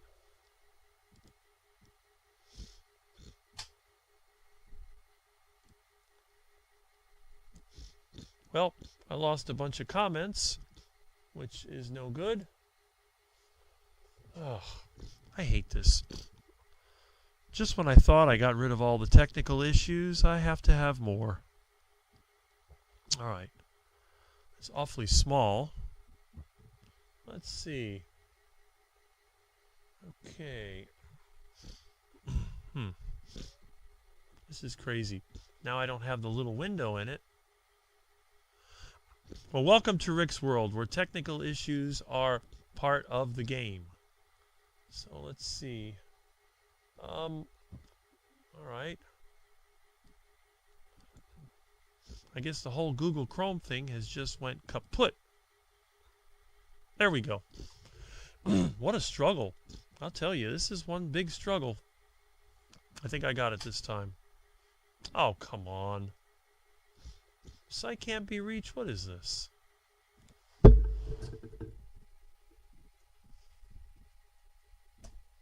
Stupid thing. Okay. So, let me try again. Oh, looks like Kerry just uploaded a video. Okay. I'll have to watch that and see if I can comment on it when I get a chance. But first things first, let's get these comments, because on my channel, it's the little people and the big people and the thin people and the fat people and all people that matter. And now it doesn't want to go to my channel. I think YouTube just hates me. What is going on here? Okay, there we go.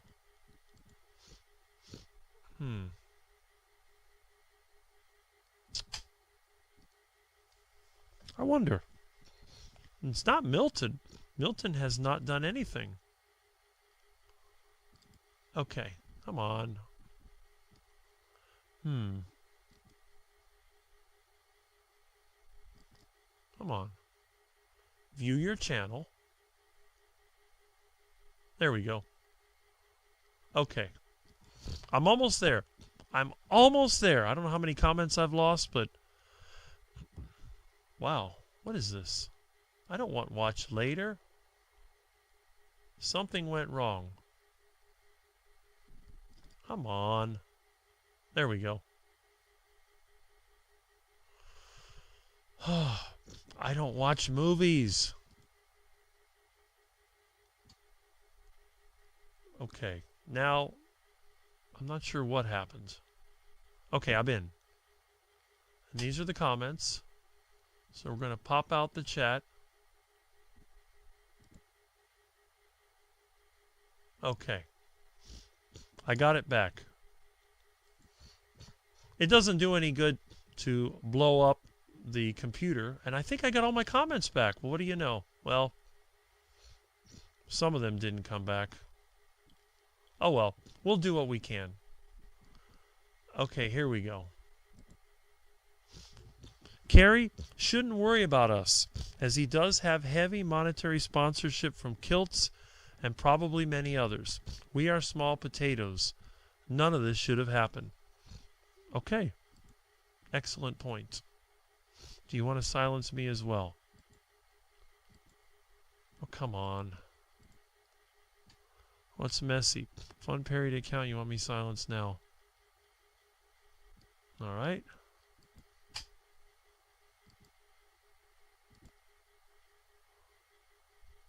The community gets ruined when you tell people to shut up. That's a good point, Caleb. I didn't know you were here. Okay, let's keep this going until it crashes again, which it probably will. Again, oh, Rick, you're being negative. Well, I'm just telling you. My BS is now 83. Blood sugar, 83, that's great. I guess you took your insulin. Excellent. Small potato, but I watch Kerry and Barry and Chafee. Mitch, Rick, LOL. Smart watching. Rick was guilt-tripped into self-censoring. Nah, not really. I made that account to boost viewership for Rick. There you go. Rick, what are you having for lunch? I'm having some pork shoulder. So I bought that stuff real cheap, and that's my last one, so I'm going to finish that up between today and tomorrow. Get that out of here. Yep.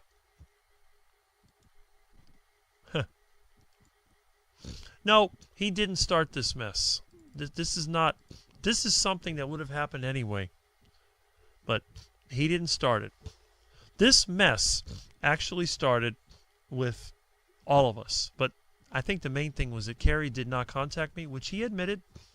And from now on, if there's an issue, I will see. If he does contact me, if he maintains the lines of communication, there will be no more issues. I love you, but first fight I've seen, other than when Mitch would get mad at someone. Mitch would ditch the whole video on those ones instantly. This video is not going to get ditched by me. I can guarantee it. In fact, I hope it stays there, because this is going to answer a lot of questions. Okay. Kerry had major issues with Rick's comments. That's first and foremost. Okay? Yes. It's exactly what he's saying. My 2-week period account had little effect. That is correct. Rumors about me. Yes, Ellen. You know what? That is a very good point. I'd be more concerned about the people taking screenshots of negative things and sending them to someone, not a person openly saying what they think. Exactly. Don't make Rick start eating. I watched him polish off a pork roast yesterday. He was greasy. That's me. I have no problem eating. I love to eat.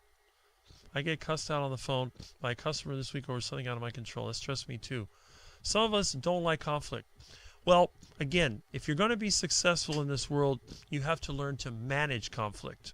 Sometimes you have to let people rant, and then you come in with targeted points. Because once you get mad and you lose it, that's when things start to get really bad. If you get mad at somebody, and that's not a true carnivore, because a true carnivore, like Milton over there, he's going to sit there and do nothing until he sees something he wants to eat, and then he's going to attack. So, okay.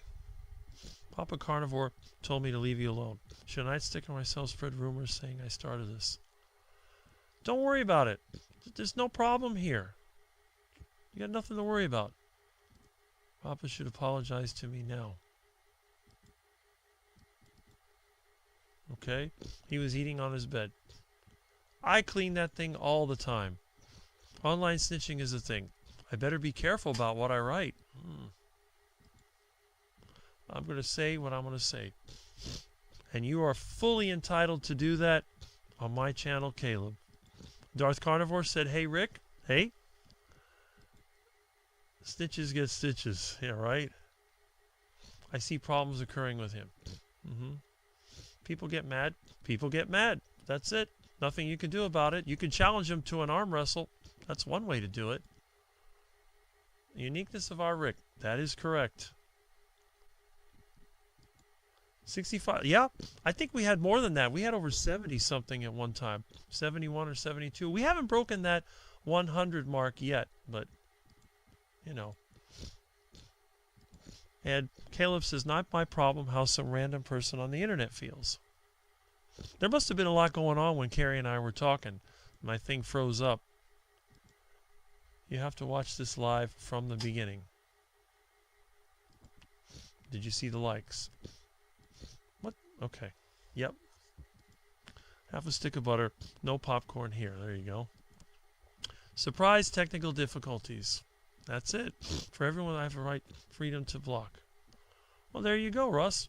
You also have the freedom to laugh. Looking forward to your upcoming video on making Rick's Heart Attack Chicken. I am too. I would love to have some heart attack chicken, but I'm going to finish the pork shoulder. I got some, you know.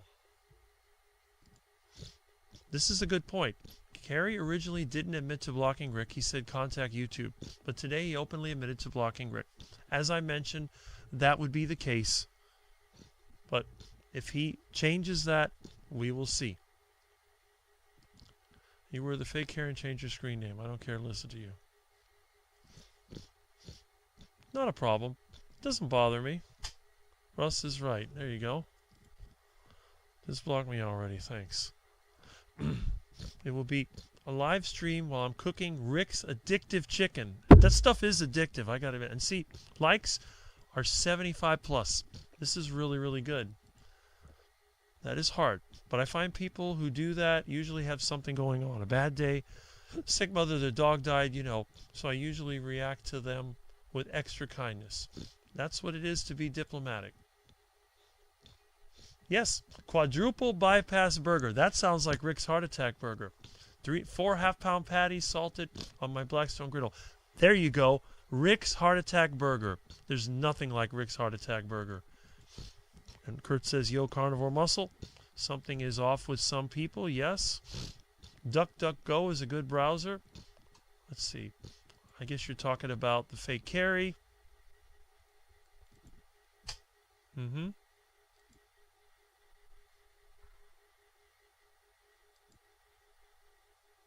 All right. I got my eye on you. I use that. I see people being nasty on channels. It doesn't have to be my channel. If they're going to be like that, I don't need them. Yep. I love DuckDuckGo. I do too. That's why I like Rick. He likes to smile and laugh a little. Again, you can eat the best diet. You can live the best life. But if you're stressed all the time, you're going to shorten your life. You'd probably be better eating whole food, mixed food, than being on the carnivore diet and being stressed all the time. People live into the 90s, even over 100, and they're not on a carnivore diet. But they all have that attitude of, I'm just going to laugh it off. It's not worth my time. Yeah. Well, Jeff DeProsperous was cancer. We don't know. No one has said what took out. Oh, excuse me. Oh, one of those days. We don't know what happened to Alex Cannon.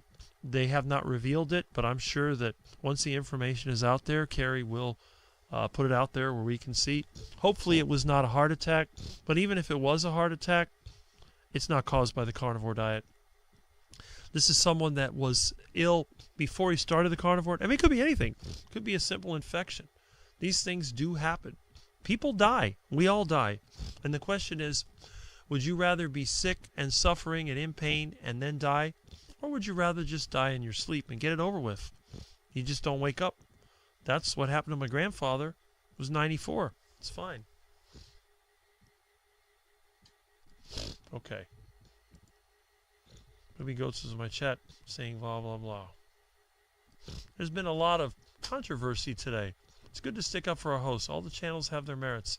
Not worth fighting over petty competition or envy. Well, I have no competition. There's only one Rick, and there will only be one Rick. I'm late fixing food for work, but it's worth it. I bet you're enjoying that conversation when it happened. I don't think anyone has heard on the more recent one. All right? Milton ran a kitty script. Milton is asleep. If you want to see where Milton is, there he is. Look at that beautiful animal.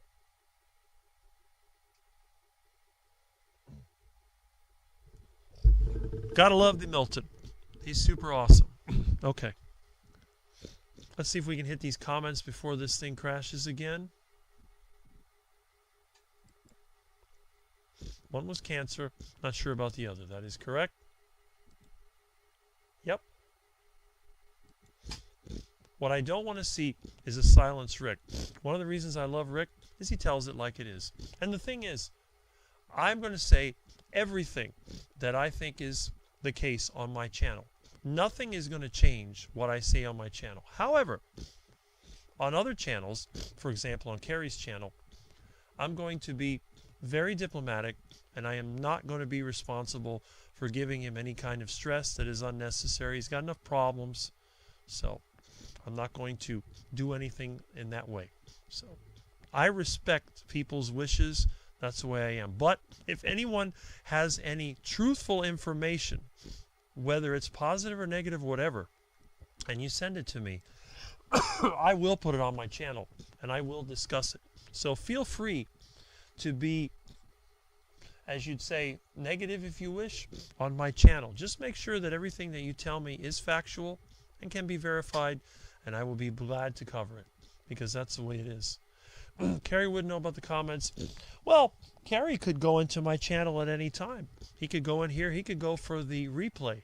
He could go to the live chat replay and see what the comments were.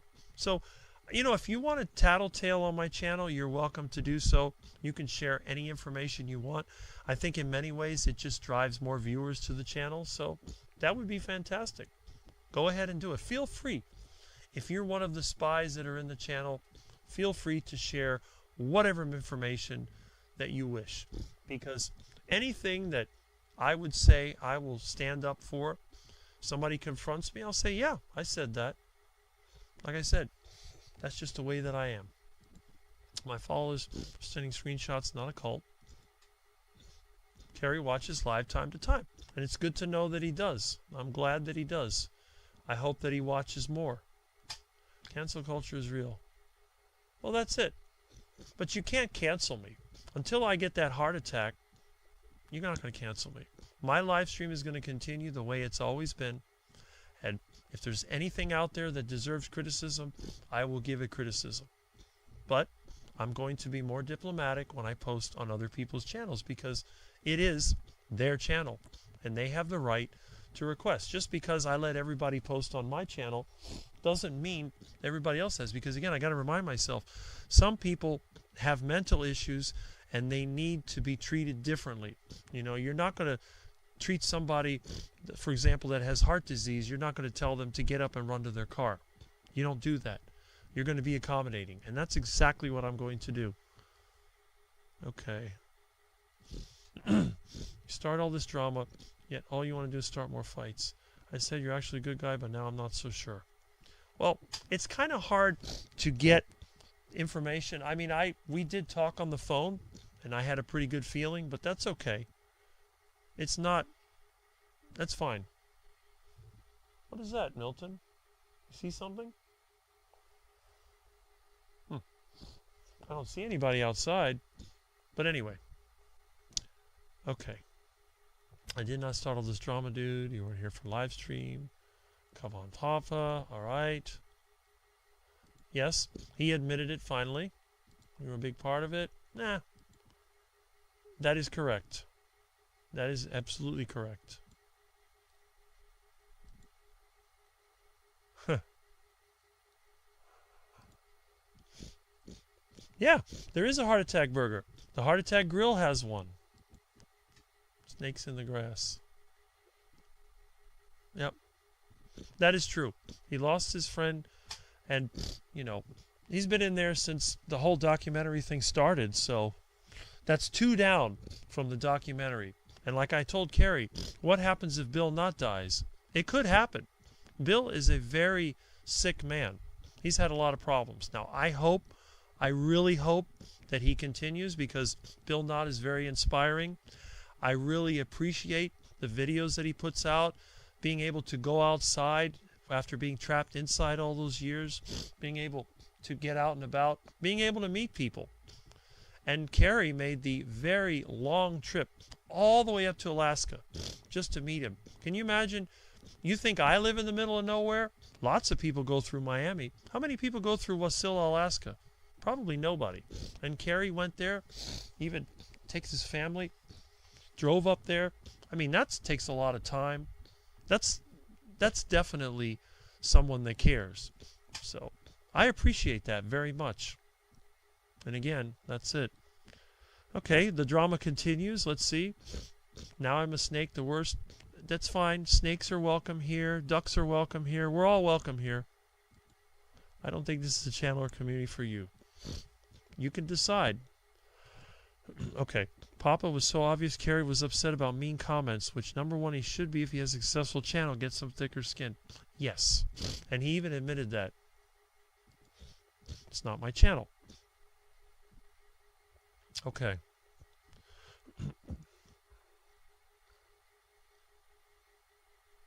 Cannot tell me what's for me, dude. I think it's a troll. Okay. You want to ban me? Silence me. I'm not going to ban anybody. I don't care. You people, my subscribers, are important to me. You can always block each other's comments if you wish. I will not tolerate anybody directly attacking my subscribers. And if you do directly attack my subscribers, I will remove you. Absolutely. But at this point, I don't see anything there that warrants that kind of attention. I don't see any personal attacks. I see a little bit of disagreement, and that's fine. Okay? Yes. That is correct, Ellen. That is absolutely correct.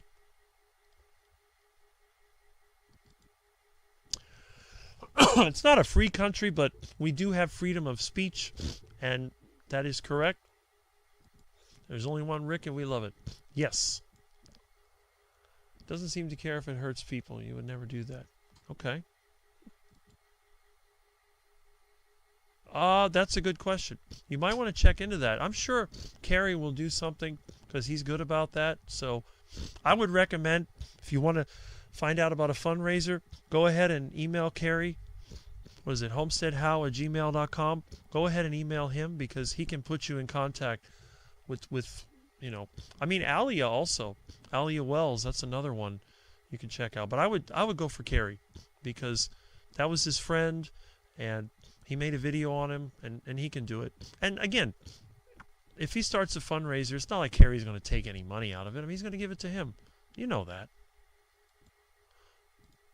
I fully support Rick and other carnivores. I've liked every one of Kerry's videos, in fact, but Papa wants to ban me. Well, Papa can't ban you. Only I can do that. You have nothing to worry about. Good thing this isn't your channel. Let it go. Yeah. See? I didn't say, or he must mean intimate, not imitate. I wanted you banned or imitate. Now my tongue is tied. Now, you're not going to get banned. Don't worry. Beefy just wants to beef. Don't engage, you'll go away. Well, that's right. You don't have to engage with everyone. Carnivores can't be having salad with one another. No, absolutely. Watch his videos. Made me so sad. Yep. That is correct. Peter, you're correct. You know me well. Even Rick was having fun. Yes, I was having fun. That was the whole idea. That was the one thing I used to like about when JT was on what was it, Kerry's channel. It's about having fun. If it's not fun, we don't do it. No, Beefy, I've stated my opinion. What I love about Rick, he doesn't try to be popular. Nope. So many vying for being in the Cool Kids Club, and I feel bad for them. I will never be in the Cool Kids Club. I am an outlier. I am the carnivore outlaw. There is no way in the world that I could, you know, I'm not going to be popular. Period. Thank you, sweetie, as he started this. But it's who he is. That's true. Do regulars from Mitch know that Boyd Lamb died on 6/24? He didn't have a YouTube channel or was in a documentary, but he was devoted to educating, supporting people. He started a free Discord group. Well, hopefully somebody might be keeping the group going. I don't know. But I do remember seeing comments from Boyd Lab, and Mitch did, it was mentioned on his channel. So, but that's good to bring it up here, just in case you were not aware of it. All right, we're getting there. Beefy is the reason I stopped commenting in here.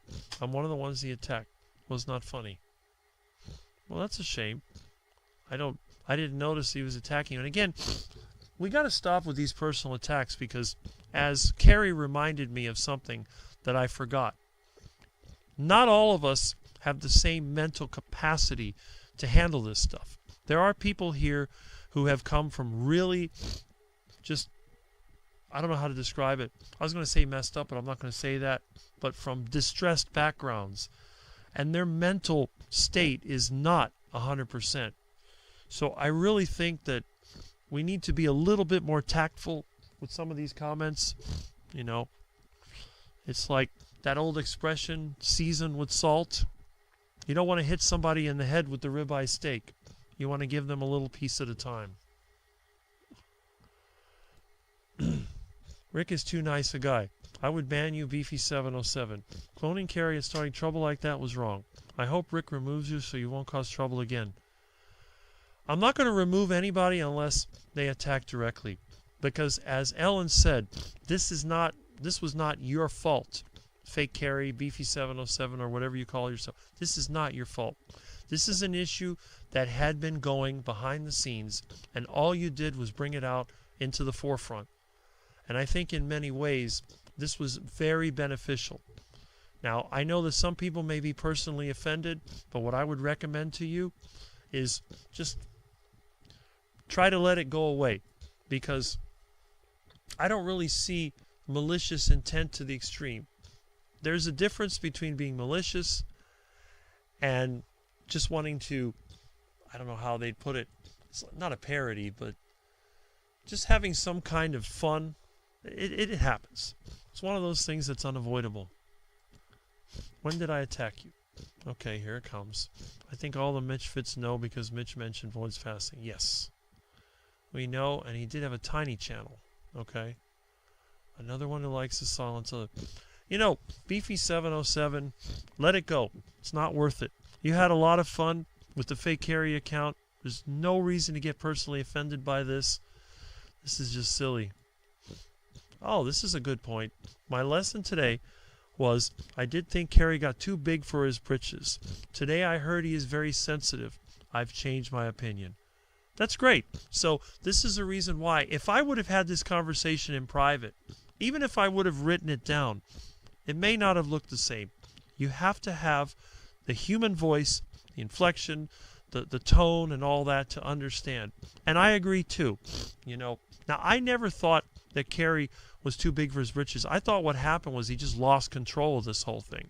It's had a mind of its own. But when I realized that it's affected him personally, it's going to change the way that I approach this. All right?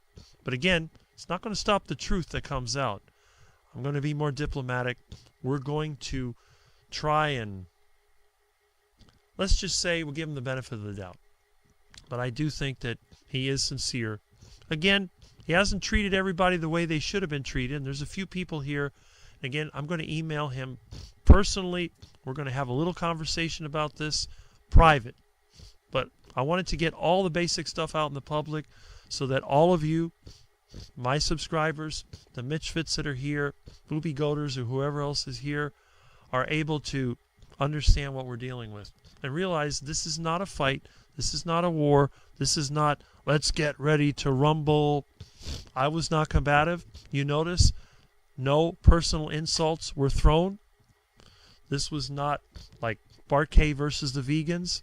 This was just a good conversation that we would have with anyone that we wanted to get the matter out on the table and decide what was going to happen next.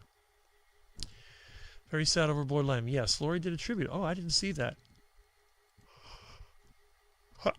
I don't remember him seeing on the panel, but then again, I've never been in his private group, so I don't know. He might have been.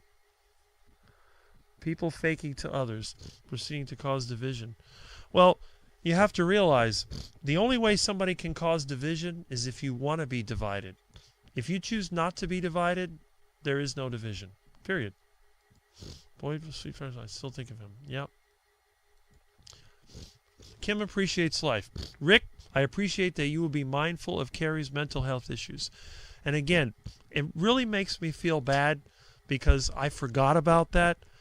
Kerry is so outgoing and he's so popular. It's hard to imagine that he does have mental issues. But again, celebrities, you see a lot of celebrities, they have mental issues. And as soon as their popularity goes away, they spiral into drugs and alcohol and whatever. And I don't think Kerry's ever going to go to that point. But if for some reason Kerry fell back into the duck food and was doing whatever, it would make me feel bad because I go, wait a minute, was I partially responsible for this? And if for some reason it caused the documentary not to be made and all the stories not to be told, I'd feel bad about that too. Did I cause this? No. So we're going to be mindful of that. Kim appreciates life. Very, very glad that you made that comment. That was really something that I wanted to express, and I really appreciate that.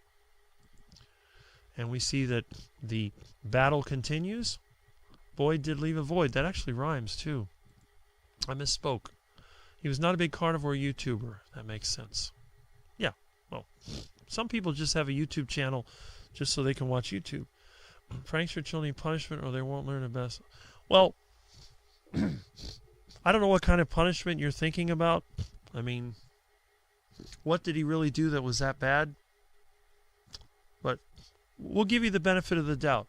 You know, a lot of times I think people need to have a time, the ability to do things maybe not 100% right. People need to have the ability to express their opinion. I would rather have somebody tell me something now than do something behind my back later. So I'd rather have you just say it on my channel, get it out of the way, than have this. This is what happened with the Kerry issue. If Kerry would have called me or he would have emailed me directly after that whole first day on June the 7th, this never would have gone beyond that, ever. But he finally did. After he had time, after he had all his meetups and his travel, he decided to take 45 minutes out of his busy day to talk to me. And it has smoothed the situation over. There is no longer, in my opinion, there's no longer the animosity building. Now, the rest of the community, again, I'm not going to hold back when somebody does something wrong. But at this point, there's nothing that needs to be fought over. Yes, it does. Kerry mentioned health issues. I was just looking to send greetings and was wondering where he went. Ricky, are your feelings hurt? Well, I don't know what kind of question that is, but yep, the switch. There we go. I knew the Polish Mike would come in here to inject a little common sense in here.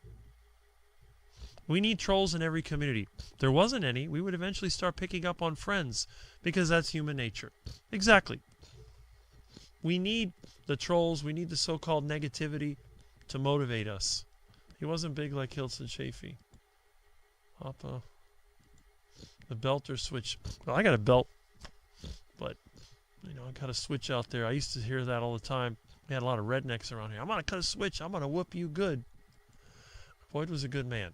Became a good friend over the past few months. I talk to him every day on Discord. I miss him.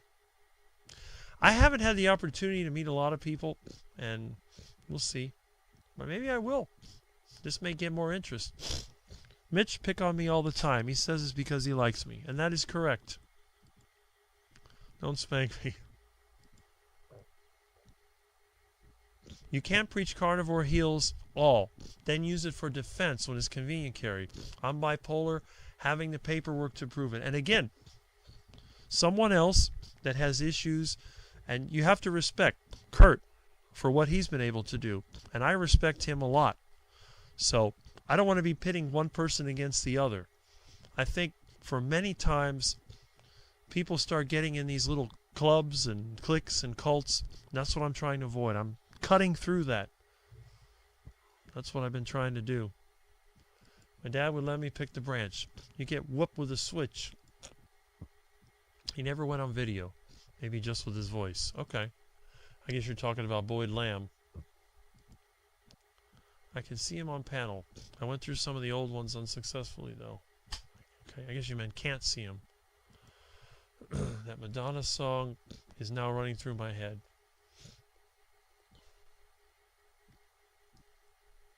Okay. I go back later to catch up. I had to go in grocery store mid-live with Kerry. Okay? Sing the Madonna song. I never liked Madonna. I don't know. I thought that was for the gay guys anyway. Papa don't preach. I'm in trouble deep. I don't even remember it, honestly. Of course, I listened to mostly music from the 50s and 60s, even when I was a kid in the 80s. Did it ever come out how Kerry's friend passed? Not yet. Not yet, but I'm sure Kerry will tell you if he finds out. Rick tends to be pragmatic from my observation. That is correct. Not yet. That's right. I don't think that he knows yet. Because Kerry's the kind of person that's not going to hide anything. He's going to tell you. He looked very young. He was 65. I mean, I guess that's young. But he looked like Kim Jong-il before he went on the carnivore diet. And I even mentioned that in his videos. Looked a lot better. He was in good shape, too. So this is going to be very interesting. Because the thing is, we see a lot of people start out in really poor health. They go on the carnivore diet, and it really kind of improves, you know. But that doesn't mean you can't die. You could die at any time. I could die right now on the live stream. I could have my heart attack and drop dead. That would probably increase the ratings, but it wouldn't be so good for me. They said it was sudden and not anticipated. It just makes you wonder.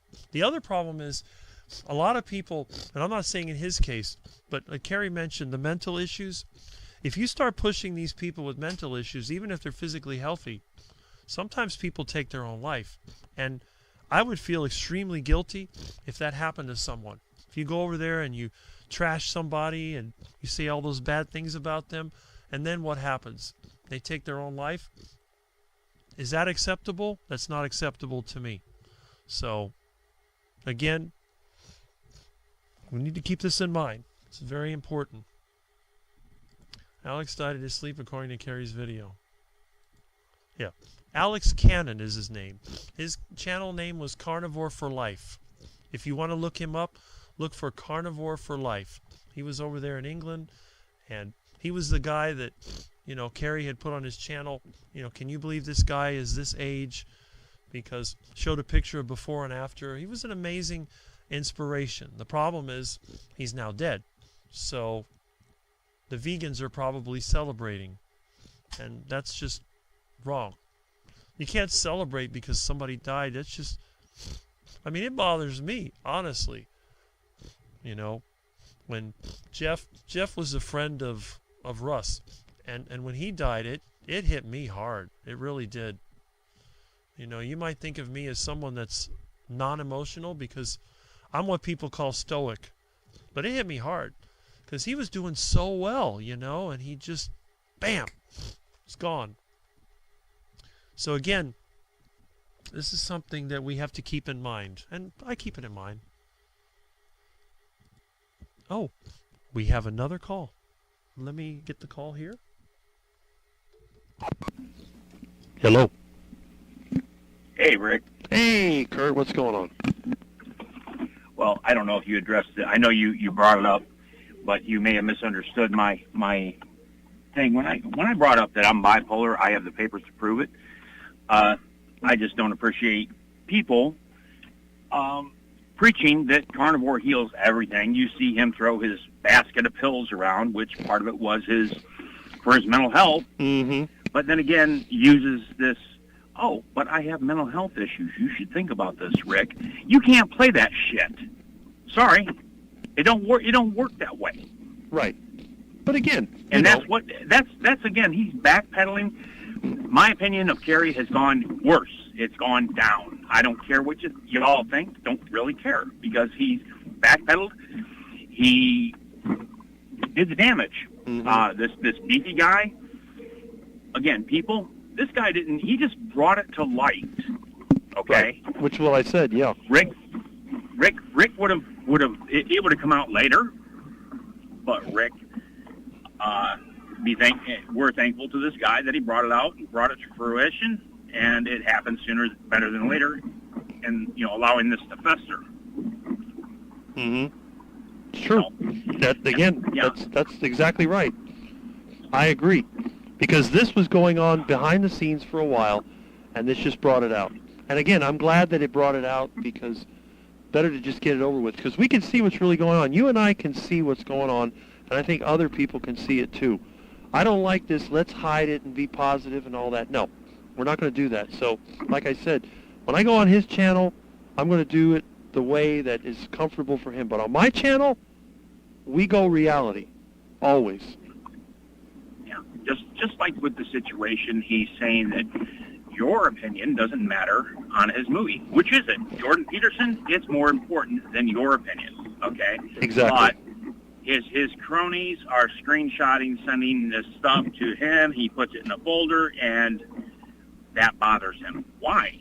If his opinion doesn't matter for the movie, why does it matter what he thinks, what he says? That's a very good point. That is a very good point, Kurt. That's amazing.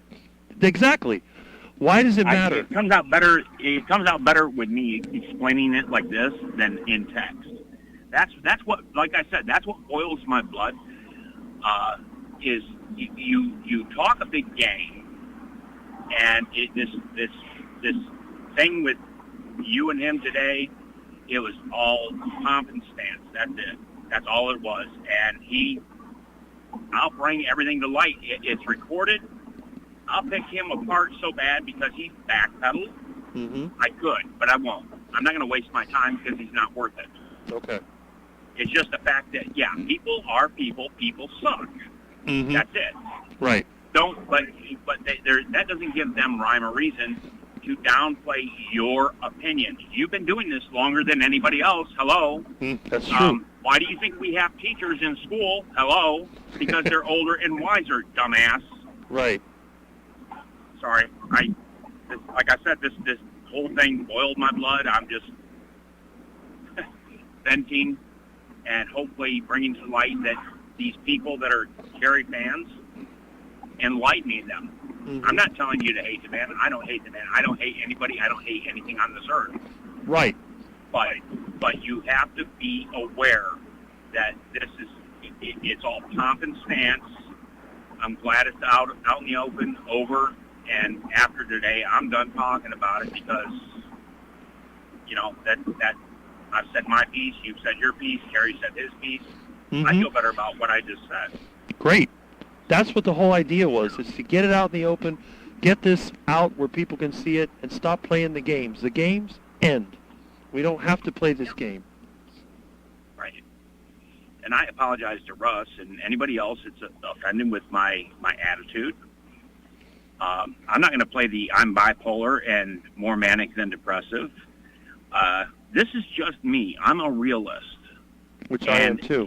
I don't care if you're my boss at work, which I've done. I will throw my boss under the bus if it's not correct.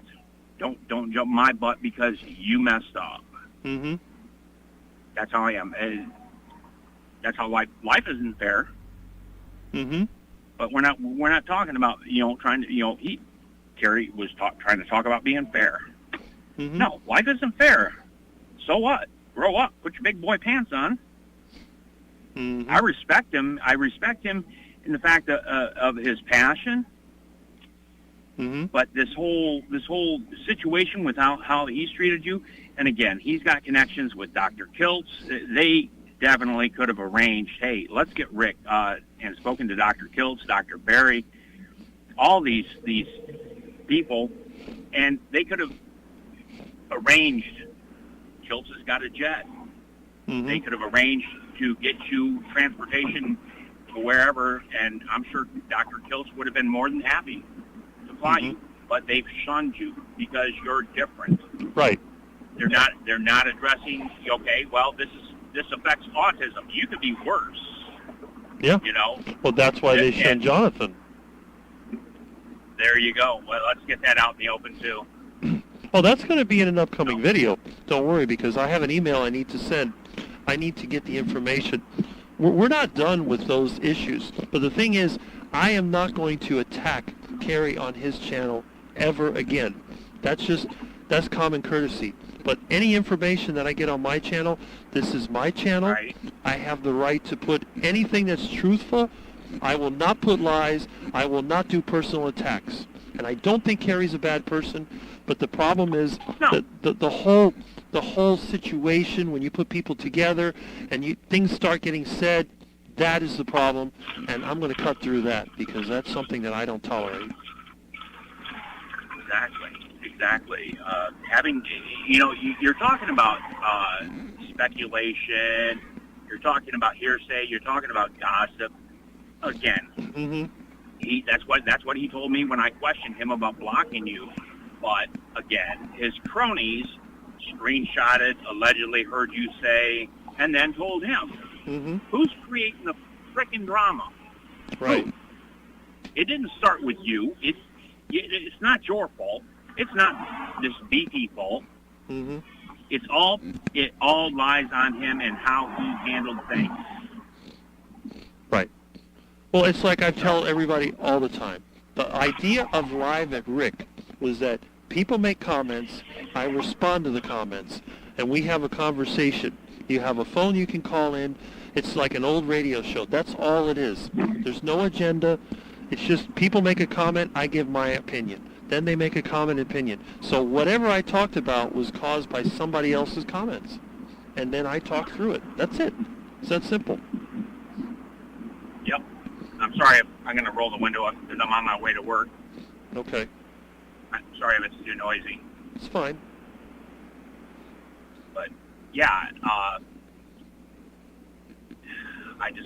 don't agree with I don't agree with anything he said. This, again, was nothing but pomp and stance. I'm sorry, and you're going to accept my apology because I did it publicly. But, no, there's no conditions. Mm-hmm. We're friends, but you don't do that. Well, you see what I said about friendship. I never use the word friend. I use, acquaintance, associate, friend, and then there's a close friend. It's levels. I use that word very carefully. Well, that's what he puts you in that whatever zone. Mm-hmm. He says we're friends, I guess. But the thing of it is, he was using I like you, but no, you don't. You tell your wife you love her, but no, there's no conditions. Right. That's right. I love my wife regardless, So yeah, he got picked apart. I'm glad. He's got so many holes in his nonsense, and people wake up and realize that Kerry is just a person like you and I, right? And he's susceptible to not telling the truth, being truthful 100% of the time. That's right. That's really important, because I think a lot of times people don't understand that we're all people. We're just no celebrity in this community. We're all people. In fact, I think some of us that are less known have more character than the ones that are more known. It's crazy. Well, there you go. I may not have the tact and finesse, but hopefully I get people to understand that it's not everything is green. The grass isn't greener on the other side, and the roses are not blossoming on the other side. Mm-hmm. You're going to have some stinky doo-doo, regardless of where you go. You're going to get stung by a bee, and things are going to happen. That's what the realist is all about. The optimist is an idiot because it becomes an idiot because of what they do, and same thing with the pessimist. If you're always pessimistic, you always fail. If you're always optimistic, you're still going to fail. But when you're that realist, you can negotiate your way through. You know how to handle people. You can't, if you're a public figure, you can't let yourself be hurt by the words that people say because you're just going to self-destruct. You know what I mean? You don't want that mutual admiration society to protect you. You have to be able to manage that yourself. And that's the point I was trying to make. Yeah. You're right on you hit the nail on the head. Mm-hmm. Yeah. I just wanted to get my voice out, and before I get to work, I don't want to take up too much of your live stream. I'll let you finish up with the comments. Excellent. And I appreciate everybody listening to my nonsense. It's not nonsense. Enjoy the rest of your weekend. Thank you. I got to go to work. Enjoy. All right. Have a good day, brother. Thanks, man. All right, bye.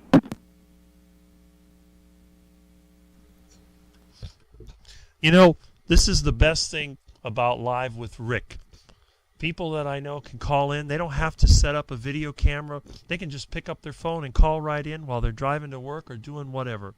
Although I know a lot of people do use their phone or camera while they're going to work. But I really, really, really appreciate the participation that I get. And it's people like Kurt that are the reason why I do these live streams, because it's really, really important that we get these things out in the open. These popular groups, they tend to become a little bit insulated in the mutual admiration society, and I think that leads to sort of a decrease in their effectiveness. So we're here to fix that, and that's what we're doing. And again, we see that the fake Kerry said, if I offended anyone for fake Kerry, my apologies. I'm moving on now. But I will take credit for today's phone call between Rick and Kerry. Well, you can't take full credit for that, but you are definitely part of the process. I think the people that have to take credit are the ones that I contacted when I was blocked from his channel and that bombarded him with the emails and comments. So it was a collective effort, and I thank all of you for bringing this to light. Because, again, I think this problem will not happen again. At least, I hope not.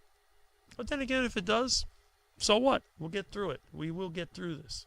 Been listening as I'm doing errands and chores. Well, I'm sure you had a very entertaining time, and I hope there'll be a lot of replays from all the people that couldn't listen live. You could listen to me and Kerry talk on the phone and get all this information out there. Hi, Danny in Boston. There we go. And let's see. People attack Sean Baker a lot on YouTube and Instagram. As far as I know, he does not block anyone. Vegans go hard on him. Well, let's talk a little bit about Dr. Sean Baker. Have you ever seen Dr. Sean Baker's attitude? He's very similar to me. Sean Baker would be like, if I was a doctor and I was 50 pounds more muscle, we're basically the same kind of person. He just goes, when he does a live stream, he hasn't done one in a while, he just reads through the comments like I do. He tries to get the super chats first, but why would he block anyone? There's a lot of mean comments. I think Dr. Sean Baker enjoys it. It's like me. Oh, Rick, you're going to have a heart attack. Good. Oh, you don't eat any vegetables. And he goes out there and he's got them massive biceps. And, I mean, the guy is amazingly just a beast. So, but again, he didn't have mental issues that I know of. His issues were more health-related, trouble with weight, because he worked out when he was younger, and then when he got older, he got kind of fat, and, the typical thing that happens to most people. But that's very true. That's why Dr. Sean Baker is so popular. It's hard to get him upset, and I wouldn't want to get him upset. If you're that upset with me, just block me and move on. There you go. Okay, I'm glad Rick had the conversation openly. That speaks volumes for his character. That was the whole idea. I am tired of the back and forth, he said, she said. No. I even post the emails that I sent and the one he sent me publicly. Remember, we are a community. We don't keep secrets from each other. This is not like the government where they hide everything from you and you can't find out what's going on. Everything's out in the open. Now, when it comes to matters between individuals, I will not post them without the permission of the individual. If somebody posts something publicly on my channel, I will talk about it. But if somebody sends me an email or calls me when I'm offline, I consider that to be a confidential matter, and I will not say anything other than general concepts. I won't say their name. I won't say where they live. And because the thing is, I want people to feel like they can call me and talk to me, and I'm not going to go spreading rumors, because since I'm by myself, it ends here. Whatever you tell me, it stops here. You know, like they say, the buck stops here. It's not leaving here unless you tell me to spread the information, and then I will, and I'll spread it the best that I can. Okay. I haven't found him manipulative at all. That's true. If you read a post, you're making a choice to scroll on or engage. That is correct. You don't have to respond. That is a very good point. Kerry has mental issues. I had forgotten that. I did too. And I really feel bad about it. I don't want to be the cause of somebody. Because the thing is, if Kerry has a breakdown, then documentary, bye-bye. His family, they're going to suffer. Jen and, you know, his dog. Do you think that I want to be the cause of Kerry's family going into turmoil? I don't think that he's that unstable. But again, I don't know. My comment may be the straw that broke the camel's back. If so many people are trashing him, you know. But again, that's not saying that I'm going to change my mind in terms of what I feel about the success of the documentary. Everything I said in this call is exactly how I feel, and that will not change. Now, if the documentary does become popular, then I will say I was wrong, and I will admit that. But I will never change the view that I have that it won't go anywhere. And if it does go somewhere, that's great. And I wish, for his sake, for our sake, that it does become popular. But in my case, I'm not going to put my eggs in that basket. I want to get into more of the industry, the meat producing industry, farming, ranching, dairy. I want to connect with the people that raise our food. I'm not out there. I'm not going to make a documentary about the people that have healed with carnivore. To me, that is Kerry's job. I'm going to let him do that because he's good at that. What I want to do, I want to connect with the people that produce this food. I want to be able to be in the business myself. I would like to have my own ranch. I told that to JT a couple of years ago, and we had our conversation. I want to have my own ranch. I want to have access to this industry, and I think that I would be a good ambassador for the beef industry myself. You know, Kerry is a great ambassador to promote the carnivore diet, but someone like me, I think I could do, because the thing is, I'm not just, you know, doing the YouTube thing. I can build things, I can fix things. I know a lot about agriculture. I know a lot about recycling. I know about energy. I think that in my case, the ability to get farmers out of debt, the ability to have them raise animals in an ethical way, which a lot of them already do, and to communicate that with the general public, we can blast away all the vegan myths. And if we have regeneratively raised animals and it's done in a way that makes sense, it can be less expensive. We can cut the middleman. We can get rid of the beef brokers, and we can have direct-to-customer sales. We can even have some people, which is what I'd like to do your own processing at home. You could trade cattle, and then you could bring your cow home, your steer, and just take it out into your own shop, and you could process on the spot. I think I could probably get a year's worth out of beef out of one cow. But then I would also have my duck, my iguana, whatever else. But in my opinion, killing one cow versus killing how many ducks to get the same amount of meat? I'd rather have less ducks in the refrigerator and more cow meat. Plus, cattle give us, for example, for furniture, if we need leather, we don't need synthetic materials. We have leather. The ability to tan leather and make leather items, that's a good thing as well. So I want to continue. I want to move forward, and I want to be able to get more into the physical side of where our food comes from. Just like I do with my fruits and vegetables that I grow myself, and that I've worked with other people that grow fruits. That's what I want to do. And again, I'm not going to stop growing fruits and vegetables. Even if I move, I have a ranch. You think I'm going to get rid of my fruits and vegetables? Absolutely not. Because again, even if nobody eats the fruits and vegetables, let's say, I don't think it's going to happen in Florida because Florida's been totally ruined by development. But let's say I was in an area where you had mangoes, and I'm growing mangoes for my friends. Some of the mangoes go bad. What do you think I'm going to do with the mangoes that have been damaged by squirrels or fallen off the tree in a storm? I'm going to give them to the cattle. Because there's no better way to finish cattle than fattening them up with fruit. I would rather fatten them up with fruit than grains. The fruit gives a much better taste to the meat. And I remember as a kid, when the dairy cows got too old to produce, they would get fattened up and slaughtered for meat. And that meat was actually very good.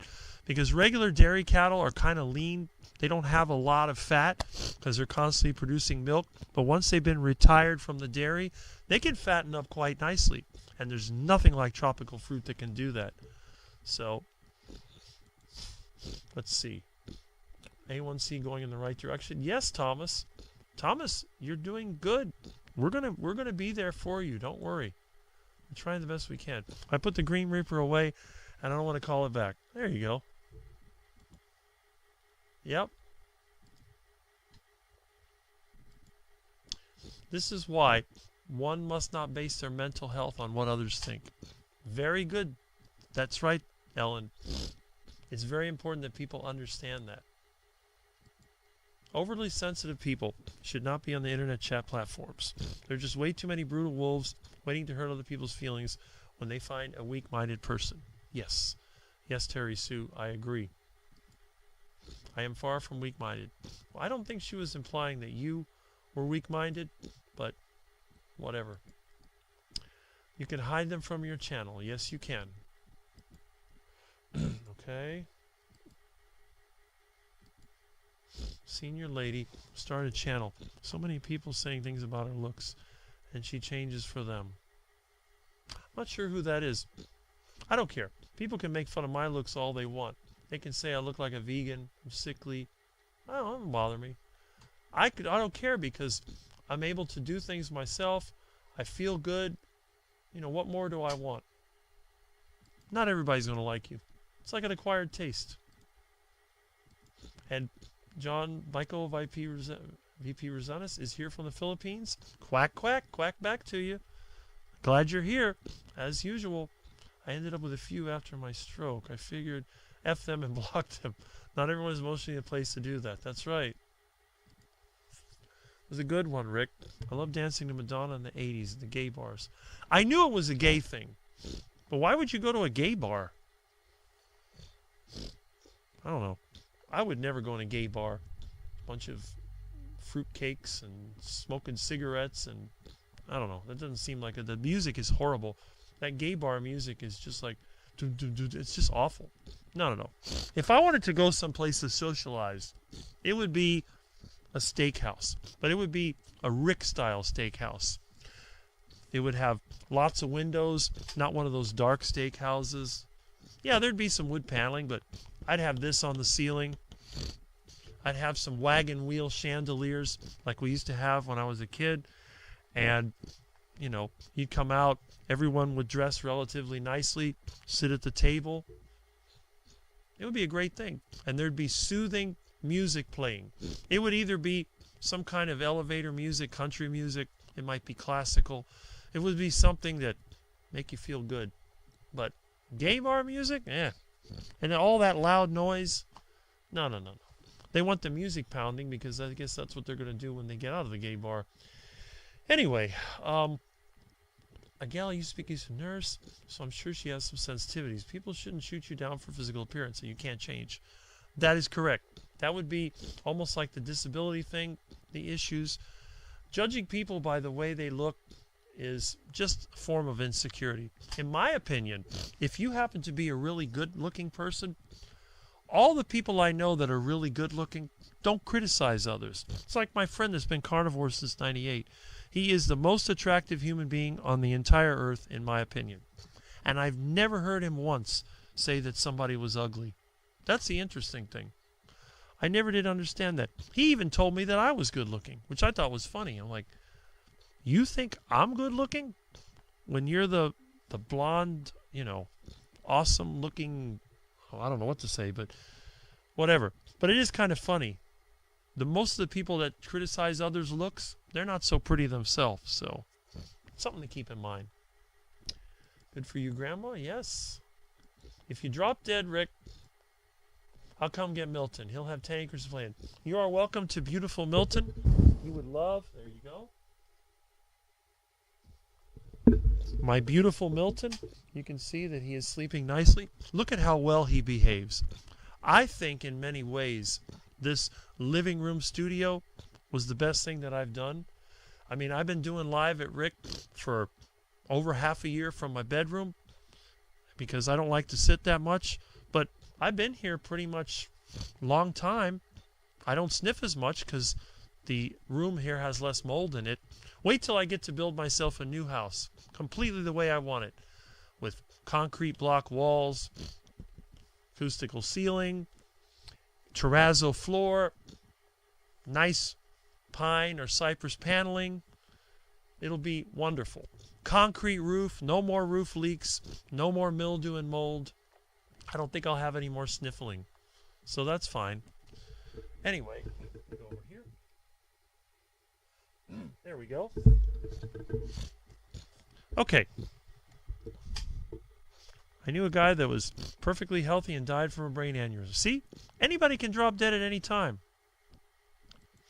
If Rick dies, I guess Russ will be the one to tell us. Yes, most likely, because he's the only one that really keeps in contact with me. Hi, Kurt. Let's see. Agree with caller. Yes, that is Kurt. We know how he feels, Mr. Meathead, and he is right. I 100% agree. And, the thing is, because of the way he thinks, it's really direct. And I know exactly what he's saying. I could feel it. It's the same thing that I say. He just says it in a more straightforward way than I would say it. I tend to be a little bit more diplomatic, but we all have our ways.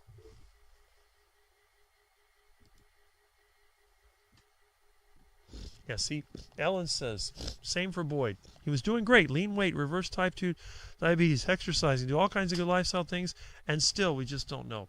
And again, what about Mitch? Mitch was doing great. He had a stroke. But thankfully, Mitch is a tough guy, and he survived, and he's going.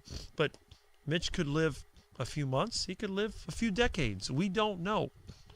So all we have to do is do the best with what we have. And again, Rick, you're being negative.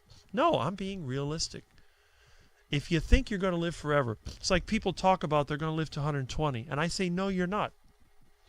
You're not going to live to 120. Nobody lives to 120. It is not possible. You're going to die somewhere between now and maybe 100 years old. If you live longer than that, you might be like Ray Anthony from the Glenn Miller Band. He's still alive. I think he's 103, 104. He didn't do anything special, but he's still alive. But he's not that active. You're not going to be super active at the age of 100. And my theory is this.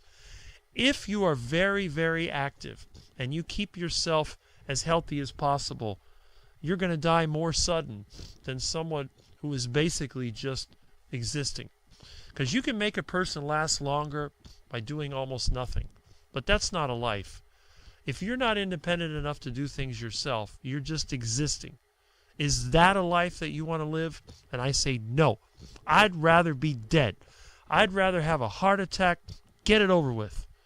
Because, and especially if you believe in God, if you believe that Jesus is your Savior, what difference does it make how long you live on the earth? And even if you don't believe in God, Do you want to be alive and suffering? Or would you rather get it over with and drop dead? You want to be in a nursing home where they have to wipe your rear end and you can't move? Or would you rather just be outside riding your bike and then, oh, bam, you fall down? Or you're out there drag racing and your car blows up, okay? You have a heart attack, whatever. It's the same thing. You can go slowly. You can be like the car sitting out in the yard rusting into the ground. Or you can be like the drag racer doing the quarter mile in 10 seconds and it blows up or crashes or whatever. Okay. And the comments, they keep on coming. They keep on coming, and you wonder why Rick has 9-hour live streams. Now, Aaron wants to have a live stream in about an hour or so. Let's see if we can kind of get this going. Thank you, Kurt. That's why I take credit. I want a little YouTube dollars that Rick makes from this. I don't think I'm going to make any money, but we'll see. I'll check that out. If we don't like a commenter, all you got to do is hit the 3 dots on the right-hand block. Then they can't disrupt you anymore. That's it. Okay. Glad you called in, Kurt. We all have a voice with Rick. I ignore what I don't agree with. Easy. And that is the key.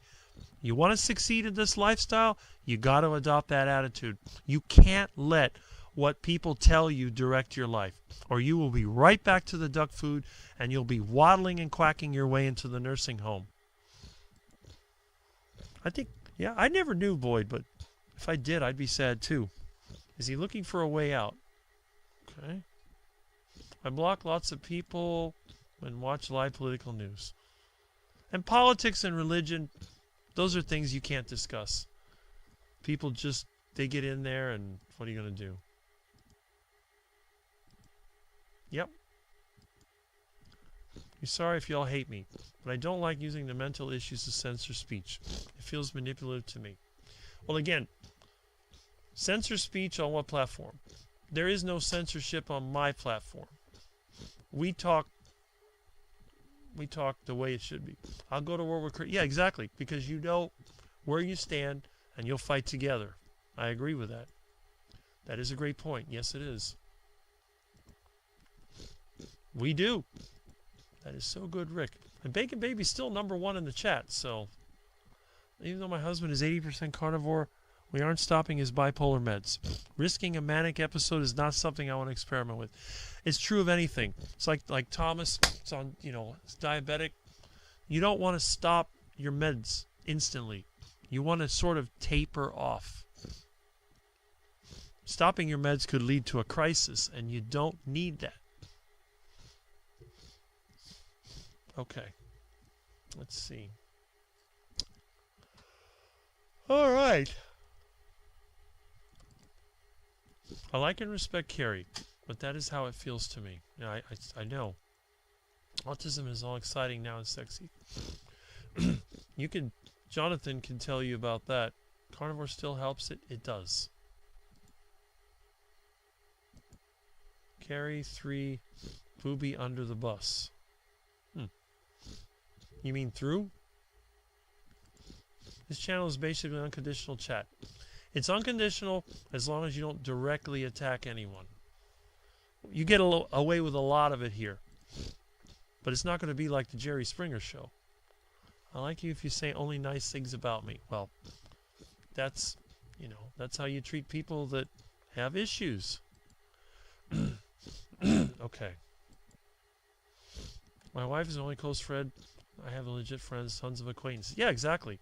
That was a whole issue about friendship. First year on Carnivore, everyone heard about it. I was like a preacher, but nobody listened. I gave up. I gave up decades ago. But only recently did I come out. And I still don't preach to anybody. I give them fruits and vegetables. I always tell them, you eat the fruits and vegetables and leave the meat for me. That's fine. Their health continued to get worse. Yep. Rick teaching from his lazy boy. Well, there you go. I'm not even sure what brand this is. It actually came from a friend of ours when his mother had issues. And then when my mother had issues standing up, I gave this to her. It's not plugged in, but it does have the ability to lift up. I hope I never lived long enough where I can't stand up out of my own chair. I still get on the ground and stand up like I did in my video because I don't want to end up helpless. I'd rather be dead. I appreciate Kurt's thoughts. I also think Kerry looks worse now than before. He only came on Rick's Saturday AM Live to try and save face. Thanks for calling, Kurt. We always love it when he calls because he's got a lot of common sense, and in this world, you can never have enough. I have no real-life carnivore friends, but all my female friends are on diets while I'll eat away. True. It's sad about Boyd. I miss him. 4 of us sent his partner wasn't married flowers. Okay. Meathead.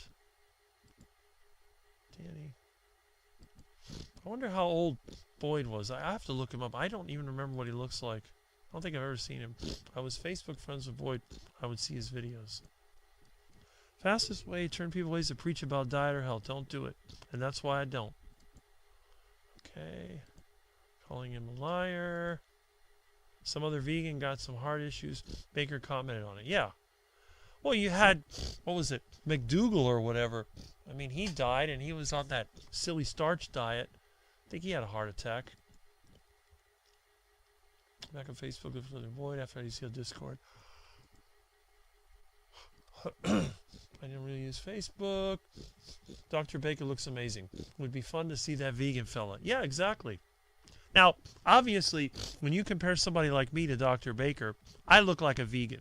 But I think even a skinny guy like me, if it was Rick versus Dr. Michael Greger, I think even I could beat him in arm wrestling. And I could definitely wrestle him down. He would probably run when he saw me anyway. You know? But the poor vegans, I mean, you have these vegans online who look really healthy, but I wonder what kind of supplements they're taking and what they're doing, because every vegan I know in person looks absolutely sickly, and it's really kind of sad. I really feel bad for them. It bothers me, but I don't know what to do. So what do? I give them fruits and vegetables. I say, look, if you're going to eat this stuff, you might as well eat the good stuff from out here that has no herbicides and no pesticides. And they even admit it's really good. I had watermelons growing on my roof. Yes, I grow plants on my roof. And I had so many watermelons at one time. There had to be, I don't remember, 20 of them. I thought my roof was going to collapse. There were so many. And I gave them away. I had some of the watermelon. It was pretty good. And everybody I know that's fruit-based, they're like, gotta have more of these watermelons. They're so much better than the store. I said, yeah, they're seeded watermelons, and I grow them. I used to let the seeds and plant them, and they'd regrow, and the good ones I'd keep, and the bad ones I'd give to the ducks, and ducks love watermelon. And I'm sure once I move and I have my ducks again, I'll have enough land. I'll be growing watermelon every year. I love to grow watermelon, and I give it away. Am I a bad person because I give away fruits and vegetables? No. And the beauty of it is, let's say I had a carnivore get-together. Well, what about the non-carnivores? Many carnivores have friends and family that are non-carnivores. They're going to get bored eating just meat. So what else do I have for them? Am I going to give them duck food? Because the thing is, I don't consider fruits and vegetables duck food. When I say duck food, I mean processed food. Fruits and vegetables, you hardly ever see me use the term duck food, other than when I'm feeding the ducks. Because I don't believe that fruits and vegetables are bad for everybody. For some people, they're toxic. And I do believe that all raw seeds are toxic. Absolutely. But I don't eat seeds. The only seed that I can eat is a coconut. I will not eat any other seed, because I believe that seeds are deadly. But then again, I don't eat raw leaves. You aren't going to see me eating a salad. Now, I will eat sauerkraut at times, but that's not a raw leaf. That is a leaf that has been fermented for weeks in salt with bacteria. It's good on a burger. I can go with it or go without it. But when I have friends over, they want to have something other than meat, I'll add sauerkraut. And I will have fruits. Oranges, mangoes, bananas. You take whatever you want from my yard. You can eat it. Doesn't bother me. I would have a grove selling fruit, and it wouldn't bother me a bit. I could sell avocados and mangoes. Doesn't bother me a bit. I don't feel guilty about feeding people fruit. I don't. I grow tomatoes. I make fermented tomato sauce. I grow onions. I ferment onions. Do I feel guilty about that? No. I make a really nice chili. And I have to admit, it tastes great. I just don't eat much of it because I don't want to have pepper coming out the other end. But I grow peppers. I have peppers in my yard all over the place. If you came to my house and you didn't know I was a carnivore, you'd think I was a vegan. As skinny as I am, yeah. That's it. Okay, let me see. Got to get over the Rick's rant. I don't see a friend request. Vegans attacking carnivores. That's right. We can definitely agree on that. I had 3 friends. What the heck? I recently died, but they were all about my age. Yeah. He called Rick. That's right. That was Kurt. Gotta go talk to your baker. He said he was a beast. Audio clipped it too. Go ahead and do that. I don't know what Dr. Baker would do to try to get even with me. He can arm wrestle me if he wants. He'll win instantly because the only thing he probably can't, he won't be able to catch me. He's pretty fast though. But I don't know if Dr. Baker could catch me. I think he could gain enough speed. But after the first 200 or 300 feet, I'll leave him behind because I'm a lot lighter. So scary. Okay, that's too young. Yeah, anybody can drop dead at any time. Yeah, didn't reply. I knew something was wrong. Heart attack chicken? No, heart attack. Okay, heart attack. The other 2 died of cancer. I'm not sure who we're talking about, but let's see. And this comment will not come up. There it goes. Friend request.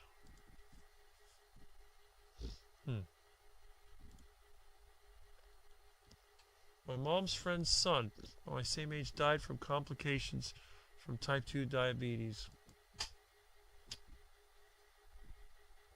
Yep. It's true.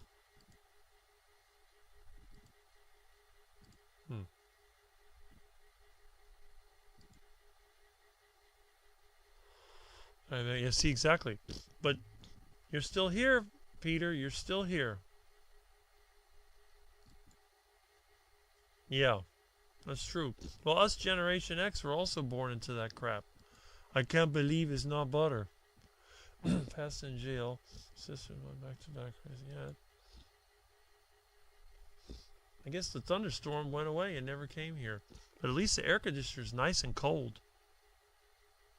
It's a comfortable 70 degrees in here. Thankfully, the windows are not fogged up. Very strange. No obituary, no memorial service.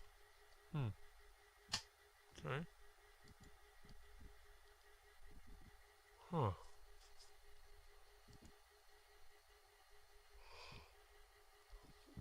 Okay. Terry Sue has a good point. Rick has been carnivore for a long time. It's very intriguing. This is why he's important to the community. And he's not eating high-dollar ribeyes. I haven't had a ribeye. My goodness. I had a tomahawk steak given to me. Was it last year or the year before? I don't even remember. But I was going to have Muscovy duck.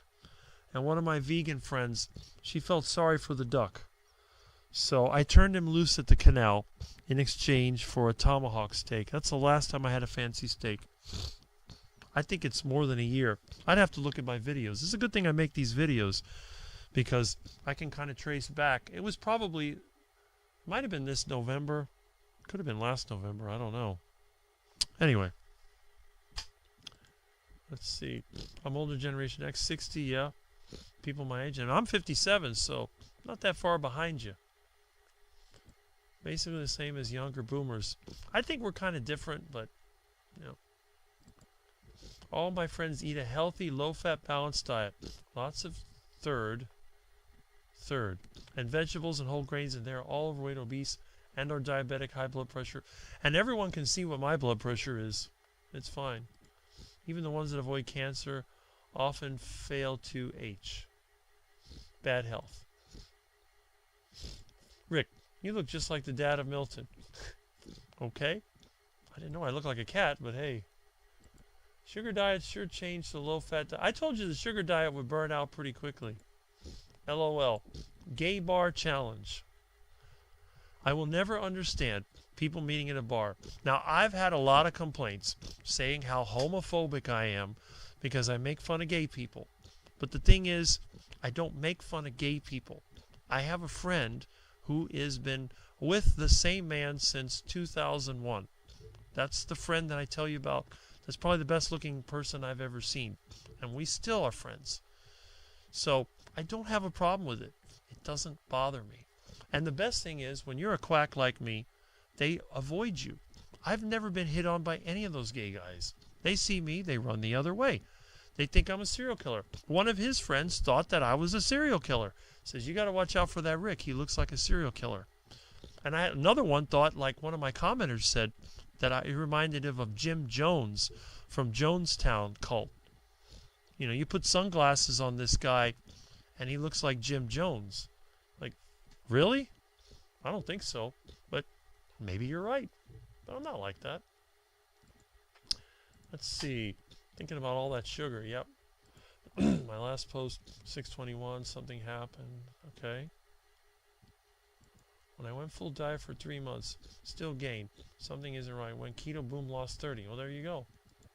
Keto diet works for a lot of people. It doesn't work for everybody, but it works more often than it doesn't. I've been to a strip club once. That was enough for me. Sure, I don't care about those days. Strip club. It was the 80s. Gay bars play good music, and you didn't get hassled or hit on. Well, I would assume for women that is true. The only time I went into a gay bar, I had a job. We had run networks in different businesses, and one of the businesses, one of my competitors, he had a club, and I forget, I'm not going to say the name of the place, but it was a gay bar. But it had a weird name, sounded like some restaurant. And if any of you live in Miami, you probably know the ones I'm talking about. And it was over there on Miami Beach, and you know, I got my truck and got all my tools, and I went over there. They had some issues with the point of sale system, you know, where you can, you know, buy drinks or whatever. So I go in there, and the place is all smoky. I'm like, oh, it's some stupid bar. I hate cigarette smoke. And I walk through there. You know, I go in and out of that place so many times, and I got the job done. I went and I changed the server and had to redo a couple of cables. And what I do when I have to work in a place that has cigarette smoke, I use one of those, you know, I have it here somewhere. I have one. You know, the respirator that you use for painting? So I put that on, and I worked in there. I said, oh, it's a cigarette smoke. Well, anyway, I get back to our office, you know, to make out the report, and they're like, so what happened? I said, well, they had a problem with the computer. The hard drive went out. I had to reinstall. At the time, it was Windows 3.1. And then I had to redo the network because somebody had pulled out the cable and all that stuff. It was no big deal. And they're like, did anything else happen? No. What's supposed to happen? So, oh, okay. Your butt doesn't hurt? Like, why would my butt hurt? I was sitting down. You know, and they're all laughing. I'm thinking, well, what's so funny about this? Well, evidently it's a gay bar.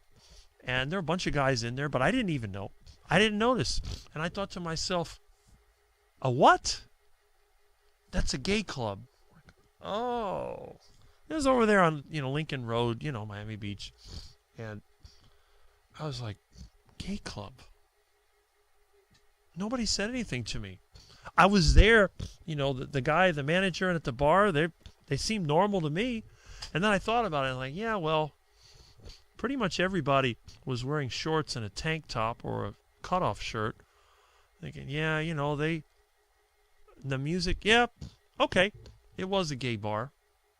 But that was like 90, 96, 97, around those years. I never noticed it. Nobody hit on me. There was no problem. But I think when you see a tall guy wearing a face respirator, bringing boxes of stuff in and out, that is probably the last person that you would hit on. It's just, that's the way it is. But I've never had a problem with any of the gay guys. And I have a theory. I told a friend of mine, I said, look, if you're so worried about them, all you got to do is make friends with the best looking ones. And you'll never have a problem. Because an average person hanging around the good looking gay guys, they're not going to bother you. And I think that's true.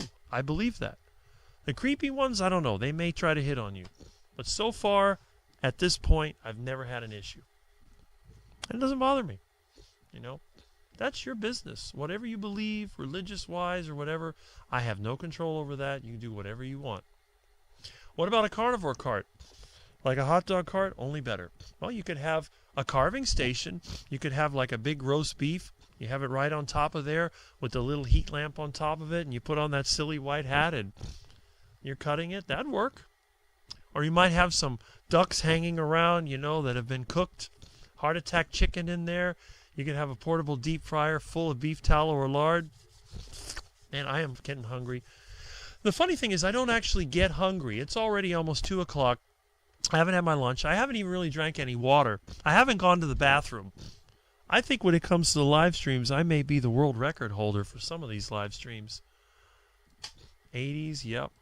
Good job, Lizzie. Carnivore cart would be a good handle name. That's true. What conversation did I just walk into? And Ellen says, you are good looking, Rick. Well, thank you very much. I tend to agree on some level, but compared to some of the other people out there, not so much. But then again, compared to the average Miamian, I think I am very good looking compared to the average person in Miami, who tends to be overweight and short and not very attractive. And people wonder why I'm single. And that's why. Okay, let's see. We go off the rails now and then. That's the whole thing. You know, again, you go from one side to the other, you're going to kind of back and forth, but we'll be all right. We're not falling into the ditch. I gained 10 back, okay. Milton has his own Barca Lounger. He loves his recliner. Oh, that pretty Milton is such a good little kitten. Look at how nice he's been. He's just, instead of looking at me, you can look at beautiful Milton. Here we go.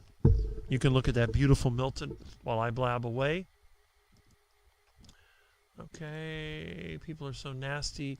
I can never have a YouTube channel. That is very true. Let's see. I can see we're going sane. And again, I don't just do the carnivore channels. I like the agricultural channels. There's a lot of good people out there, and I do recommend channels from time to time that you should check out, because really when it comes down to it, the real things are all that matters. None of us have a timestamp. Well, true. And Sandy Blythe says Rick is anything but negative. And that is very true. I agree with that. I am a realist. I'm not an optimist. I'm not a pessimist. Positive and negative are two sides of the same battery. So I'm both. I'm both positive and negative. And that's good, because if I didn't have a negative side, nothing would ever get done. 25 was my goal. Look at me in my 40s. There you go.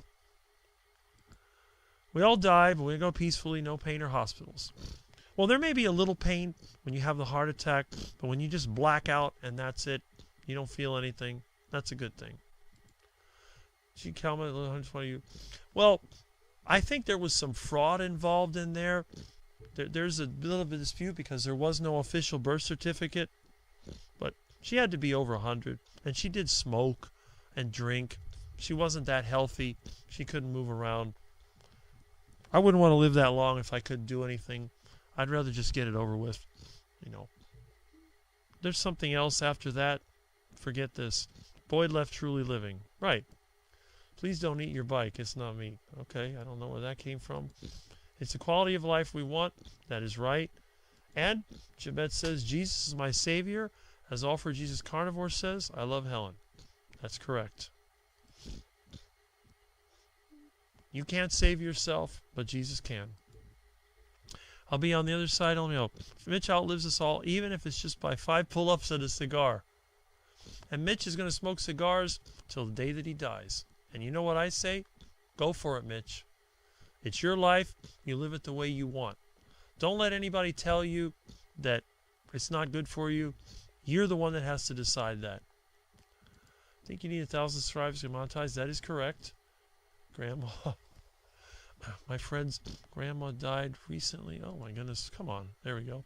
At 102 years old, still mobile and clear in her head. That's what we want.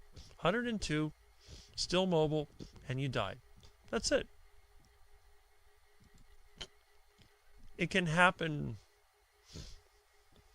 Usually, it would be like an aneurysm. You know, you just artery bursts. You could have total cardiac arrest. And it's funny you mention that because maybe I shouldn't say this, but my gay friend, when he told his dad that he was gay, his dad actually had cardiac arrest. Thankfully, he had called the rescue before he passed out. So his dad was losing it, acting very strange. He thought he was going to have a health crisis. He called 911. And about 10, 12 minutes or whatever it was, his dad got kind of dizzy and then went to sat down and fell over. And within a minute, he said they knocked on the door. And he was in full cardiac arrest. But then, after they revived him, they could not find any blockages. He didn't have, like a heart attack or stroke. Heart just stopped. Nobody knows what it was. He continued to live another, I think, 20... let me think. When did he die? It was 2000... Okay, 90-something. I think he said it was 96. That's it. He lived more than 20 years after the heart attack and never had any symptoms since. Yes, I am eligible to be monetized, but I don't think I'm going to make any money because I don't have a lot of subscribers. Smiled all the time. Okay. I don't take any meds because I know I'm good as long as no one touches me. All right. Thinking about the carnivores we know that have passed. It's been men. Well, again, people come from a position of bad health. And I really think, of course, most of the carnivores are men. I think I need to make a video on some of these different carnivore personalities that have disappeared or dropped dead. Because all these stories do need to be told. That's one thing I agree with Kerry. They do need to be told. We love you, and especially Milton. Quacks and cats, yes. And there you can see Milton. The beautiful cat is still there. Hardships in her faith as carnivores gotten her through. There you go. Why do so many men die earlier than women? They say it's chromosomes or whatever, but it could also be that men tend to be more self-destructive. Bring back the bedroom studio. The bedroom studio is still there. It'll make its appearance from time to time. Some people seem to like this one better. Maybe we'll have to have a vote. I'll probably put a poll or something, see which ones they like better. Okay. Hate when someone puts down someone's looks. Just not nice. It's pointless, too. There's nothing they can do about it.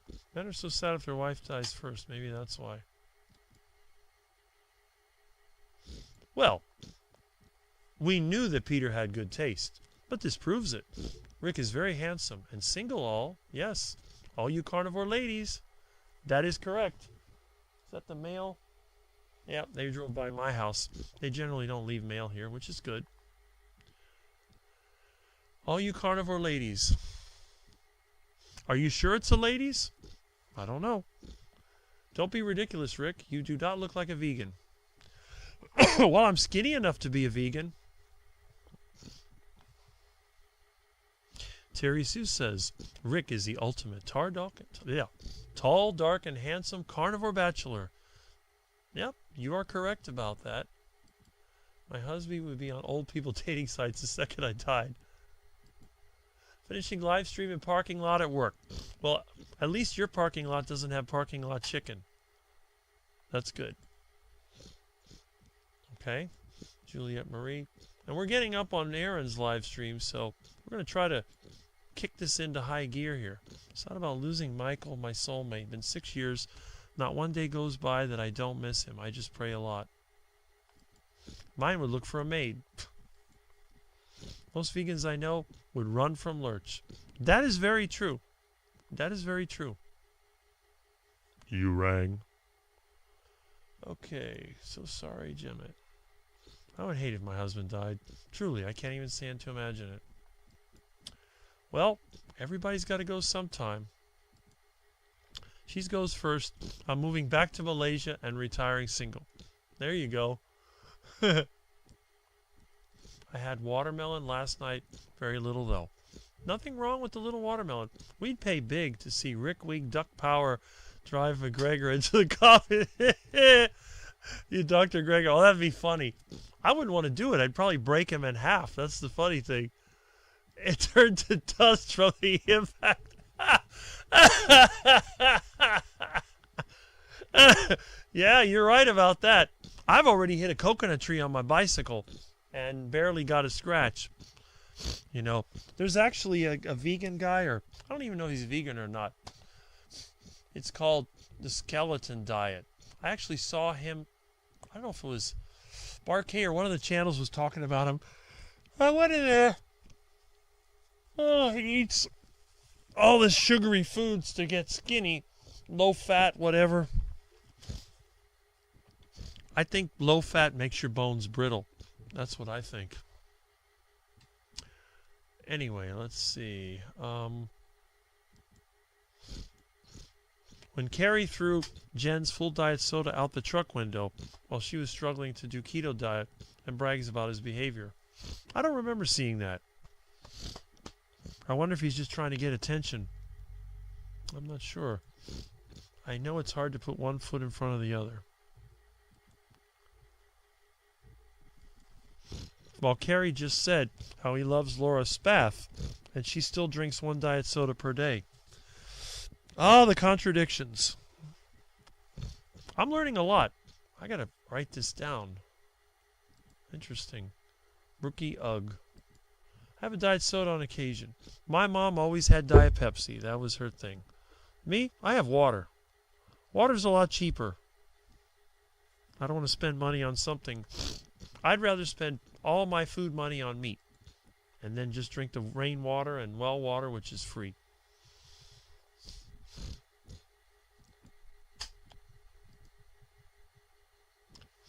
Okay, one diet soda a day, at least she's honest. I've got stage 4 cancer, but I'm in remission and hope not to be a statistic here unless it's in a good way. We hope so too. Well, I mean, look, if you're on the carnivore diet and you try to keep your stress down, what else can you do? You know, you're not going to get any worse by being on this diet, as far as we know. So just keep doing your best. That's all you can do. I love sparkling water. Okay. People like their bubbly water. I'm not a soda person, but I'll have a no-sugar Gatorade every blue moon. You do what you do. Yep, bless you, Terry Sue. Aaron got me hooked on the canned waters. Plus, Rick, in the race with Baker, you'd have the 8th Wing Duck Force working in tandem to give you a speed boost. That's true. That is very true. I need to make a sprinting video. It's just been so hot. I just start sweating. I got to walk all the way to the canal, covered in sweat, and I don't want to deal with that. I'll probably wait until we get some of this, maybe some stormy weather, or I may ride my bike over there and do that. I just want to show everyone that I'm still pretty fast for an old guy. Drinking mineral water only. As long as he's been carnivore. Rick had ribeyes long. Yeah, right? I'd be totally broke. Polar ginger lime. I've been to gay bar with gay friends. Well, that's surprising. I can't imagine any of the gay guys hitting on you, you know. But then again, with your sense of humor, you might go, hey, you know, the gay guys like me. I must be good for something, right? You know.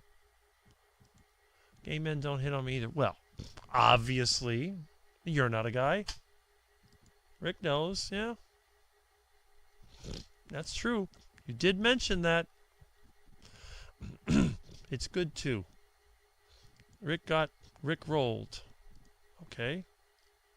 Look at a tomahawk morning. Thing was huge and half price. Oh, you could eat it. Trust me.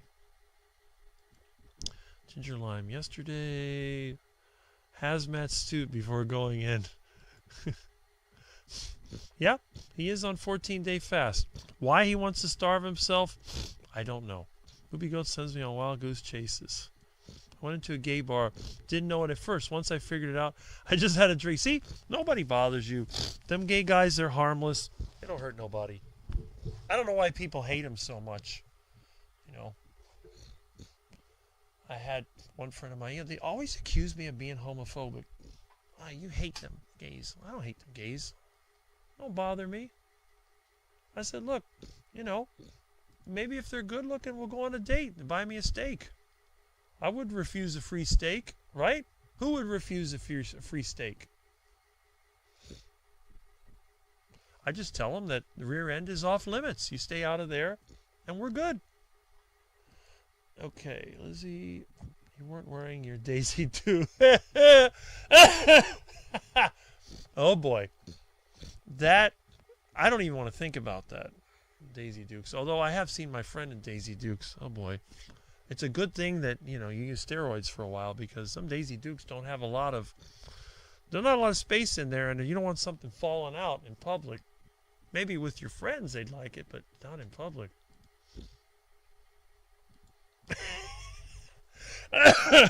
No, that wasn't it. You'd have to have lived in Miami to know what I'm talking about. I actually had a friend that went there, and it wasn't that one. It was a different one. He went, I think it was a nightclub. That's what it was. They used to have a gay bar called Club Ozone. It was near University of Miami. And before that, it was some kind of girly bar. So he went in there before. And then the next time he went in there, it was the Club Ozone. He gets in there, sees a bunch of guys, a couple of gals, thinking something isn't right. And it was a while before he figured out everybody was being super friendly. It's like, and this is the weird thing too. This friend of mine, he doesn't live too far from here. He's kind of a short, not great looking guy, but them gay guys, they go after him. And he's afraid of them. It's almost, I think, like when you're afraid of animals, they chase you. It's kind of like that, maybe. I'm not sure what it was, but, avoid the ones who are blood judge. Yeah, you never know what's hiding in that coat. 279 pounds. Just got off work, so I probably wasn't looking gay to them. Thank God. That's true. But, again, they're pretty helpless. Milton's just dreaming the day away. Yes, he is. That's really true. Why would you do a 14-day fast for reason other than health issues or spiritual? If for fun, then that's the eating disorder. And I like Polish Mike for many reasons, and this is one of them. And you don't see him really on the real popular channels, because this is a hardcore, no-nonsense carnivore that was actually sleeping on the floor and, meat and water. Kind of like me in a way. Maybe that's why I like him so much. That's true. Milton's got the life.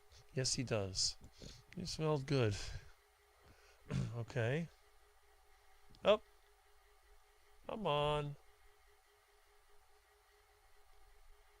I keep hearing thunder, but I don't see any rain. Couldn't find it either at Smith's or Safeway. Big belly laugh here. Yes. Blue Oyster Club. Police Academy. Yeah, wasn't that the gay bar in that movie? I think that's what it was. There was also something they had on Mad TV called the IZM. Instead of an IBM computer, IZM for gay people. But the funniest one of all is the one on Saturday Night Live. It was called Schmidt's Gay Beer. And I laughed so hard when I saw that. This was, I think it was even before Hurricane Andrew. It was the funniest.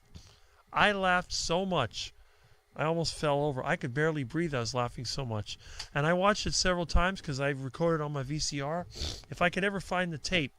They changed the music that was in it. I guess because they probably lost the rights to it. But you can look it up. Schmidt's Gay Beer. It is the funniest of all. And of course the other ones, like the Adobe car, the little car that's made out of clay, and the Chameleon XLE, where they play that classical music, and then it's like a Oldsmobile with a Mercedes interior. Quite funny. Kilts may have his reasons, not for the faint of heart. Say drink water down beef broth with a pinch of butter. It's a gentle way to fast over straight water. And again, I don't do no fasting. Gay guys don't hit on women, but they compliment them. Like, oh, I love your outfit or earrings. What's your moisturizer? That is too funny. But, you know, my gay friend, though, is very different because he actually sounds like Sean Baker. And he's got a body like Sean Baker, except he's blonde and, you know, not as tall. But it's really funny because the gay guys, they're afraid of him, which is really funny. And the other thing is, he's one of those, he doesn't like the gym boys that they all like. He doesn't like the skinny twink boys that they like. He likes only guys that are 6'4" and taller and lean. That's what he likes. So he ended up with somebody that's 6'9". So again, everybody has weird tastes. I want some oysters. Me too.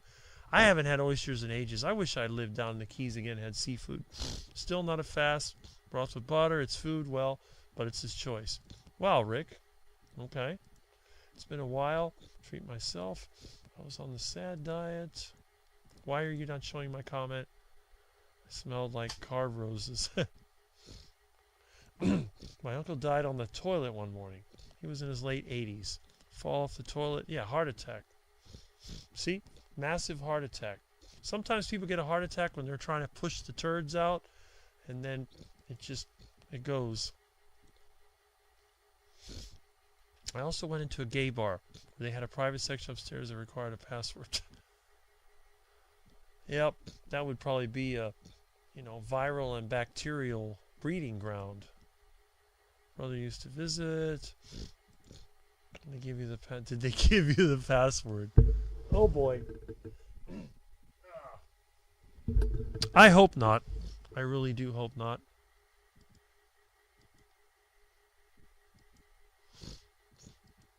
You'd be surprised. Okay, come on. You can do it. Episodes start on the toilet in the morning. Yep. Oh, come on. I'm back and you guys do not disappoint with the conversations. That is the whole idea. I think it's IL. Gerbil. I don't know. People do weird things. I like your new studio. Let's vote. Milton says a new studio, I bet. You can't lock him out. Meow. And I don't have to lock him out because he's behaving so well. I'll have to put a poll. See who likes the studio. I'll put that as a post. See which one they like. Men like to push on the toilet. I don't push on the toilet.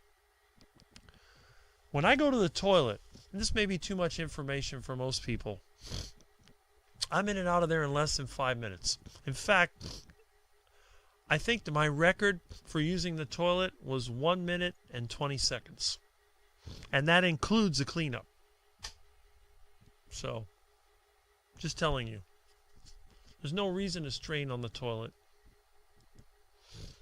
Drunk straight coworker got the password for a lesbian coworker and we got in. Why would you want to go into a gay bar? My drunk straight coworker. Why would anybody want to go in a gay bar? That's a good question. I'm sure you'll say, morning heart attack makes sense. Wake up in a panic. What the hell, I'm sleeping. Okay, yeah. Okay. 1:30 Central. But it's already almost 2:30. I've been listening the whole time. We can't. I don't want to mess up your live stream.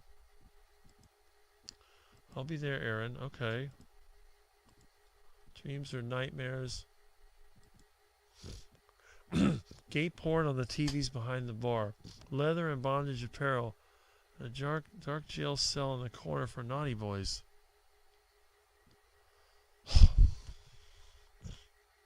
Unreal. What is wrong with those wacky, faggy people? They're just strange. I don't even understand the whole gay porn at all. Porn is stupid. Dumbest thing I've ever seen. Why would you want to look at people mating? What good does that do? I don't understand it. Then again, I'm not the average person. I find that kind of stuff boring and stupid. That is what you eat. Skeletons talk about collagen. Back in time for Aaron, yes. Watch for my shake plate. Let's just say I've never been so homophobic. There you go. My life. I'm sure you had some choice words for those fruitcakes. Yep. You live in Florida. If not, Greyhound Bus Girl. Sugar Gatorade is pretty awful. Tossed it. Okay. West Coast. Good afternoon. Oh, look, Dustin came back. There we go. Okay. We're getting close. We're getting close. Yes, we're getting real close. Long time fasting also. It does. I'm not going to do it. If I go a day without eating, I'm heading to the canal with net and bread. Or at the very least, I'll get my crossbow and get something over there, even if I have to eat pigeons. Rear end is off limits. That is exit only. Don't even think about going there. That is unacceptable. Rick Baby. Fly to Mitch with Rick Baby. But he was in a crazy dream of mine. I hope that wasn't me. Maybe it was Mitch. Might have been Milton, but not me. I don't think people dream about me. I think that's a nightmare right there. We should send Rick an email. We want the tea after, though. Kills does it for the spiritual part of fasting. Okay. Obviously, gay dude. Buy me a drink at the bar on a cruise. I was on. The problem was he was built like Hulk Hogan. I don't want to be alone with that.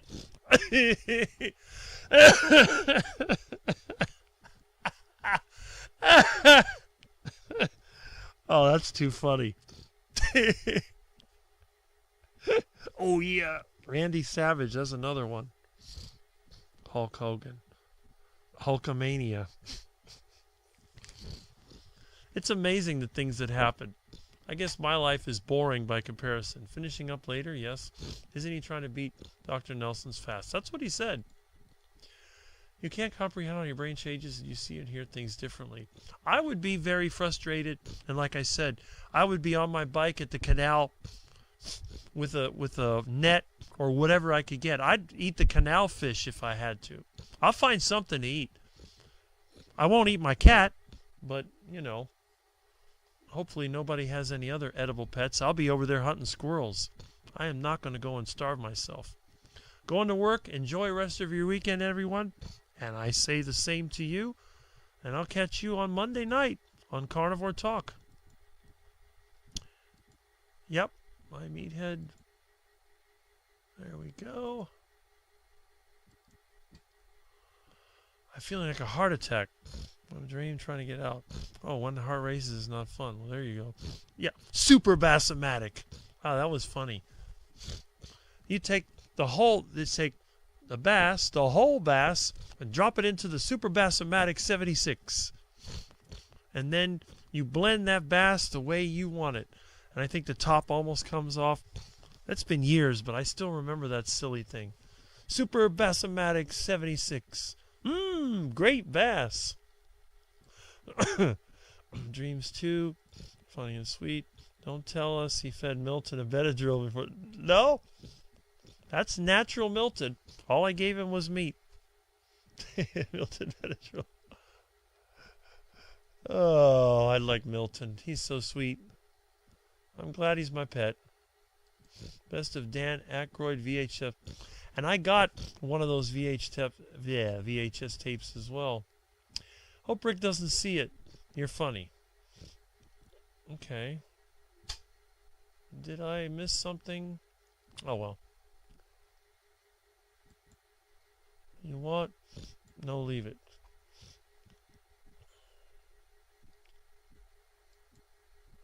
Do you want to change to Met 4 oil? Okay. I don't get it. The old SNL was the best. Yes, it is. And Lexus Jones has returned. Glad you're here. All right. So let me get back here. Friend was really drunk that night. Apparently made him bi-curious. Bi-curious. Seriously? Made me scared for my life. What do you think? You're going to get rear-ended by your friend? Not good. Church lady, Dana Carvey. Chevy chases Steve Martin. Well, isn't that special? Could it be Satan? Instigator, I like it. I like it a lot.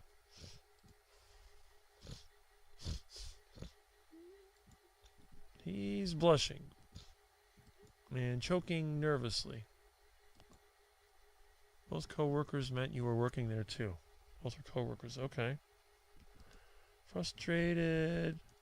Dude had long blonde hair on top of it. Well, the question is, did the carpet match the drapes? Was that a wig or was that his actual hair? You know what they say, gentlemen prefer blondes. Oops, hit sent by mistake. Okay. Let's see. Told you my dream was at your house. Had a rigged Houston. Yeah, water line going through your house and kitchen. Well, that's not a dream. That's me pressure cleaning my bathroom. I had the pressure cleaning hose going through the house into the bathroom so I could clean the bathroom. I didn't make a video of that because I think people would think I'm totally lost it. Didn't want to say Snap a Slim Jim in that day, huh? Yep. That was the... I remember that commercial. He'd fold CB like Gumpy. Morning, too funny. And David DC is here. Morning, Rick. Still going. Happy 18th, my friend. Well, thank you. I'm still going. Still going. I talked about you earlier. All right. I didn't want to get thrown into jail that night, if you know what I mean. You talking about that one in the little bar there? Let's see. I need to research my Irish ancestry. And Meathead is sitting at the break table. And it looks like somehow we finished the comments. And it's almost 2:30. So that means that you can go to Aaron's Live and you can leave me here with the monster, which we will show you here. There's my beautiful little Milton. And let's see what else we have. Yes, we are here. And again, I'm glad that you like my new 1958 studio, complete with bowling pin, acoustical treatment, lazy boy. We have the microphone, and of course, the biggest thing that you'll find. Whoops. Why is it not showing up? The cord is too short, but you all know what this is, and the cord is still too short. Okay. Oh, stupid cord is way too short. There it is.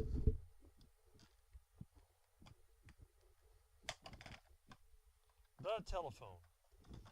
The only live stream where you can talk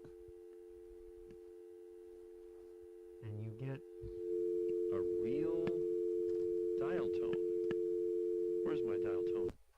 Uh-oh. Nope. Nope. Oh well. I guess the phone went dead.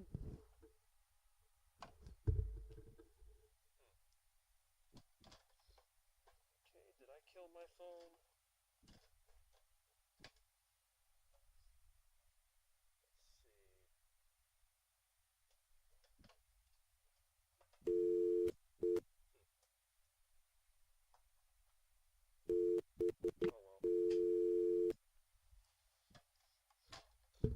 Well, at least we got the call to work. That was really important. Tone or pulse options. It is 100% rotary phone. You know, good old rotary phone, ready to go. Anyway, still no rain. I think we're going to go through the whole day without rain. But let's go ahead and go back here and let's wrap up these comments so we can go. Godspeed. There you go. Did Kerry speak with you, mate? Yes, he did. You can go back and you can listen to the call that I had with Kerry. It was interesting, and you can put your input into it if you like. Awesome. Yes, it's hilarious. There you go. Rotary phone.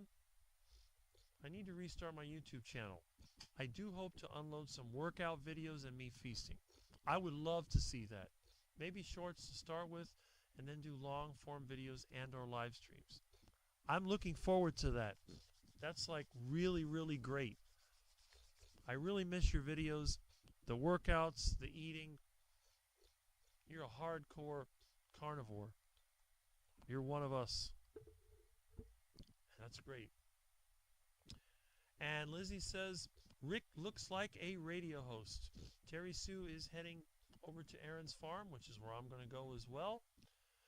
Tone or pulse options. This is only pulse rotary.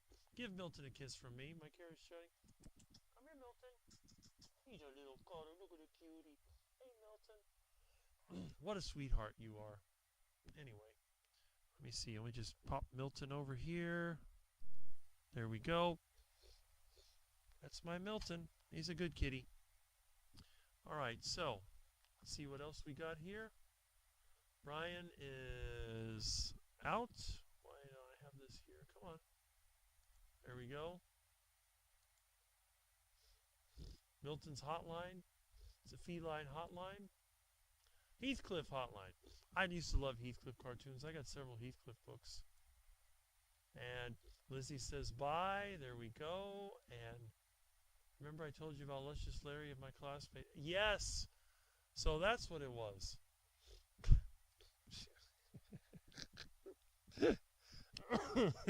How did this subject come up? It's just crazy. But it's real life, you know. Yeah, I was joking. I said, yeah, if you see some beautiful long-haired blonde that's got bigger biceps than you, you probably have an issue. That's probably something you wouldn't want to deal with. But then again, you know, if she's nice, it couldn't be all bad, right? If you have a girlfriend that's huge, nobody's going to mess with her. The guys aren't going to be chasing her around. They'll be scared out of their mind. Roll the Heathcliff opening. There we go.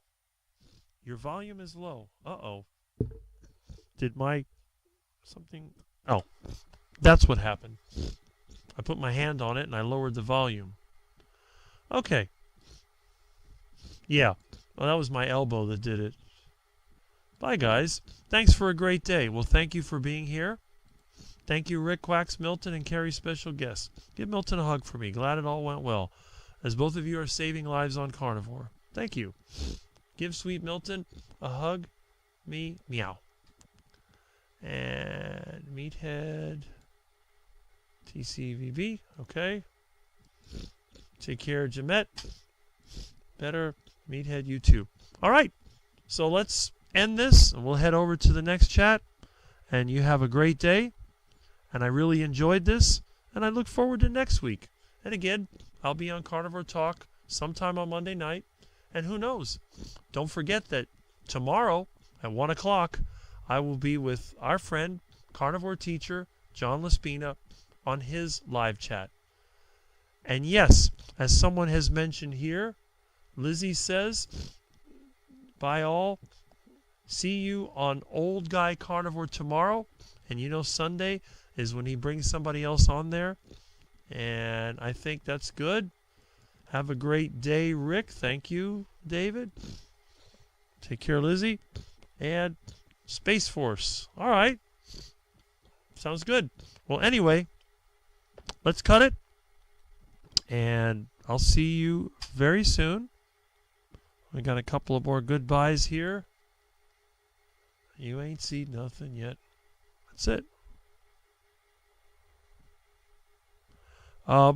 Who is Mitch's guest tomorrow? I don't remember offhand. If somebody wants to mention that, you can. I'll finish this and then I'll be taking down my... I have to move my acoustical barrier because it blocks my stereo system. But the great thing about this, it is portable. As you can see, this whole thing, this is a panel that I made. It all goes together. It's very easy to disassemble.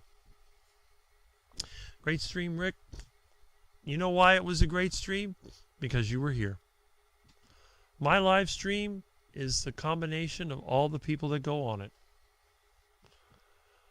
Hey, if we can get 10K by summer's end, you tell me how we can do it. I'm up for that. Sounds good to me. Anyway, let me end this. Oh, it keeps coming. Everyone have a great day. Eat meat. And you finally made it in, and I'm on my way out. But check out the replay. The conversation with Kerry was very interesting. We had a really great Saturday live stream. I'm really happy about that. So, yep. We're going to end this. If I can click it, which I can't seem to find the silly button. Oh, here it is. Take care, everybody.